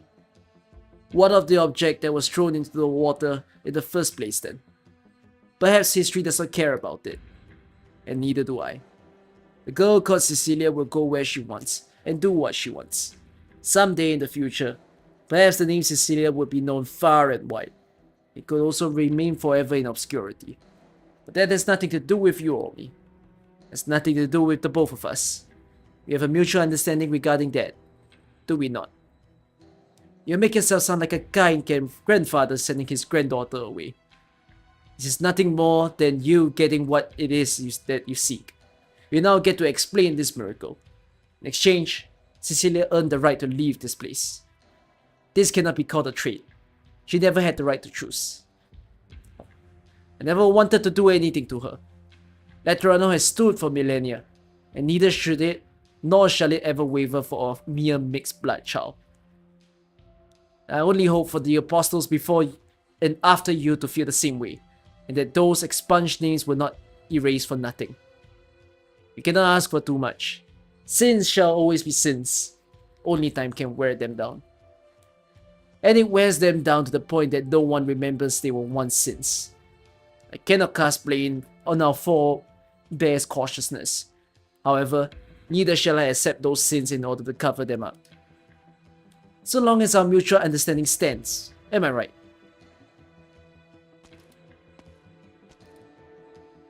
As I said, it is very boring to grow old.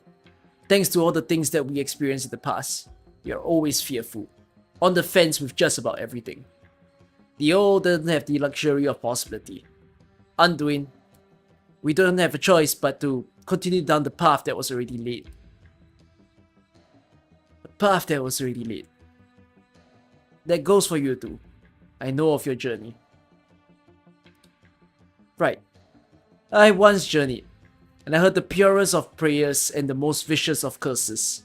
I stepped into sumptuous palaces and plucked my shoes out of bloodstains. I saw shameless sinners beg for mercy, and I closed the simplest of caskets on innocent children. It was always the same. Their cries died down, and their tears always dried up.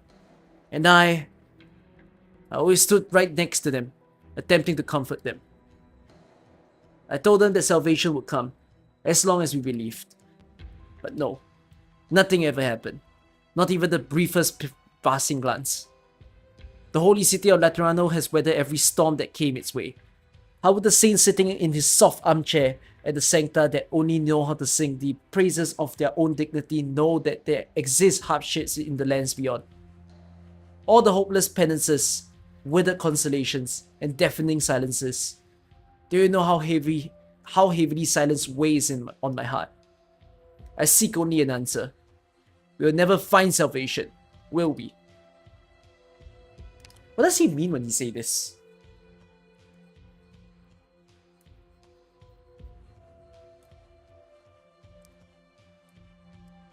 Is Anduin calling out on the people of Letterano who chooses to... I don't think it's specifically the people. He's talking about saint, right? Wait.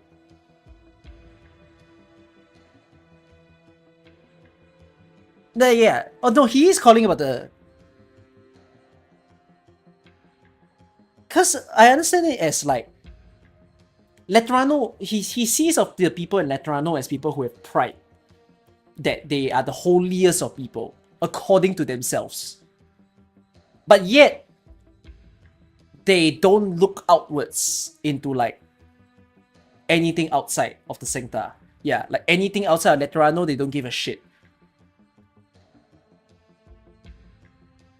He's calling out Sancta having faith, even though they don't know the conflict outside.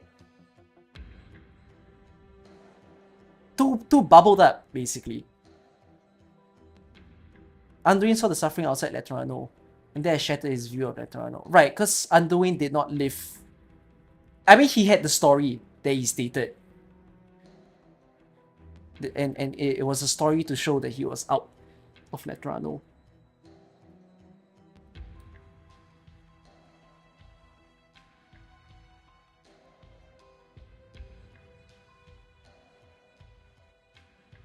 Actually, this isn't so much about... This isn't as much of a religion, I think. This is more so mentality of people within country. I do quite agree with what he's saying, which is also something that I find very bewildering. Like, I'm a Singaporean myself, right? And I mentioned to you guys before that lately I've been following a lot of American media just to see the stupidity that is going on over there. But like, I've always wondered, when it comes to one's mentality, if the only thing you choose to feed on is where you live, you will be so hard ingrained to think that the way that you live and where you live is the only thing that exists. And like as if the only thing, like how you live is the only way that is correct. Like it's basically the closed mentality mindset rather. And it's, I think there's more people who do not have an open-minded mindset where it's like, I think I'm the best at everything. When in truth, they don't know about things that happen elsewhere within the world. You know, like, oh shit, people are suffering an earthquake. Can't be me. Oh shit, people just, I don't know, have a war of some sort. Yeah, can't be me.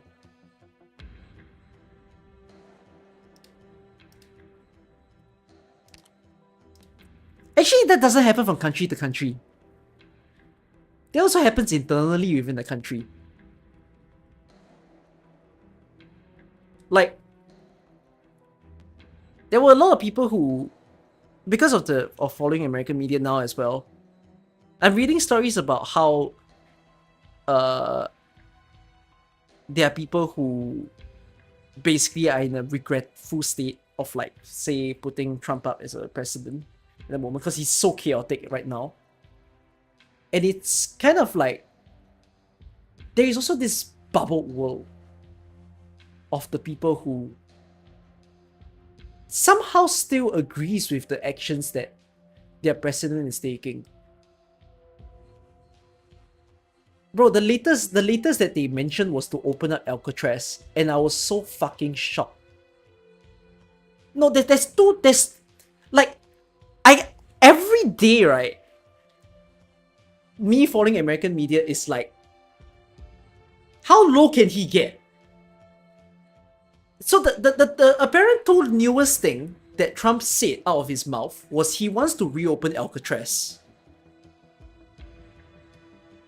He wants to do it to apparently house the most illegal of criminals. But Alcatraz is not meant by anyone now.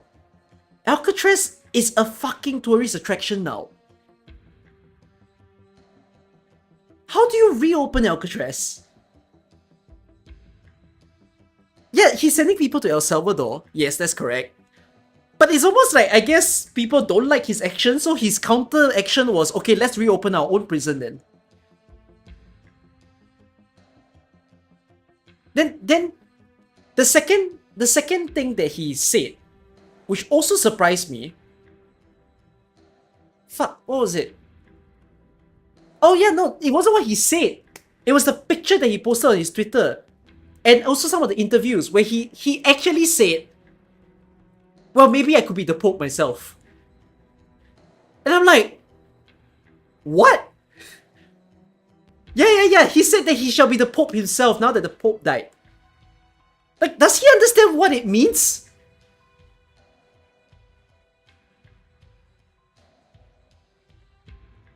On Twitter? No, he said it in interviews.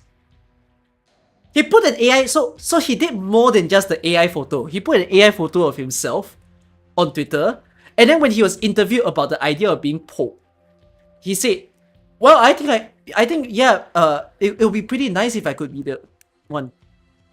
Like, my god. But the point is not about his wildness. The point is the idea of a bubbled world.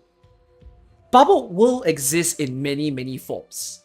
You know, and my most apparent, most concerned bubbled mentality I see is people who still think Trump is doing the right thing. At the current stage of where he is. Like, as the day goes by, every single red flag is like, are you serious that you still trust him? Like, I cannot understand the people's mentality. That they are still in that, oh, no, he's great type of thing. He said that the only fake news didn't find it. He's actually, last thing I'll say, his interviews, right, have gotten so fucking wild to me that both the news agencies that's supposed to be pro-Republican, and then of course the non-Republican news agencies, then try to interview him and ask him questions. He's now done it like 3 times, where he said to the reporter, "Why are your questions that you ask me only negative? Why don't you ever say any positive things? You know, like why don't you ask me, oh, Trump, you've done really good on gasoline. What I just said, right, it's not like a news report. It's straight from his mouth, where he asked the reporter, why don't you ask me good questions? And specifically said the type of question. I was there like, how fucking low can you get?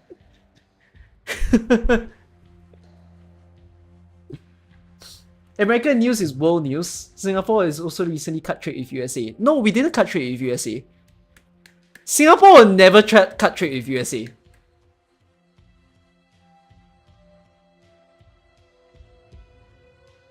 Anyways, let's continue. I really like this story, by the way. Makes me think a lot. You saw recent news of Singapore reducing relations? Well, I live in Singapore and I'm not aware. I read Singapore news. We just recently had our elections as well. No, we're not cutting anything. Reducing reliance might be a thing, but it's not something that's publicly or openly said. You know, it might be something that the government is trying to do. That I agree, but it's not something that it will publicize. Right. But what a great story. Seriously, the topics that they hit home with. Okay, let's continue. Salvation. I often hear this word from the faithful, as though a sort of incomprehensible ascendance, as though an ark that will rescue all the drowning. Behold how grand and glorious Lateran city. It is so splendid and magnificent, solemn and refined, with a perpetual aroma of vanilla and sugar wafting in its air. All of this is a reward for abiding by the laws. All of this is proof of our salvation. Yet this paradise is only a paradise because of the harshness of the ways beyond. We could have been the star of the barren lands, a torch in the cold night. Don't you dare say I'm wrong. Letterano is not some ancient concept that floats only in scripture. It stands right here and now. Letterano can save everyone. She cannot. Why is that? Because we are only us. Because we are the Sancta of Letterano. They are not us. They conceal. They become disillusioned. They consign. They become disappointed. They struggle. And they hate. They themselves mold and shape their own enemies. A man-eating monster of both lust and disgrace, with the flames of destruction hidden in its heart. Why do you think these lands have seen countless dynasties and nations come and go in the flames of war, while the miraculous Letterano has withstood the test of time? Anduin, they are inferno itself. And you chose to leave us. You left behind the virtues that shaped us under the stubborn belief that your water could extinguish the flames of inferno, that your candle could illuminate the night. Why seek my answer? You chose despair for yourself long ago. 3 times have I visited Letterano. For the rest of my life I wandered the lands beyond. I've met many men and women, and I do not need the Lateran Pope to tell me how dark their hearts can get. Yet, there is also a ray of light in them. A radiant, blinding light that I can never forget. That I will never forget. Or set ablaze by the light. Perhaps the fire is destined to be extinguished the moment it first lit, but I could never again return to the eternally radiant Letterano. Yet this perpetual radiance is cold and distant. Letterano's light shines only on a select few, and its might exists only to project this image of fabricated glory. In that case, I would rather be the torch that burns by the feet of those who are freezing to death, even if its flame will soon be extinguished. Anduin, flames are destined to be extinguished. You seek to turn this perpetual light into a flame, and the flame will meet its fate one day. When that happens, there will be no more light, not even a cold and distant one. If you shatter the twin moons in the sky, then those struggling in the cold night would do so in darkness, left only to close their eyes. Light will ultimately become a fantasy, a lie, of a dream. Would you call eternal night a kindness? You despise the small size of this paradise. But do you know how hard it is for a small paradise upon this land? You scorn its small size, but have you considered that there are those who try to live an honest life? What right do you have to turn this paradise to tinder for that wildfire of yours, destined to be put out? This world is hostile to beauty. To allow this beauty to persist forever, do you know how much the Lateran people, countless Laterans, generations of Laterans, have had to sacrifice? Anduin, who are you to so handily deny all this with a few trivial words? Preposterous! There are those trying to live an honest life in Letterano, but does it somehow make the lives of those outside any less real? They hold out hope despite their hardships. They follow scriptures and the laws. They believe that they can change their lives, and they look forward to the rewards of their hard work. Mrs. Bellin from the Rock Salt and Sundry Store, Deccan Landy of the Tidal Chapel, Little Sagri, who ties ropes on their bells. Tell me, is there anything wrong with their faith, with their hope? Tell me, oh great glorious apostle, Pope Evangelist the 6th. XI is 6, right? Or is it 11th? How do I read XI? V is 5, X is 11th. The great protector of our paradise and defender of history. Why did Rogue Chimera deserve to be destroyed? Answers. Questions. So this is the answer that I sought. It is the question that I wanted to ask. Something has come loose. Something that has one tied me up for so long. Something is roaring. Struggling. Yet, I only feel at ease. As though I'm bathing under the saliferious sunlight. The gunshots rang out almost at the same time. The law is carved into each Sancta's flesh and blood. One must pay a price to break it. I knew that. I think this must be... I don't know whose perspective is this. I've taken that step already. Whose perspective is this? A great force slams me into the wall. The sculpted relief presses into my bones. The statue behind me crumbling to the ground. Anduin? Okay. There is no question that it was the strength of a patron firearm. Though Evangelista's the 11th's body is old and frail. He is far stronger than he seems. However, I try my best to open my eyes and make out his figure among the smoke and dust. The old man is standing in the middle of the basilica, but there is no longer a smile on his face. He looks even older than he did when I stepped into this place. But the halo above his head shines bright as ever. The law in our flesh and blood, the painful price to pay. Price. Then I realized what the real question here is. The halo above my head is not glowing any darker than it used to. I see. If you and I came out of this unscathed. What a surprise. It's worthy of celebration though. I was prepared to pay the price. Your pure follower, Anduin. Perhaps that is because you were not born in Letterano. In Letterano, we don't believe in our faith, do we? We live as part of faith itself. We Sancta have been its prisoner ever since the very moment the halos above our heads started to glow. What exactly is the law that we, the Sancta, believe in? What exactly does it mean to fall? Throughout Letterano's long history, each apostle has had the authority to interpret the commandments and derive from them new rules and decrees, even placing them above all others. Letterano is built upon this law. All Sancta know, violate the rules, the commandments, or the laws, you must pay the price.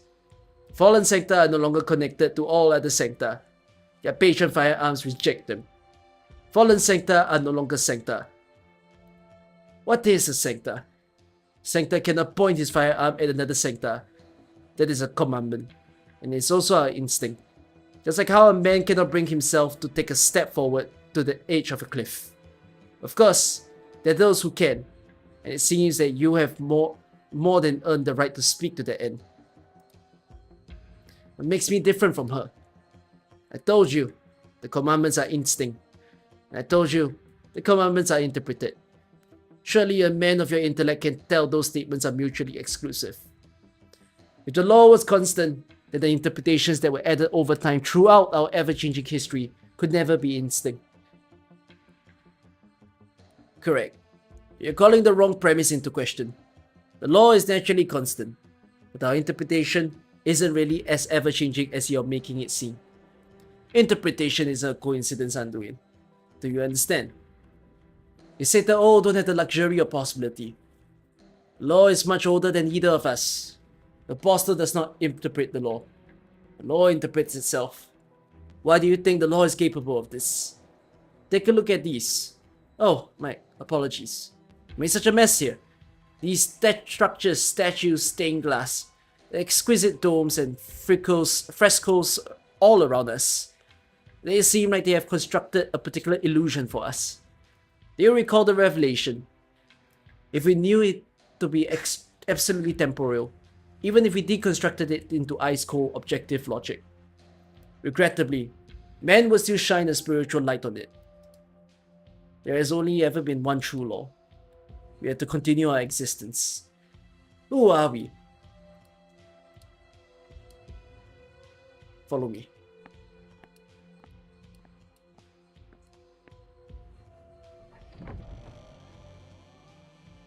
I follow the old man into the depths. Everything knows that the saints of old are buried under the basilica. They're the most knowledgeable and outstanding men and women in Letterano's long history. Their brilliant marble statues have no eyes, rendering them blind to those who pass by. We head down. Stella recounting the achievements of the past popes line our path. Among them were the conceited, the noble, and perhaps even the crazed, but not a single one of them ever allowed Letterano to be besmirched. Now they stand here in silence.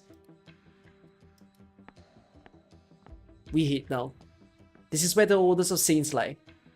They were the ones who plucked the Sancta out of the chaos. They were the embodiment of all virtues of mankind. All those who came after merely imitated them. The nameplates on which their miracles are described are dim and lightless. We head down. I do not know where I am. For as far as my eyes can see, nothing here has ever been mentioned in any text or literature. I cannot understand any of this. It should not be part of Letterano. A low humming sound fills the entire space around us. Strangely, I find myself flustered by all this. It is not the answer that I sought. It is not something man is capable of establishing or interpreting. It is not something that interpretations, analysis, debates, or reforms could influence. It's not a matter of whether or not you believe in it, why you believe in it, or how you believe in it. After all, this is an undisputable existence. In such a manner, it exists. What is Letterano? What are Sancta? I see. We are as only because it links us all together. It molds us. It's the criterion upon which all things are based. The path you and I follow was paved by law. The paths you and I have trodden both lead to the same destination. It allows you and I to continue making our way forward. This is the path it has deemed as correct.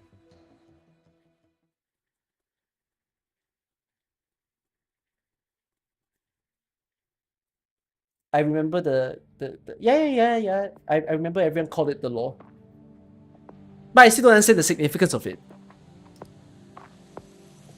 Hold on.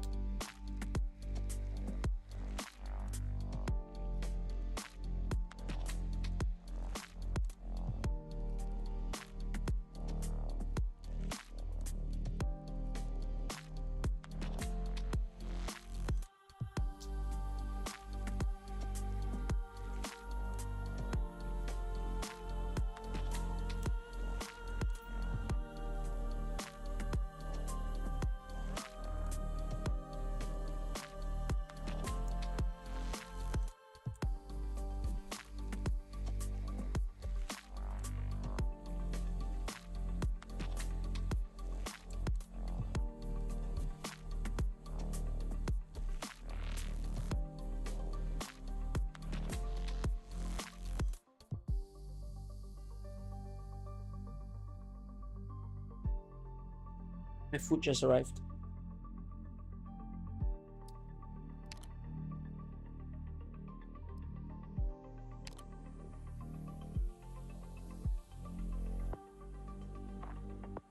By the way, I might not read Gabriel, cause yeah, it will be a 9-hour stream, but I think I'm gonna get a bit restless by the time I get to Gabriel, cause it is not the same duration. This is a very heavy story. Let's have a healthy sleep schedule. I can still sleep fine by reading Gabriel, but it's like this story is so heavy that it feels weird to read Gabriel after this, doesn't it? Like Gabriel is gonna be a whole different world in this story. Yeah, I spend maybe I'll spend the extra time to chat about this story once I finish it. But yeah, I don't think I can get to Gabriel, unfortunately. Gabriel has a bit of sad, but it's generally silly. Yeah, I would think that Gabriel is just more so the silly side. Then I think it will have its heaviness, because I remember that briefly it was supposed to be like the fight between the Archosaurus or something along that line. I can't remember the name of the people, but it's something about the crocodile people. Actually, that's so funny. We're here in Letterano where we talk about the holy sanctas, and yet you have another part of the world where crocodiles are fooling around and don't give a shit about people with a halo on their head. The world is an amazing place. Anyways.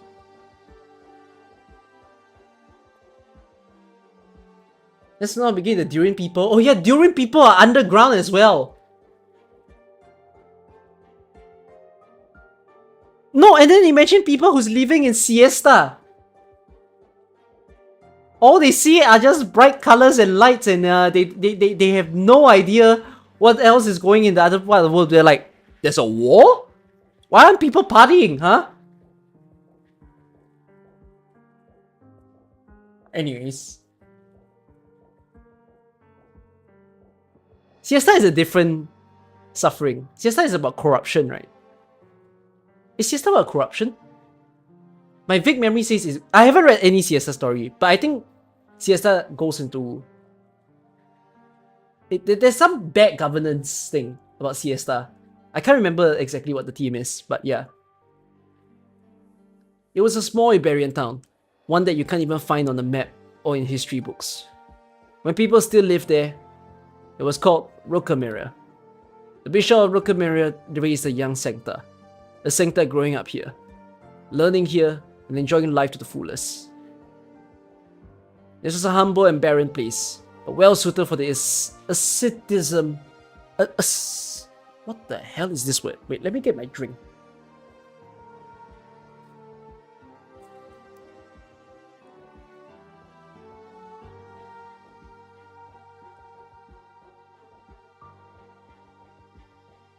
There we go again.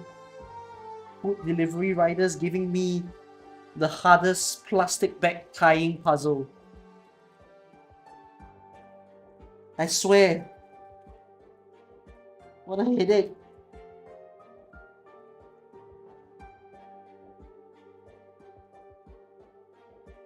Why do people tie their plastic bags horribly?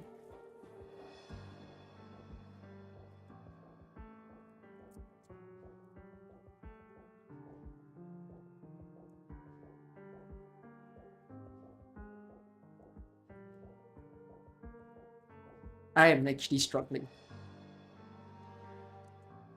Almost there, almost there.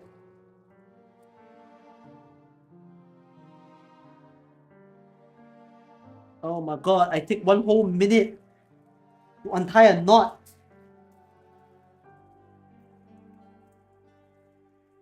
Alright. God. You did another tie? Oh shit. It's out, it's out, it's out.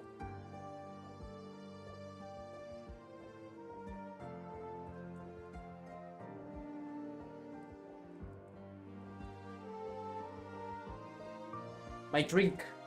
Oh shit.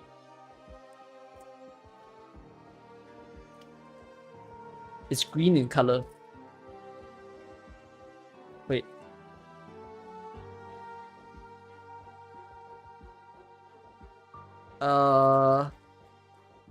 It's a coconut based drink.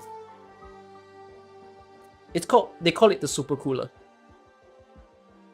What's on the bottom? It's the coconut flesh. It's like, it looks like I've blended Gavial.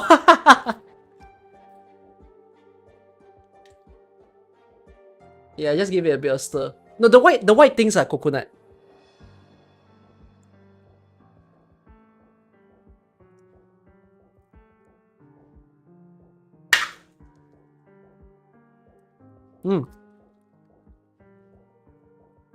Very nice. I haven't had this in months. Good to have it again. Anyways, let's continue. It probably tastes good. Oh, it does. Actually, this is something I would ask people who come to Singapore to try. Like if you are going for the usual typical like Singapore food, no, you're missing out. You need the actual secret places. This is one of the things that I will say as a drink you should come and try.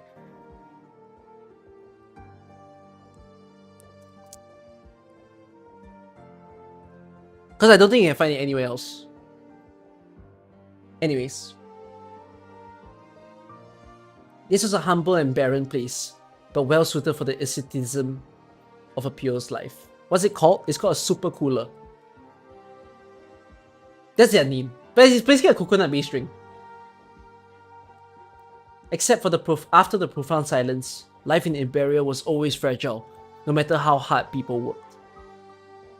One plague, one famine, or one premeditated infiltration was all it took to bring everything crashing down.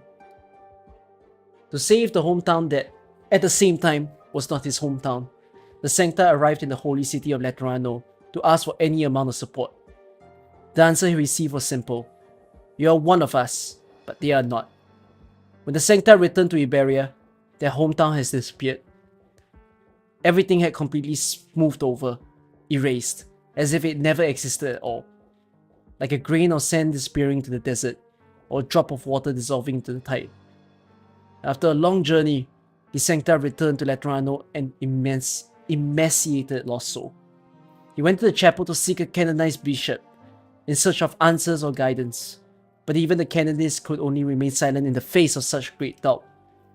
On the pew he sat, remaining there from dusk to dawn. Fiammetta, that was the first time I met Anduin. Oh, is this Postima's perspective? Whoa, hold on. Whose perspective is this? Lemuen's perspective?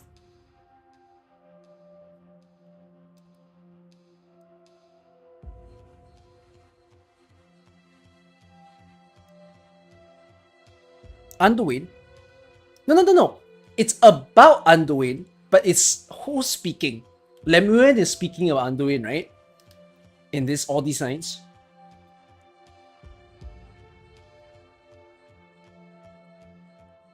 Lemuen live in Letterano.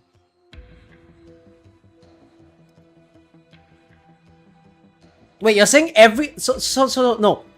Are you saying from here to here is Anduin, but you think the last line is Lemuen?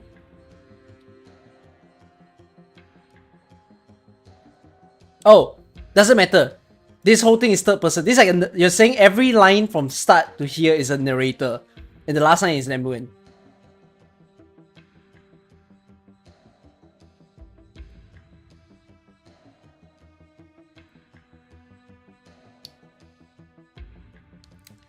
Or Mostima, but we need a proper answer.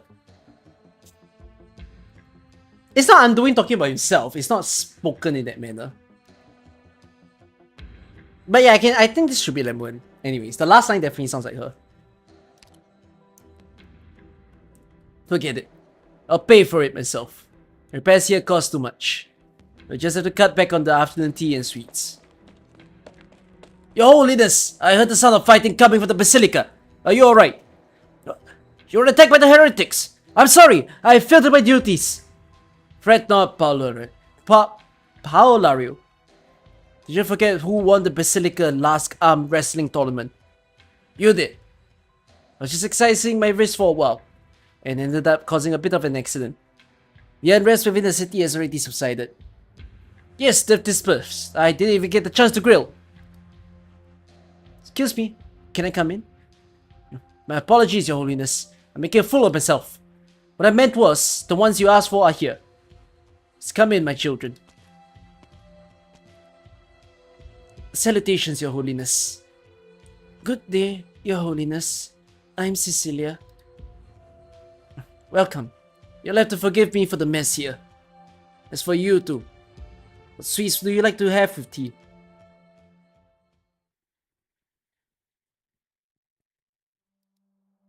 Do you need me to make something? Let me think. Maybe add a few cubes of sugar into your teacup. Zell, perhaps you should add a few more. Some sweetness will mellow out your nerves. Yes, Your Holiness. If I wanted to leave Letterano, would you let me go? If I said no, would you obey me? Maybe not. Then go. Your Holiness, I'm just a poor old man whose greatest wish is to spend the rest of his life in a soft rocking chair.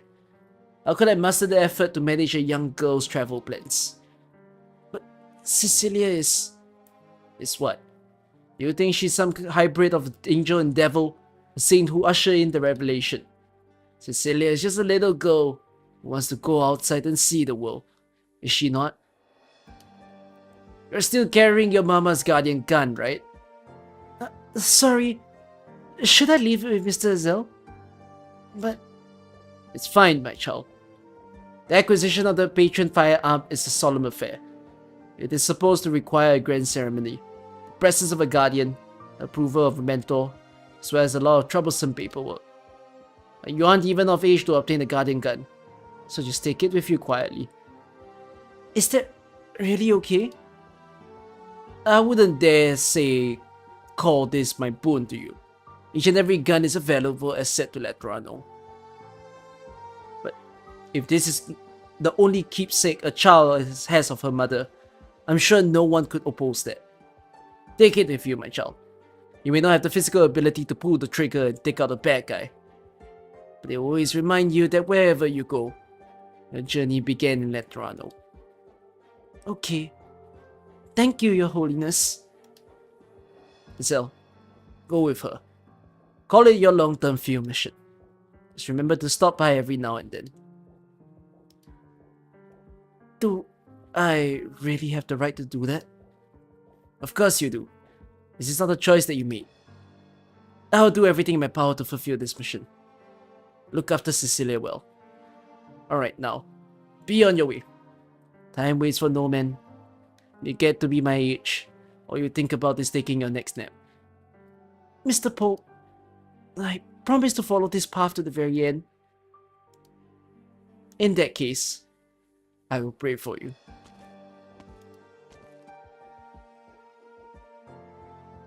Your Holiness, are you satisfied with this outcome?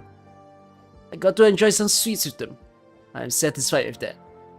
The man has left, just as he instructed. Should I have kept him around a bit longer? Maybe a piece of chocolate would have cheered him up. Your Holiness, you're too soft-hearted. No, Velif. The dream of becoming torches in the cold night is doomed to failure. For all of us. But serving a functionary hot cup of tea, that's something we can always do. This world is hostile to beauty. If those who reject the aphorism find success. It's time for us to move on to our next task as well. Now that the riots have subsided, let's convene the foreign envoys. The revelation is clear. I'll do what I must.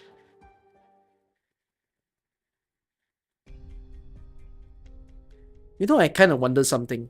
How is Sanctas gonna exist in Enfield? The law doesn't exist in Enfield. Or does it?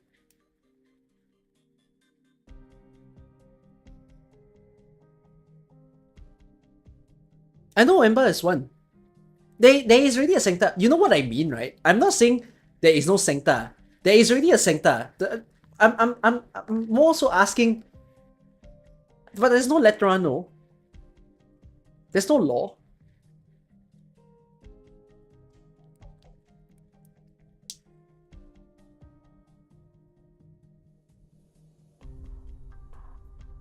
You think my answers will come in the CN anniversary event? Careful, it's already spoiler. Oh.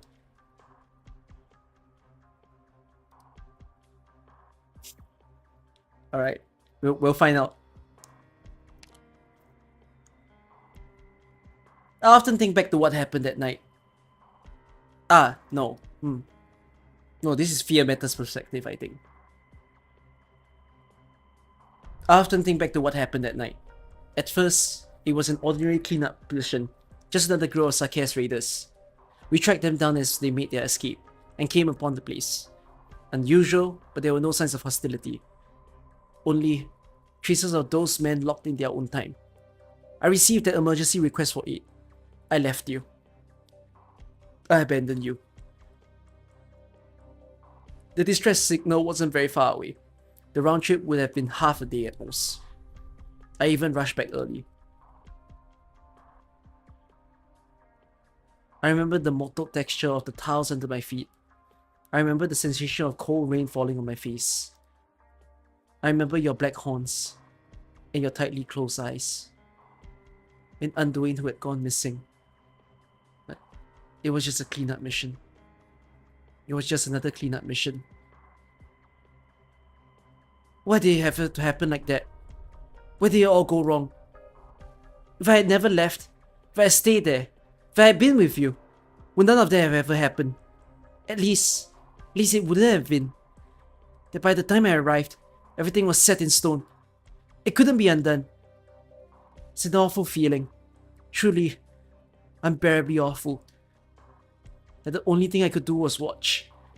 I should have been there to shoulder the burden alongside all of you.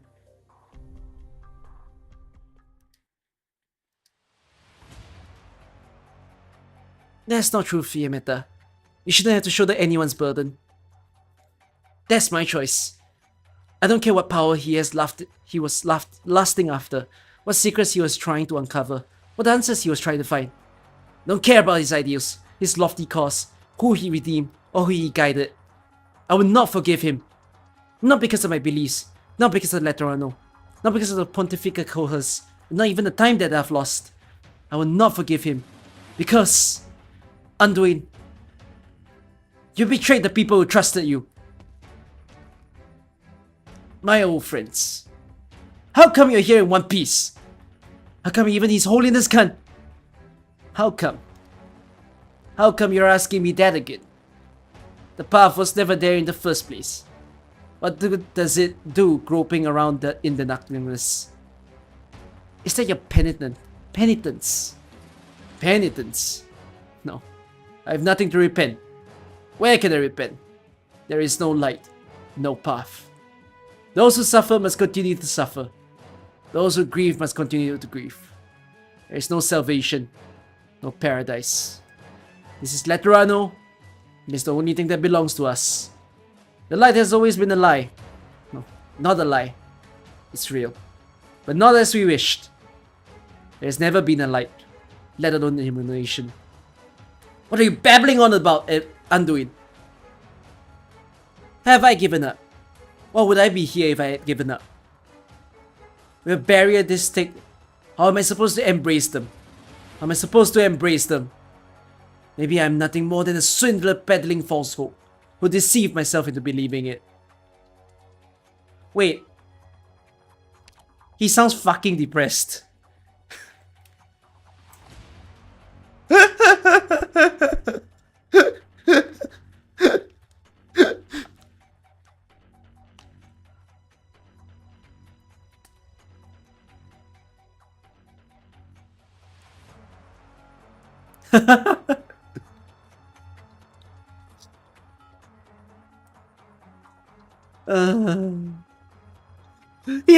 He lost the sort of like composure that he had as someone, as the guide, you know, because people see you as the guide.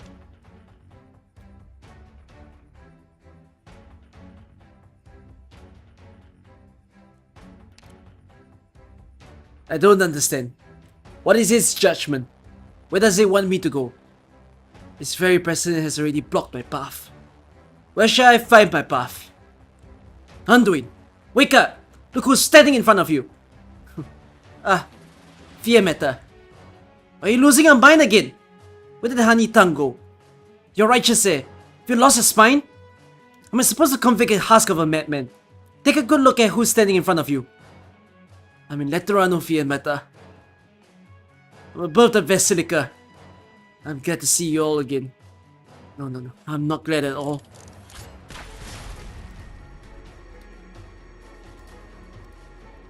Are you trying to get in the way? You still dare to get in my way? Apologize, Anduin. Right now. Get on your knees and apologize to Mostima and Lemwen. Do you think you did nothing wrong? I made countless mistakes. Still pretty damn smart, aren't you? God forbid. Listen up, Anduin. Don't give a damn about what your beliefs are, nor do I care if your beliefs have gone to shit. Lemon forgave you. Mostima forgave you. Evangelistus the 11 forgave you. Even if all of Letterano forgives you, I will not. I'm so sorry, Fiammetta. Not the one you should be apologizing to. If I had the chance, I'd probably do the same thing all over again. Are you for real? You say that in front of Fiammetta. Right now, you're not. Very good, Anduin. Take out your gun. You know that wouldn't accomplish anything. You think I care about accomplishing something? I am Melancrucus. What the heck is this word? Crucium. Crucum. Crucium. You think that if I kill you right here, Lemon gets 8 years of her life back, but then Mostima gets the whole rest of hers? Pedicavo. Oh my god, is this Latin? Pedicavo ego te irumabo. Okay. Accomplishes something. I want revenge for the sake of getting my goddamn revenge. Do you get that, Anduin? Are you so completely obsessed, Fiammetta? So what if I am? I'll say it one more time, Anduin. Take out your gun! I know it's a swear word. I remember when this event was out, everyone was saying there's a Latin swear in the event.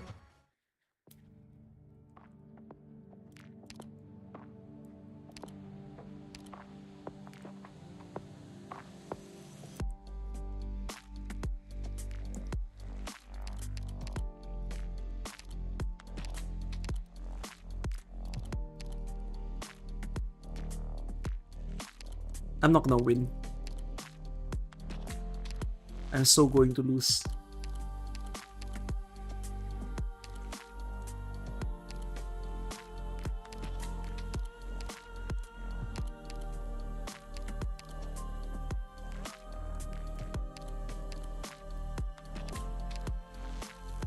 Where is he?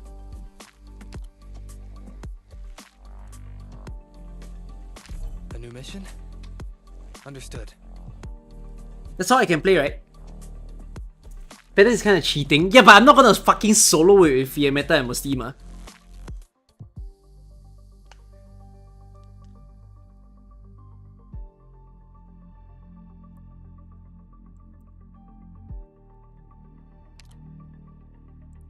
Should I go heavier on Letterano?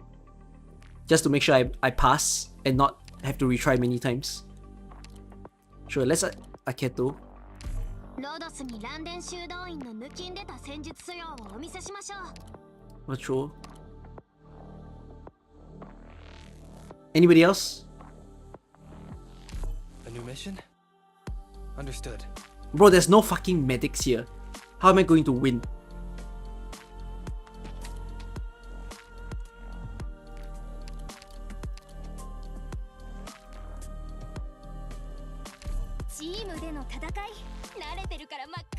I'm going to absolutely die because there's no medics here. Anduin is gonna explode in my face.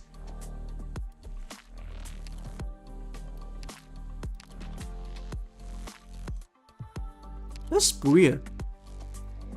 Oh.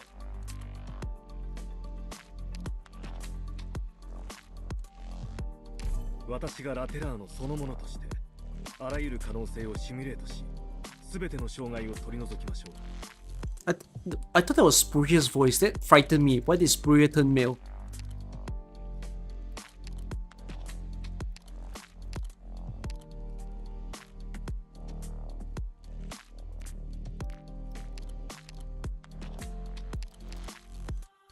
Whoa, my teammates look pretty capable this time. I'm so dead. I don't know how I'm going to win, but we'll try anyways. For the fun of it.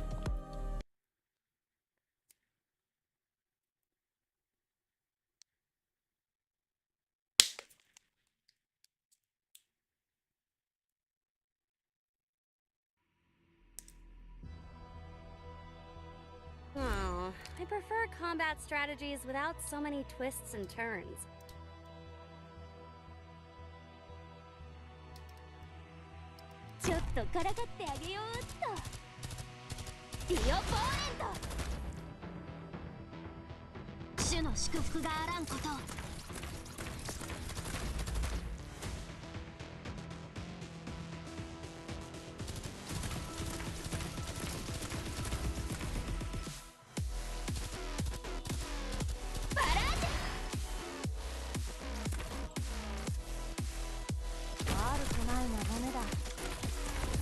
Ow. Fuck your bounce!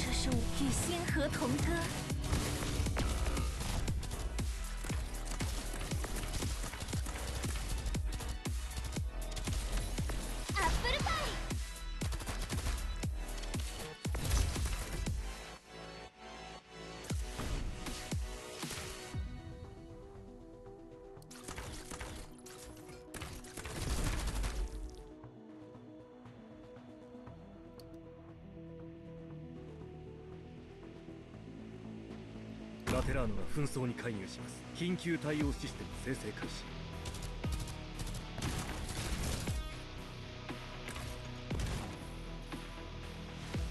Who the fuck am I using to kill you? Who the hell is killing you? 搭載措置により殲滅。私の出番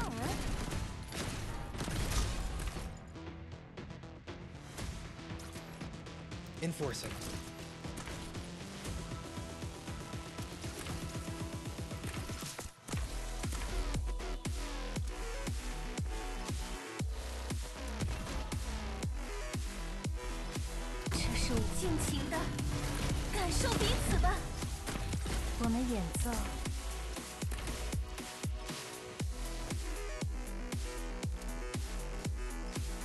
Letterano は目下の状況に明確な判断を下しました。By your order. Letterano はご命令を。Woohoo!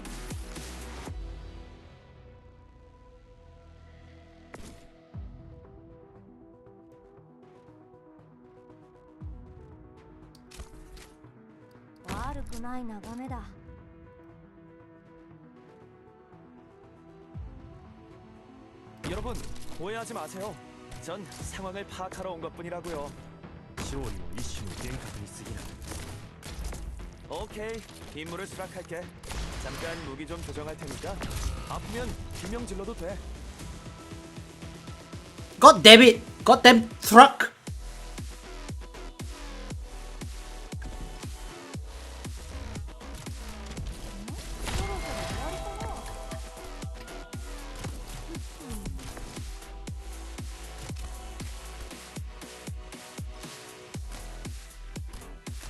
총알은 빠르지만 분쟁 해결이 그만큼 빨라진다곤 장담 못해. 총알은 빠르지만 분쟁 해결이 그만큼 Woo! 빨라진다곤. Oh my god, wait, this tower's gonna blow! ついてきて。アップルパイ。早く逃げた方がいいですよ。 Not my fault! It's okay, one leak is fine. 感受彼此吧。 Oh my god, I hit Anduin, you...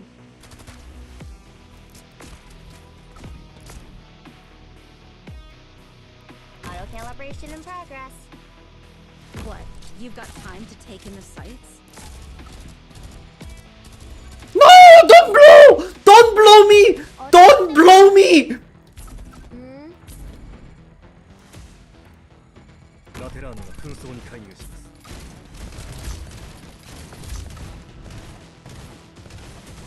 ラテラーノが法に基づき発砲。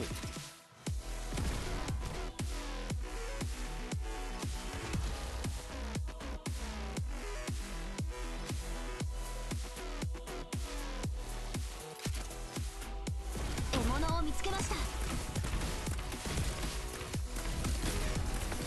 ご命令 Wow! Wow! Wow! Wow! They spawned so soon! I can't even break the tower! My guy is free real estate! He's got too much bullets! He's cheating! どの矢を使えばいいですか？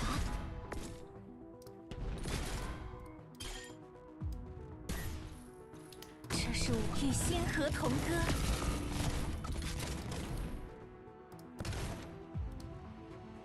He can't be blocked, right?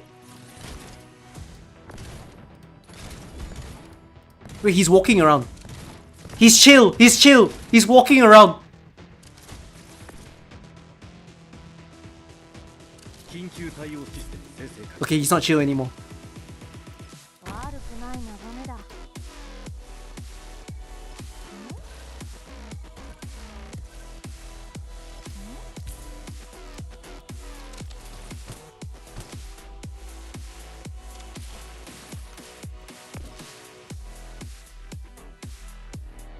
ちょっとからかってあげようっと。Auto calibration in progress. バラージ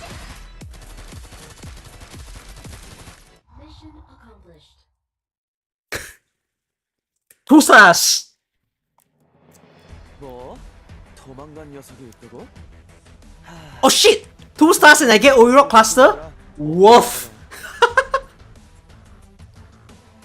How did I get Orin cluster from 2 stars?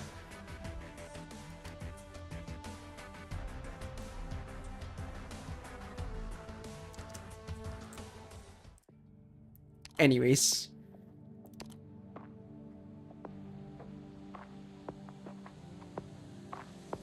Why didn't you keep Mostima and invade the attacks for the other ops? So here's the thing. I haven't played this in so long, I completely forgot he has a bouncing mechanic. I just thought he shot my operators. Then once I saw the first bounce, I'm like, ah! My plan goes out of the window.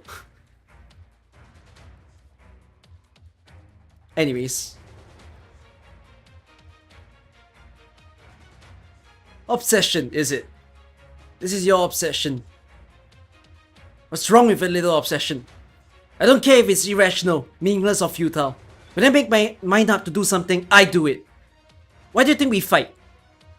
Those empty platitudes of yours, do you think they weren't a form of obsession too? Why are each of us here, if it's not for our own obsessions? A shot rings out. However, the target was not Anduin. Before he realizes it, the gun had left his hand. But he feels at ease, for his gun will forever remain in Letterano. He may never say it, but how can anyone help but love Letterano? Those peaceful days, those joyful times, those happy moments. But because of this love, he has regrets, guilt, shame, and doubts. He may never become a true Letteran. But in this moment, when he thinks about his gun staying here forever, at this very moment, under the glare of the faces looking at him, a kind of peace floats to the surface like a bubble, then pops. He walked 10,000 miles on the path of faith and doubt. From one path to the next, he thought he was wandering the wilderness, far from his roots. But perhaps this was not true. In more ways than one, he whispered a word of gratitude. No one would ever hear it, not in the past, present, or future. But it was enough. Finally, I thought maybe you had dozed off. Come on, cut me some slack. It's hard to find a good sniping vantage point. This is Anduin. Hands up. Here. Out of reception. Watch out! How does he still have enough strength left for... arts. How could one find salvation alone? Not salvation, but a life with dignity. You come before me because of your sense of justice, and I arrived here because of mine. It comes to myth, to obsession, to the ultimately futile crossing. The path was always beneath my feet. Why do we place our hopes on salvation? What we have done is not for the sake of salvation, but to save ourselves. Have you come to your senses, Anduin? Then look at me in the eye. I feel like I was shooting a dummy target. I'll walk my own path, whether this is my mission or not. I must thank you, Fiammetta. You're welcome. I'll be sure to tell your friends about this epiphany at your funeral. As for right now, I'm afraid it's not yet time for that. I still have a use for him. Is that Orin or is that Evangelista? Someone blew up the support beams. We need to go. Who the... Orin, yeah. The explosion was approved. I personally submitted the application and stamped it myself. Orin, why are you? What are you doing, Orin? This is what you came to do. Get out of the bag. Go, Anduin. I'll find you later. Fiammetta, Mostima, perhaps we'll meet again. Wheresoever that may be, let us hold on to our sessions. For as you say, they are why we exist.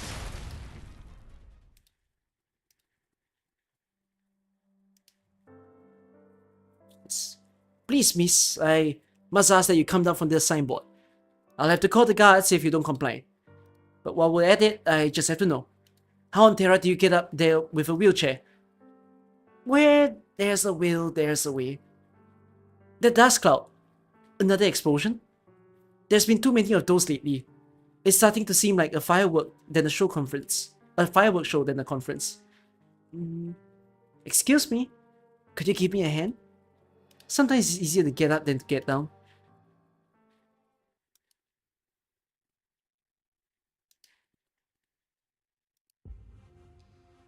I told you she's a Sky Ranger. People say my Sky Ranger theory was false.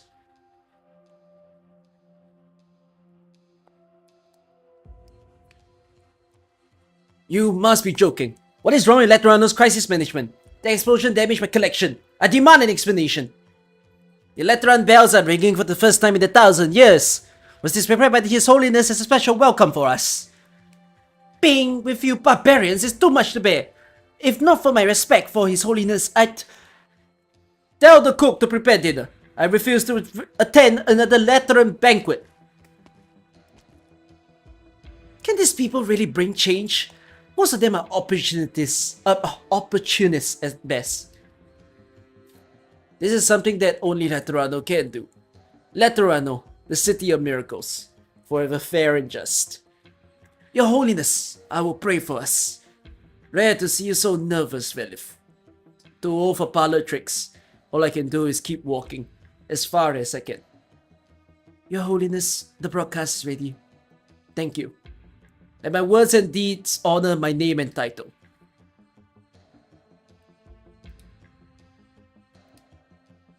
Greetings, honored guests. I am Evangelista this 11th, and I welcome you on behalf of Letterano. We are facing a great challenge, one that threatens not just Letterano, but all nations across Terra. As you know, our countries are built on the backs of nomadic cities. Indeed, the advent of such cities established the very concept of modern nation-state. In the past, the state was simply a gathering of people of similar lifestyles, huddled together for a safety in the face of catastrophe. National borders were simply whatever lay within their sights. This all changed with the birth of nomadic cities. As is the human condition, conflict began to arise as these states interacted with each other. Perhaps even the word conflict is an understatement. I saw the fall of Gaul with my own eyes. The capital of the world fell overnight. Armored battleships went silent, and the old vanguard of Gaul was reduced to ash. But it was more than Gaul that fell that night.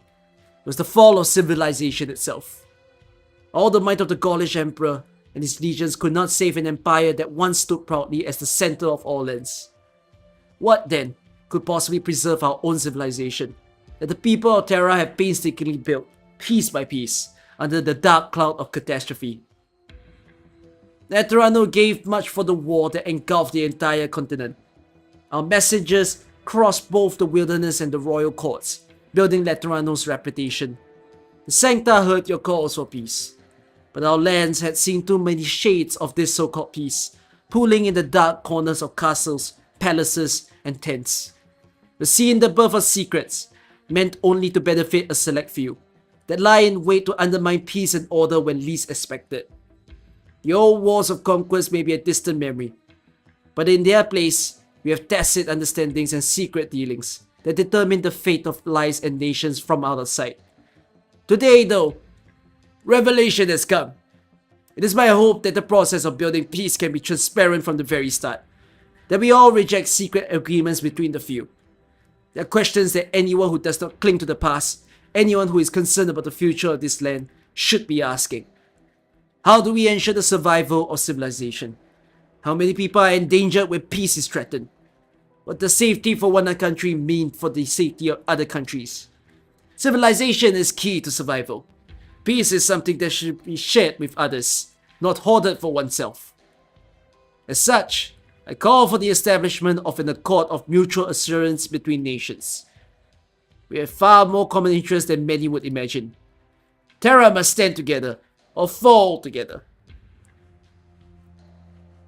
Evangelista the 11th speech on March 18th, 1099, later known as the Lateran Declaration, is quoted on the first page of every edition of the International Summit Handbook.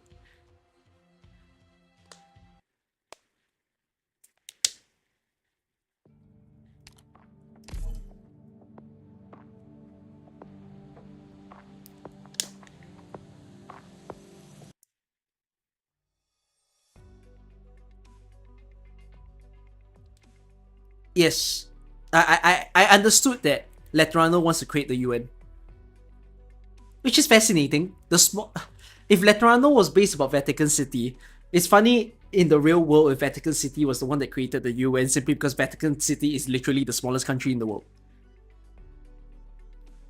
I was treating this like a holiday in Letterano. Never thought something like this would happen.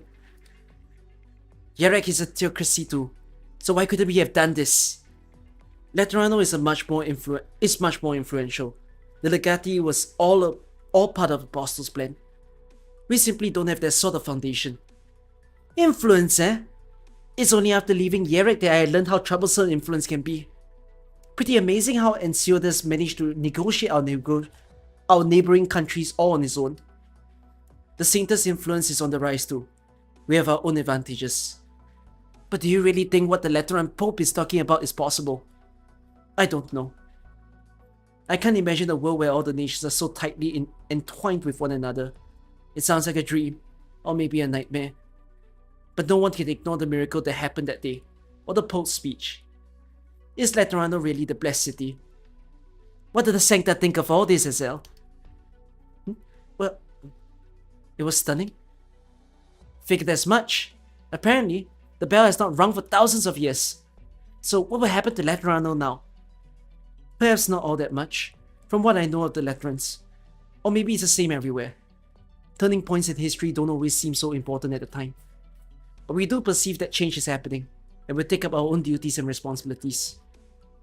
Well said, brother. You can leave us here. We have a car on the way. Thank you. No problem. Colonel Velif is at the hospital not far from here. I'll be reporting back to her directly. Please give her our thanks. As long as you're satisfied. Those were instructions. Nothing gets past her, huh? Say, can you take a photo of me and my husband? Sure.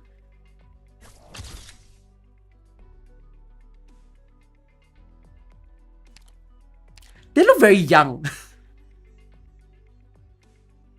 I thought they were I thought they were siblings. And actually, they're pretty old. You know what I thought of the boy?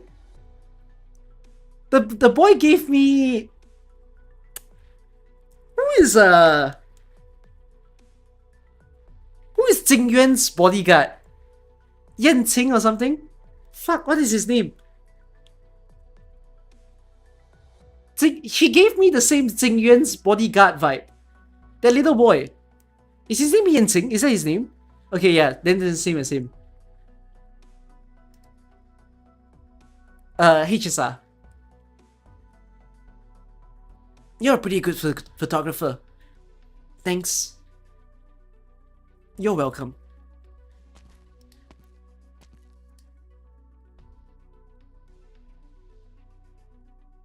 Say, Fiammetta, do you feel like your steps are heavier than usual?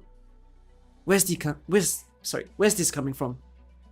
We don't feel a weight on your shoulders after what His Holiness said. Get to the point. Well, I'm thinking I'm due for a career change. I'm not really cut out for a job with too much responsibility. And you seem like just the girl to take my... in your dreams. Good afternoon. Long time no see, Azel.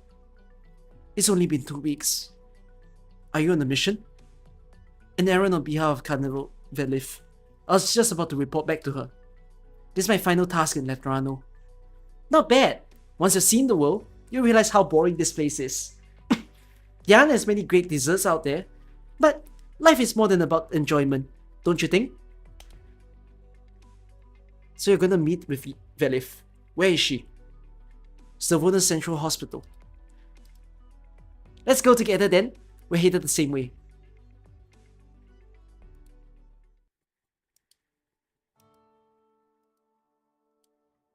Have you made up your mind? Yes, I have. I thought you'd need to mull over it a little longer. I just felt I can't be the only one standing still, while everyone already has taken the next step. Then I have nothing to add. I'm glad you accepted. It's wonderful to have someone like you join us, times being what they are.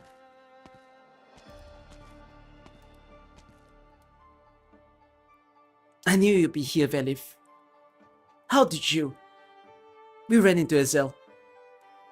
The emissaries from Yerek have reached their destination. Good work. But don't leave just yet. I've got another task that I could use your presence for. Understood. See you next week, Lemon. See you. Have you decided to join the 7th Tribunal, Lemon? Already on the job? It won't be easy over there after this conference. Don't you think we're a match made in heaven, though? I suppose. You've all chosen your path. It's about time for me to think what I can do too. Speaking of, I was just talking to Fiammetta about quitting my job as a legata. Too much trouble? I mean, with the old man, I can already see the trouble waiting in the future. But you're not getting away that easily, Mostima. You answer me now. Oh, here's your first job. Bring this letter to Elle. Can I say no? No? Deliver it to her personally. Unemployment is sounding more appealing by the second. Another unemployed! Quit it with the lame excuses. And there's my old taskmaster. You won't give up. How can you be so sure? Don't pretend. You don't need this job. You're looking for an answer, aren't you? I'm not Anduin. I didn't say you were. But you have a choice to make about who you are. And to find that answer, one must have journeyed far enough. So, how does it feel to be seen right through, Mostima? Sounds like you don't even need a halo to. This is my own path then. You shouldn't follow me, Fiammetta. You think the world revolves around you. We just happen to be taking the same road. I have his gun. If he still sees Saras and Sankta, he'll be back for it. Then he'll pay for what he did. And you'll help me. Fine. By the way, the astray that were caught in the city has been set free. Is that His Holiness' will? Mm-hmm. His mercy is none of my business. I thought you might say something like that. Oh, you'll be dispatched to Rhodes Island under the agreement with the Notaro Hall, through the 5th Tribunal. You mean the pharmaceutical company that Mostima and Lemuel work part-time at? Where's this coming from? Velif want to deepen our cooperation. You're as good as anyone for the role. Plus, we have a good track record with them. You should be well supported. Alright. Oh, by the way, I have some really good news for you. You get to choose from one of the 3 code names for your next mission. Do we really need to keep up this fast now that you are a liaison? We only use a temporary name in the first place because there's no clear role for keeping tabs on her. I've had enough of these monthly name changes. Didn't you like Shimmering Vigil? What was it that you said to finally come up with a decent name? Shut up. Nice flowers. Hate to break it to you, but the tradition of changing your title has become a rule unto itself. Just accept it. Here are your choices. Void Gourmet, Wasteland Pilot, or Dawn Destroyer. Dawn Destroyer. Man, your tastes are so easy to guess. I told you to shut up already.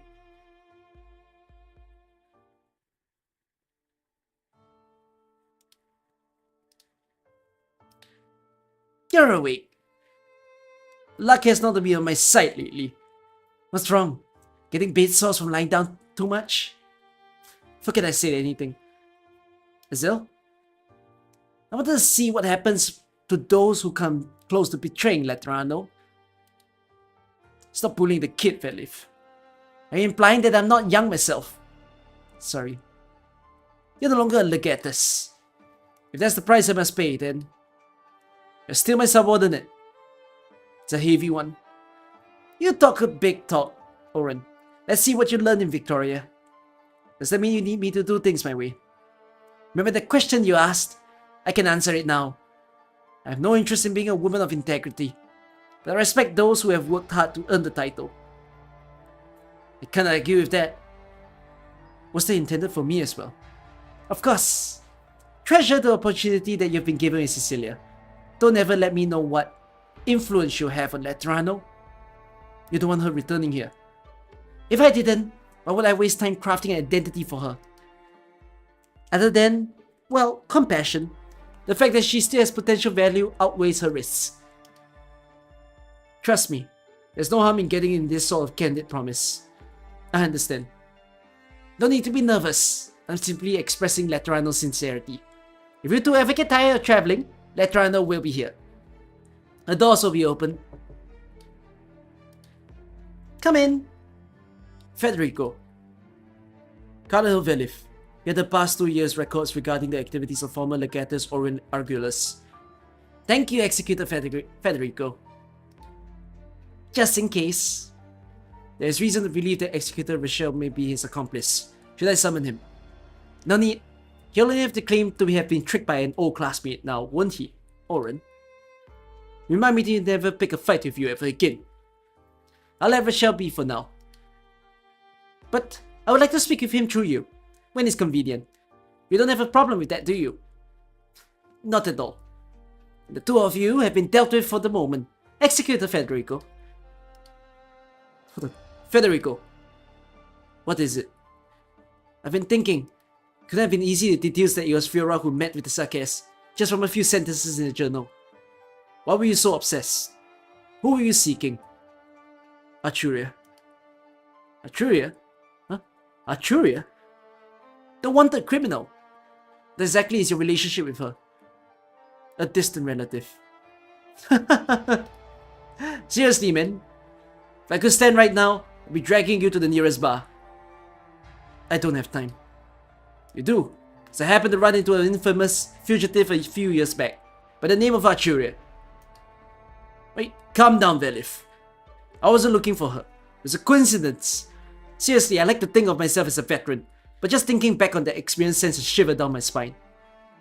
Where did you see her? 3 years ago, in Letanian.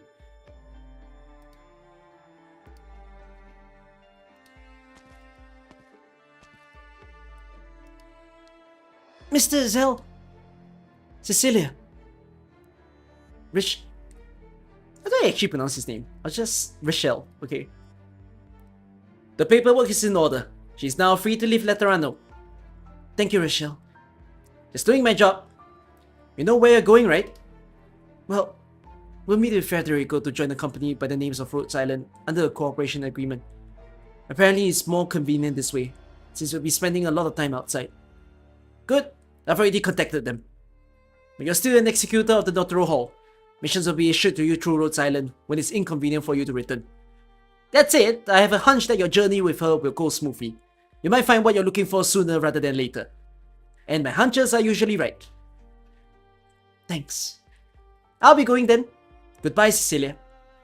Bye-bye, Mr. Rochelle. Choo! Yikes, I'm getting a hunch that something bad's gonna happen.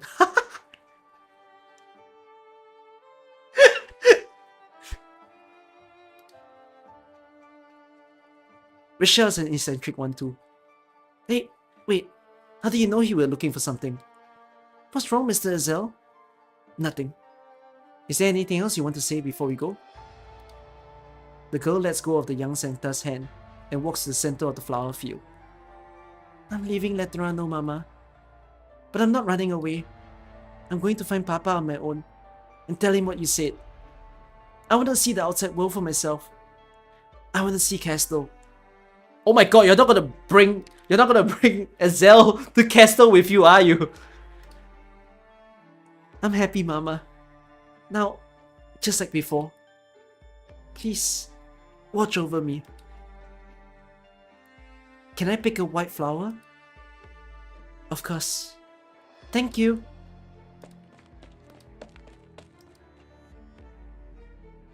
You want to take this flower? Fresh flowers won't last long. I can press it for you. Will you teach me? I want to learn for myself. Thanks, Mr. Azel. I'm the one who should be thanking you. Is that...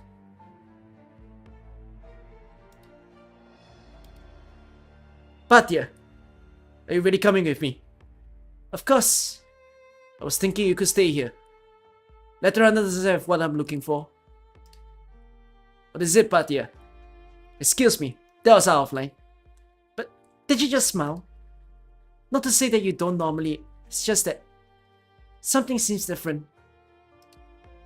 For many years, I thought we walked alone in the wilderness. I was arrogant and immature. Did you hear the old man's speech? I heard the second half when it woke me up. It was being broadcast all over the city, loudly. Evangelista, the patron saint of sacrifice and unity. Perhaps he'll go even further than the 10 who took that name before him. What a grand yet fragile vision, but one upon which I offer my blessings. What did you learn that day? It's not important, Patya. Not so important anyways. Even there is no reward waiting at the end of the journey, the act of continuing onward is in itself carrying the torch. Therefore, I will continue onwards. Not trade for blessing, nor for pity. We walk the path that we believe in. Because it's the only way we live with dignity, is it not? We should depart, guide, before the sun sets. Let us go, my brothers and sisters.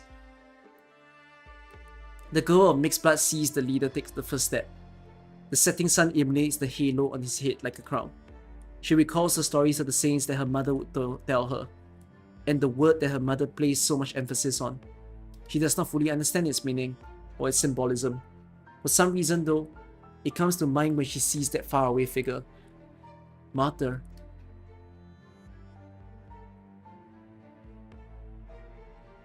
What are you looking at, Cecilia? No, nothing. The sunset is beautiful. The girl looks about her, at the flowers, at the church, at the statue, and the bell tower, so far away now. She takes the young Sankta's hand, and the two of them begin to walk into the distance. Her steps are slow, but she does not look back. Is the manga a one-shot, or is there chapters? You guys are saying that there's a manga for this, and it follows directly after this. One shot? Shall we read it together?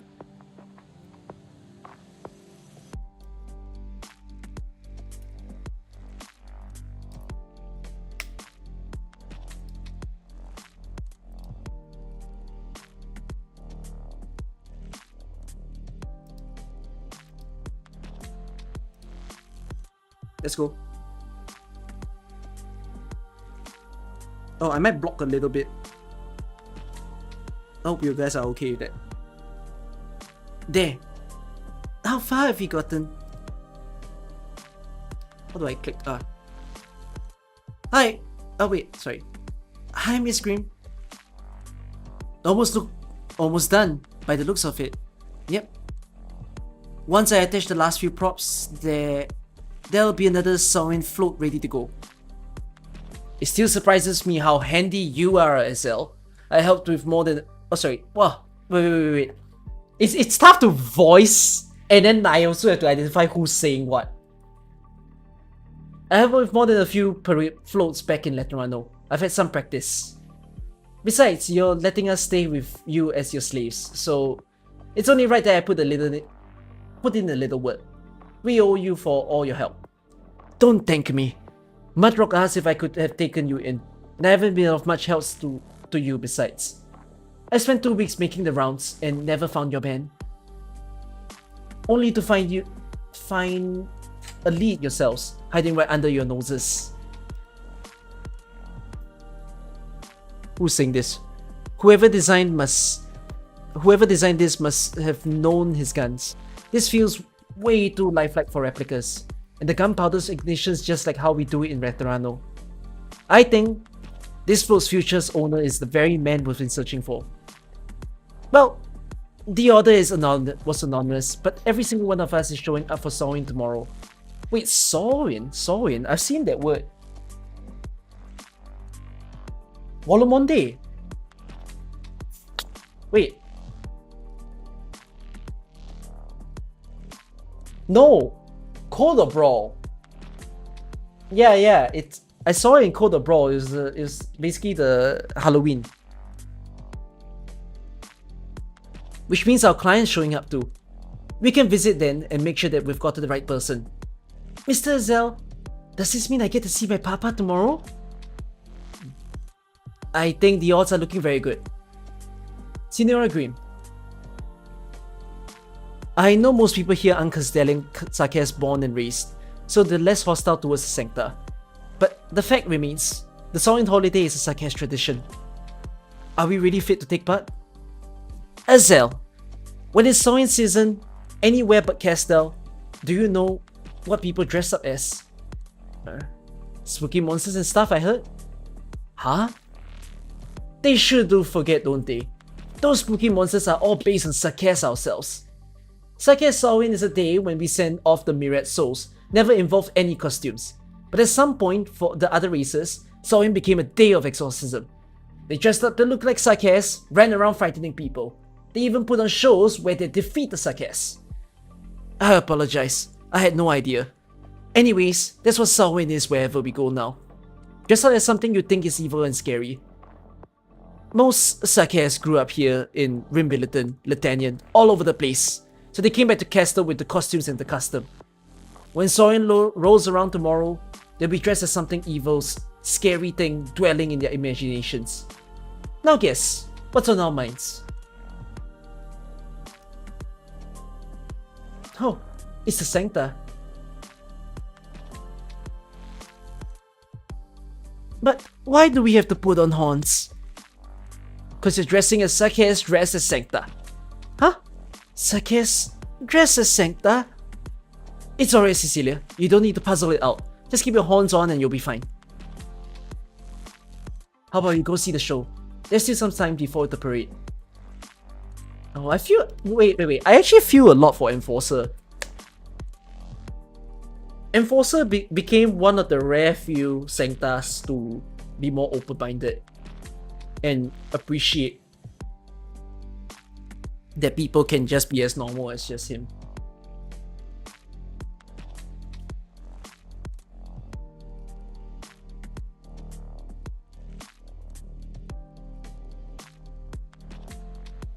Oh! The dress is the Letterano people. Like the disciples. Oh, that's His Holiness, yeah. The Pope.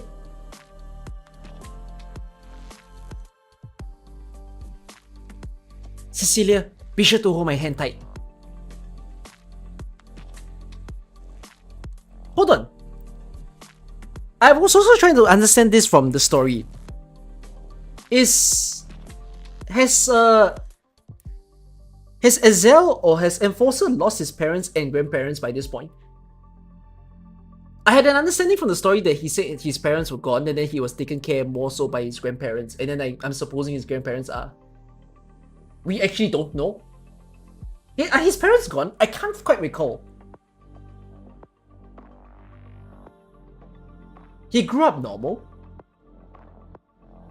I got the implication that his parents are gone because he said more so as to how his grandparents take care of him more.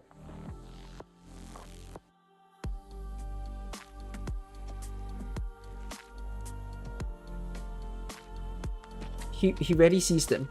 Okay. But imagine him being if his parents were around and his grandparents were around, now imagine him being this one guy who just went on a fucking journey somewhere else. And like, okay, maybe to his family's eyes it's a mission. Like it's his job. So, fair enough.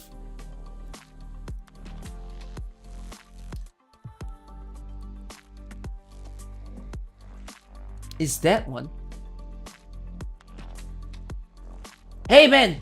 You know any fun funeral traditions? The guys that think we should kick up the float up a notch. I mean, carve their name where the crystal cluster grows. Dude, that's average. Oh. Finally made it to the front. Hey bro, you! Yeah! You know any fun funeral traditions? You could try putting some explosives in the coffin or something. Oh! Nice kid! Good call. Shame, I've already planted the explosives. Anything else to liven up the show? Papa? Cecilia? No shoving back there, you're gonna knock me over. Watch out! Stop the parade, there's people on the road. Yeah, you in the back. I told you to quit shoving. Oh, shoot. Little girl, grab my hand. Here, kid. Hey, everyone alright? Ian, we're gonna go ahead without you. Sure thing. How about you two? Hurt anywhere? I'm fine. Are you alright? Is that my papa's name?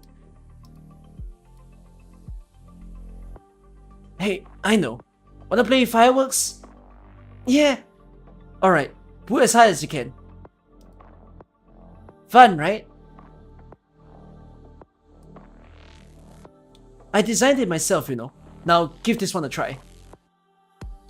Ian, sir.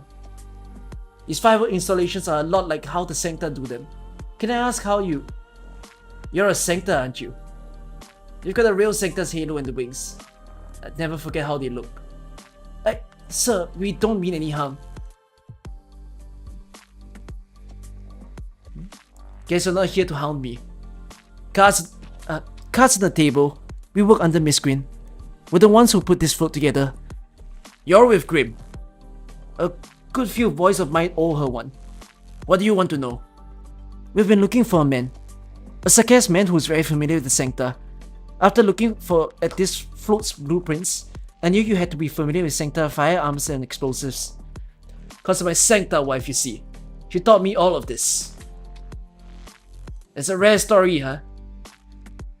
Ian, if you pardon me for asking, how did you and your wife meet? Used to be a merc. Crossed paths with her near Letterano. She took me prisoner. I tried to lash out 5 whole times. Each and every time she clobbered me back. Got hit by a small tank catastrophe along the way. And in that time I saved her. In the end, she never killed me. And I never ran. That's how I got to know each other better. We got to know each other better. You kinda have it easy. No kidding. A meetup once every few years, nothing more far from nothing more far from Lateran City, out in the forest. Ian, might I ask, did you have a child? A daughter. But things went bad. I didn't get to see her a lot. But then again, I have a feeling we'll be meeting up real soon. Ian! The old timers here say that you should clip a battle brother's toenails and put them in your coffin. Say, ward off any grudges from all the mercs you offed. How'd you like that? Getting my toenails, but What the hell? Wait, who's saying this? What the hell? No! You put those in. I'll smash your head open. Sorry you heard that. Sir, when he says your coffin there... Sorry, when he says your coffin there, what did he mean by that? Means my coffin there? I'm about to die. How could... It's fine. That's just the way it is here. None of us live too long. Nothing to fuss over. My orifice a done deal. I reckon I'm gone in the next few days. And the ones tell us sewing about seeing off the souls of the deceased. So I figured I might as well see what my funeral is gonna be like. Papa, it's me, Cecilia. I'm here to see you, Papa. I'm sorry I didn't tell you. Cecilia's mother has passed. We came all the way from Letterano in search of her Sake's father. Her mother's name was Fiora Lapota. Do you happen to know her?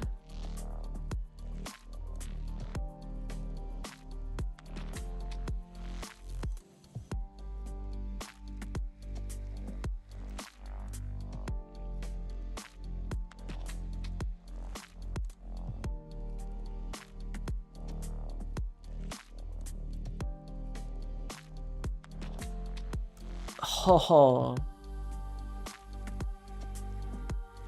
Cecilia, not your papa.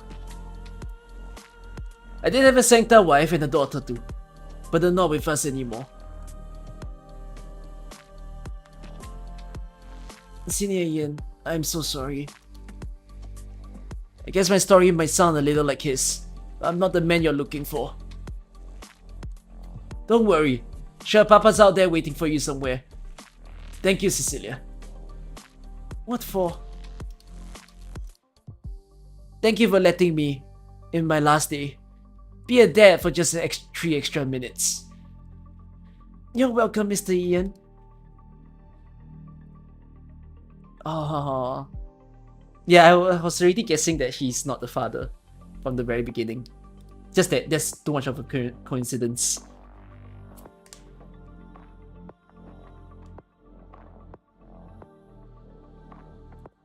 But does that mean the hunt is ongoing? The hunt for her dad is still an ongoing thing. I don't think it's going to be discussed in Hortus.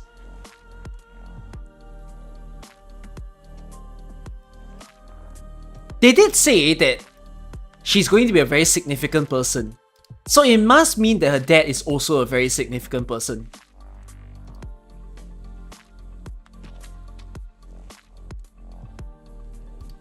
It's a crazy story. Yeah, it's quite a significance for someone to have a Sankta wife. Like there is 2 Sakes and 2 Sanktas that decided to marry. Or like, yeah. But he had it bad. Well, wait. In this situation, what is it? Okay, we can't tell. We can only assume. He's a mercenary, as he said. So we don't know what horrible thing happened. Like maybe his family was threatened and unfortunately they got killed in the process.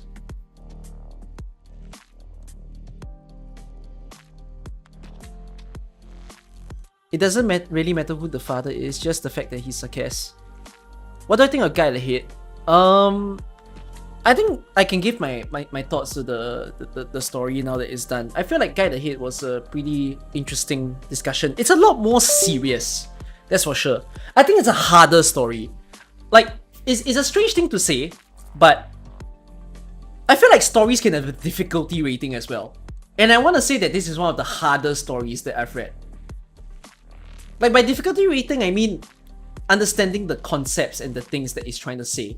Like, in truth, right, it's spoken of so many things in one that it becomes more confusing, because Gaul got mentioned, right? The law got mentioned, and then you understand that there's a conflict between Sankta and Sakes, but you don't truly know what that conflict is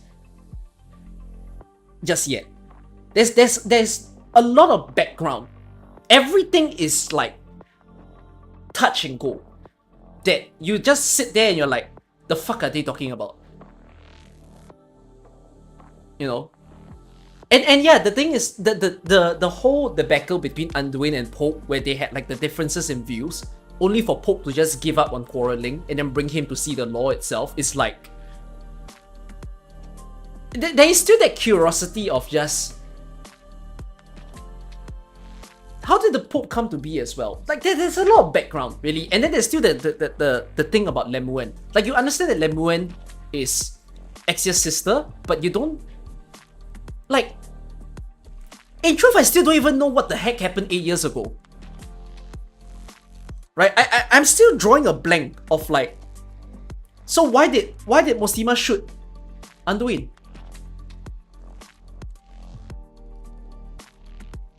See? Yeah, there's a mention of lock and key. What is a lock and key? You know what I mean? They talk about it, but they don't mention what is the significance of it. Lock and key is Mostima's weapon. Yeah, but like, why? Why get Mostima's weapon?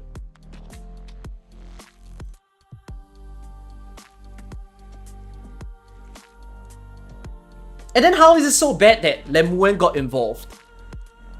And also, they mentioned that Anduin, Mostima, Anduin, Mostima, Lemuel, and Fiammetta were a team, right? In the early parts. And there's also the mention of Liberi, and how Liberi Lateran is not the same. Which I'm also very confused, because it's like, do Liberians hate Letterano? I wouldn't imagine all of them do, but there is gonna be like, yeah, there seems to be a bit of a coalition of people who don't quite believe in it. And I suppose that's the case because Liberi are not even from Letterano, they're from Iberia instead. So they have a difference in views. Yeah, so this comes with the, I need to read Undertides as well, because I need to understand how Iberians see religion in their own way. So it's like, it's a very heavy story. You know, I'm walking out of this having very little confidence to make like a summary. Like if someone asked me to make a summary for Guide Ahead, I actually don't know how to do it, cause it's actually quite convoluted. The emphasis of Guide Ahead is supposed to be connection between Sankta. I mean, you understand a lot more about the Sankta behaviors, yes. You understand the Sankta culture, and you also understand how Sankta is basically something that people follow towards, and you understand there's a conflict. But it's just surface level. You can't... I don't think you're able to fully eat it. They do touch on what happened 8 years ago in Message Travel too. Okay, that would be great. Yeah. And I also want to understand like why Exia left her sister alone. You know, that's another big conflict I don't understand. That is like, are they chill? You know, Exia's out there living her life in Penguin Logistics while her sister's in the hospital. Like, why?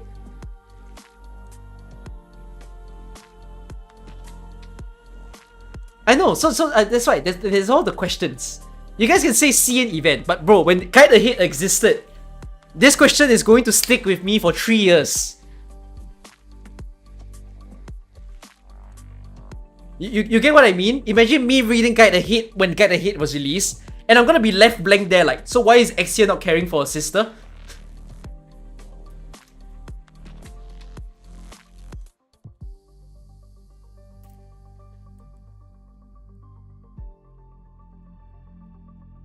This is usual stuff in AK. And then yeah, you get mentioned Atria, but you have not seen Atria's art.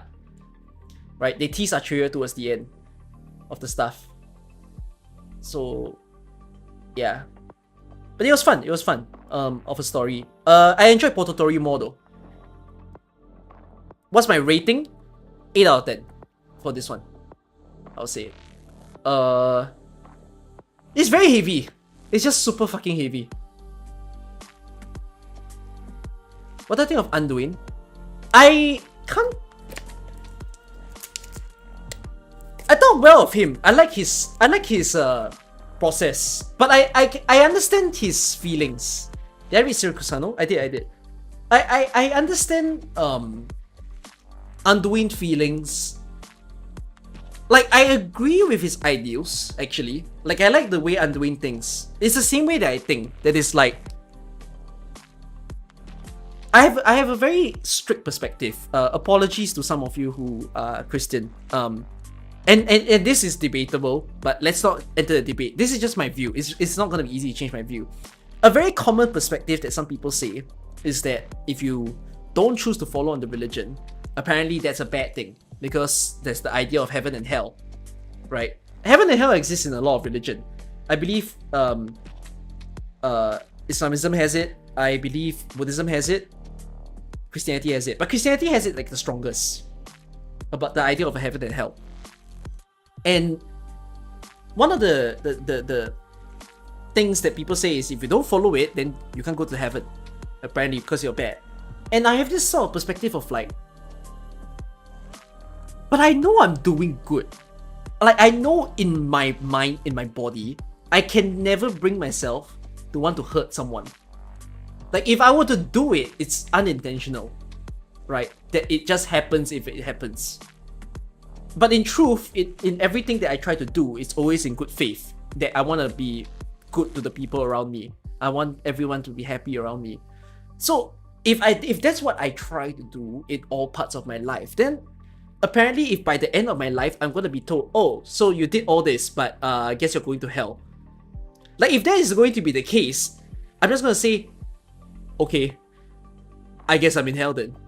Because, like, I find it very conflicting that I need something to judge what I've done in my life when my literal life ideals is to not do harm to people. You get what I mean? Like, why am I considered bad if I don't follow? And that comes with the controversy of it, where some people follow it, and then I see them doing some of the shittiest things in their life, which I wouldn't call those people true Christians. I believe in true Christians. There are some people who are very, very devout and faithful, and I respect them a lot. I respect the most devout followers of a religion, because that means they're staying true to their ideal. I respect people who can stay true to their ideals, is what I think. Yeah. No matter if they have a religion or not. Like, if they stay true to their ideals because of a religion, I respect that. If they don't have a religion and they have their own value system, I also respect that. But I don't respect people who are in a religion and they don't follow it. Do you get what I mean? So, like, I think it's kind of the same thing that Anduin is going for here, where Anduin has his own set of beliefs of what he thinks is right. Because to him, it's like, how are we the holiest of people when there's other people suffering? You know, when I've seen so many things that happen within the world, and who are we as Sanctas to say that we are the highest of beings, type of stuff. But that's where it comes. Actually, the twist in the story was quite interesting, where the law was in play, right? The law being that physical entity of the ring, which we still don't quite know what it is or what it means. But the fascinating thing about the law is that the law, right, in this story almost feels like God, is the way I see of it. Okay, you don't have to tell me what the law is for now, but for me, my perspective to what the law is almost like the equivalent of God. So it's the whole idea where some people say, if you are face to face with God for reals, that is life-changing, right? Like, there's a whole debate about whether there's a creator of the universe. And in truth, for any of us, whether we believe in it or not believe in it, to stand in front of an actual creator, like, imagine that happening for you, right? If you get to see an actual physical entity and you happen to learn that this physical entity created the world, then you're just gonna sit there like, what the fuck am I thinking now? Like, what am I now? Because this guy made me, like, I'm alive now because of this creator of the universe. Why am I here? What am I doing? Type of thing. You get that? So I quite enjoy that they did this sort of perspective, where it's a very interesting twist in the story of, well, let's hit you with a god actually exists. So what now? You know, which we're not going to see much in this story. We're just seeing it affect a singular person. But how is it going to affect the subsequent people who might witness it later now? I think that is a fascinating thing to witness in the later part of the Letterano story that I'm looking forward to see. But yeah, I don't think this story is like the 10 out of 10. Just because I basically walked out of the story with a what the fuck just happened type of thing. I don't think it's a very bad what the hell just happened. It's more like a, yeah, the story is conclusive. It's just every part has a question that I need an answer to.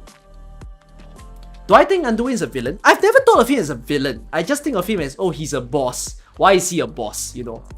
I never thought whether he's a good or bad person. Yeah. But, I really like Enforcer. I seriously like Enforcer. Because, like, I mean, I embody his values as well. It's a pity that he's a very hard... He was a bit hard-minded at first, but because of the child, he gave in.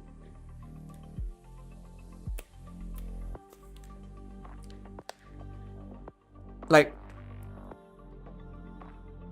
Enforcer was great.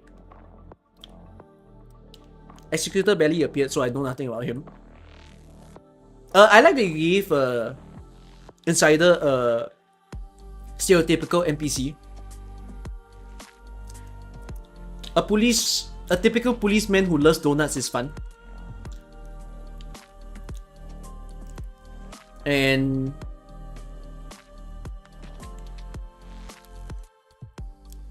I like that they teased Lemuel within this story. I think Lemuel was already so hyped from the very beginning. Right? A wheelchair person being able to be up there. How's my feel on Fear? I feel bad for her. I think. In truth, I still don't understand why is Fear trying to still serve as this underling of Mostima. They made the point to say that, like, oh, Lemuel kind of mentioned that she's not actually wanting to be an underling. She's more of using, like, there is an implication where she's using Mostima to catch Anduin. But the thing is, the reason why she is catching Anduin is also for Mostima's sake. Why it's not so much for Mostima's sake, it's for her own sake. Where she's guilty, right? She's guilty that on the day itself, she was not there to do any action in order to not riddle Lemuel into a wheelchair, or like to have Mostima to become a fallen angel. So like, I feel bad for Fiammetta because the entire story is like, the people that Fiammetta trusts, I feel, is only possibly Lemuel and Mostima. I think. She just trusts them because they were like the only friends that she made.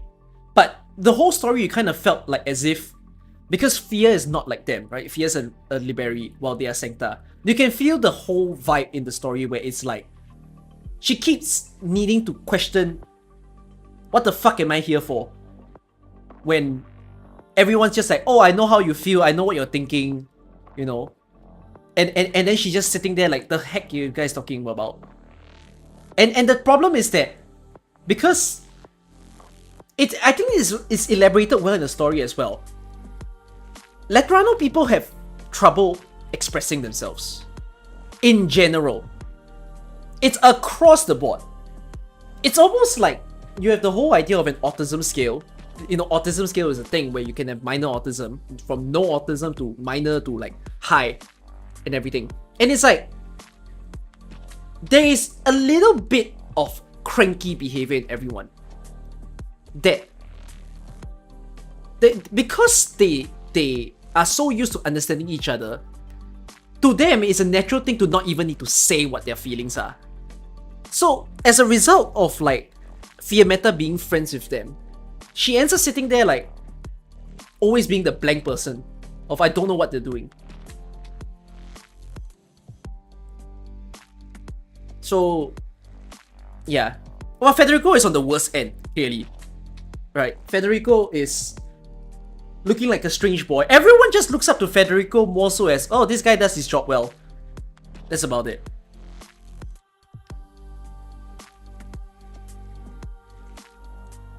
Yeah, but it was an interesting story. I think, yeah, I still enjoy Portotori more just because Portotori was a chaos.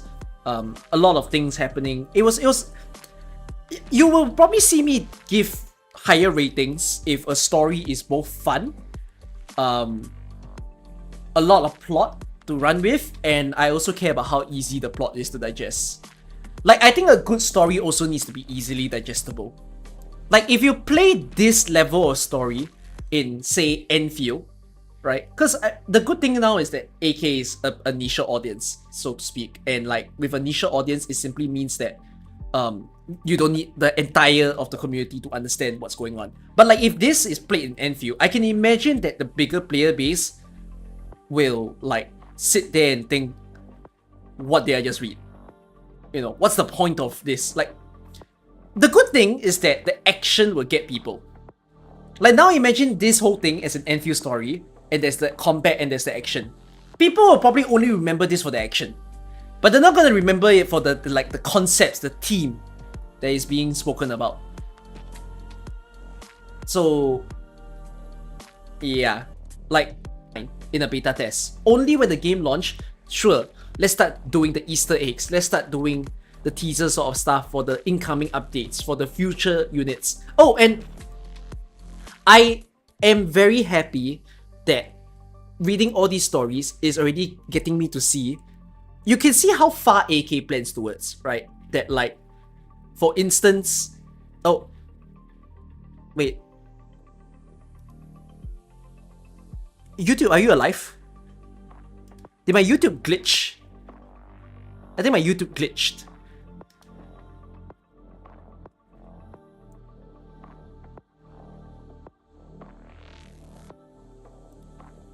Yeah, my YouTube glitched for some reason. Okay, anyways. Okay, but this is my sort of closing thoughts. As long as they keep this level of detail within the story into Enfield, they give me the teasers. Like, the best thing that I'm also feeling from reading the story is that there is actually hype for characters if you bother to read the story, right? Like, if I read this and I understand the background of Lemuel, and I start to maybe see in Hortus the Escapismo or even any of the future Letterano stories, it's like that build-up is very good. And to think that it took 3 years for someone to get released. Like, if they can do that also within Enfield, where the earlier stories, I see someone on like year 1 of Enfield, and I only had to see them released in year 3 of Enfield, I'll be more than glad, right? Like, there's a lot of things that, you know, I find Hyperglyph quite a genius in terms of the tactic that they do. It's very unfortunate it doesn't apply very well to the global sphere. I think it's just because we don't have enough promotion or publicity about the wonders of this game, whether it's the story, whether it's the gameplay, or anything about the game at all. But you know that it's doing very well in China. And I feel like they're very smart at doing certain tricks. One, being able to have a very big roadmap of characters is absolutely amazing that they are doing that. And then I think the second thing is that okay, I mentioned this in a previous stream that I have. I thought of whether or not to say it in a video, but I don't know how many people actually care if I say it in a video. I mentioned before that they didn't add sweep in the game, right? They added fake sweep like in year 4 of AK. Fixed sweep meaning the version that you guys have now. You play times 6 and you have to play the stage 6 times. But then now they're adding true sweep, which is within 6 years of Arknights. So we got fixed sweep in 4 years of Arknights, we got true sweep in 6 years of Arknights. I said this before fixed sweep appeared, where my sort of theory for why we don't have sweep is because their technique was to maximize playtime. It's not about the time that you actually play, but how long you keep the screen open. Because I find that this is the problem that a game like, say, Reverse might have. Okay, it's not true. I don't have like a proper evidence, but let me explain what I mean. When a game adds true sweep from launch, if the only content that you have in the game is literally casual farmable content, and you do true sweep, right? One of the big issues with it is that you end up only opening your phone for like a minute or 2 minutes. And if that happens, then your attention to the game will be lowered. And with your attention being lowered, you might have a bigger chance of dropping out of the game. Do you understand what I mean? It's a very game theory idea that like, the reason why we don't have true sweep back then is whenever you log into the game, by keeping your phone playing 6 stages and constantly clicking, you keep your game open for 10 minutes, you keep your game open for 15 minutes. Yes? And that was at the period of time where the game don't have a lot of content. But as the game progressed, we started getting actually good content, right? We started getting IS, we started getting SSS, we started getting reclamation. And then we get a lot of these like very fun side games, side content. So, and there's still story to read.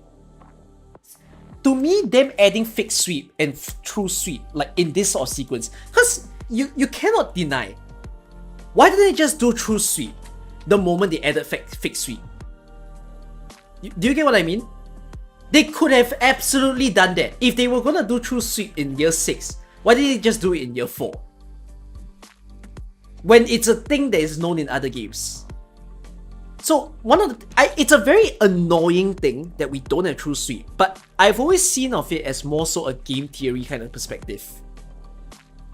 Which is like, it's actually to maximize the amount of time you look at the phone. Because it keeps your attention within the game. Like if your attention in the game is only 2 minutes a day, you might drop out. Yeah, it's a very psychological thing. But now that there's IS and there's other game modes, now what they're recommending for you to do is to minimize the time that you spend on farming and now to actually play the game. You get what I mean? Do I have the same idea for base pre-QOL? No, I can't quite match. It could be the same idea, but I can't quite match. It's also an engine limitation. They renew the engine. Why do you think full sweep has a thing to do with engine? Full sweep has nothing to do with engine. Full sweep is just a change of codes. Just change a few fucking Python files and you're Python or like JavaScript files and you're back. Like it's not a hard thing to implement.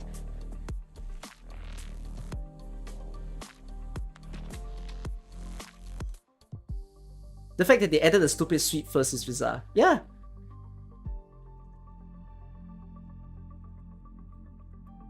But I'm very actually mesmerized by hypergrid strategy in the game.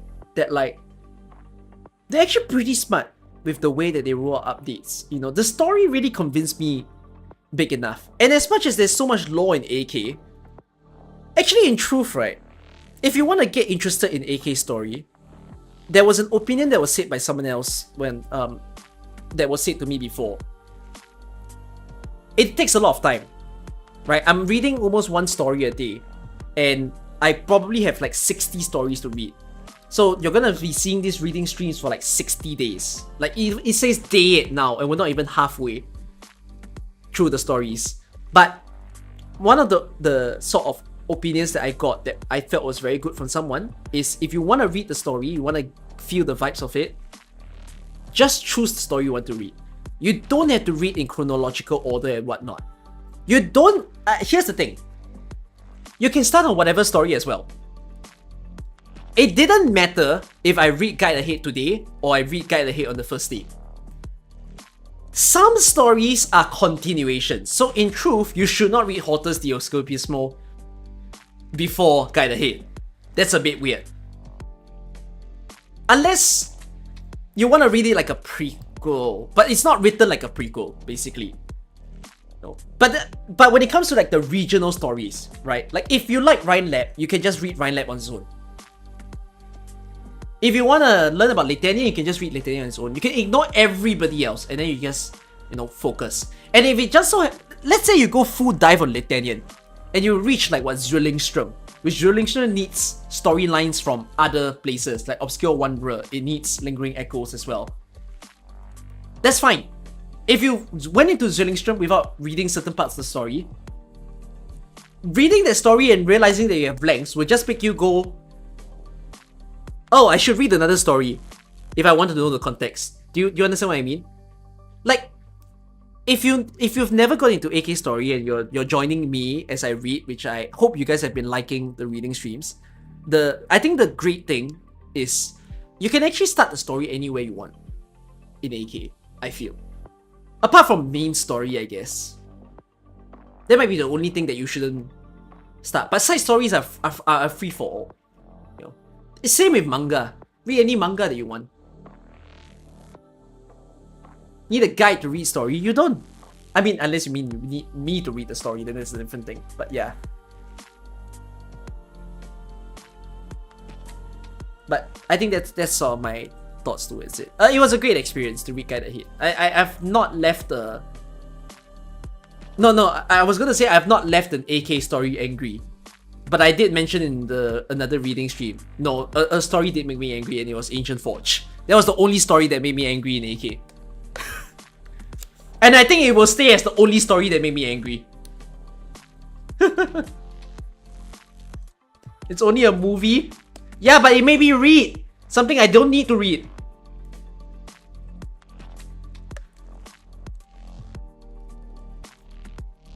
Okay, anyways. It's 11:30 PM. I'm not gonna start a new story because if I start a new story, I'll go deep in the night.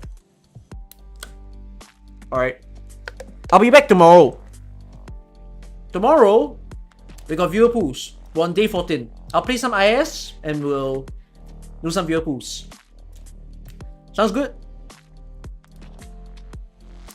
I can do the new animation whenever. Can be tomorrow too. My chicken rice is cold. It's on my table for a while now. I better eat my chicken rice. Alright, anyways. I hope you all enjoyed this one. Good times. See you in another reading stream. Or see you tomorrow for the viewer pools and for every other video. Alright. Chicken rice review. It's okay. I'll chill. I'll save my voice. Bye bye.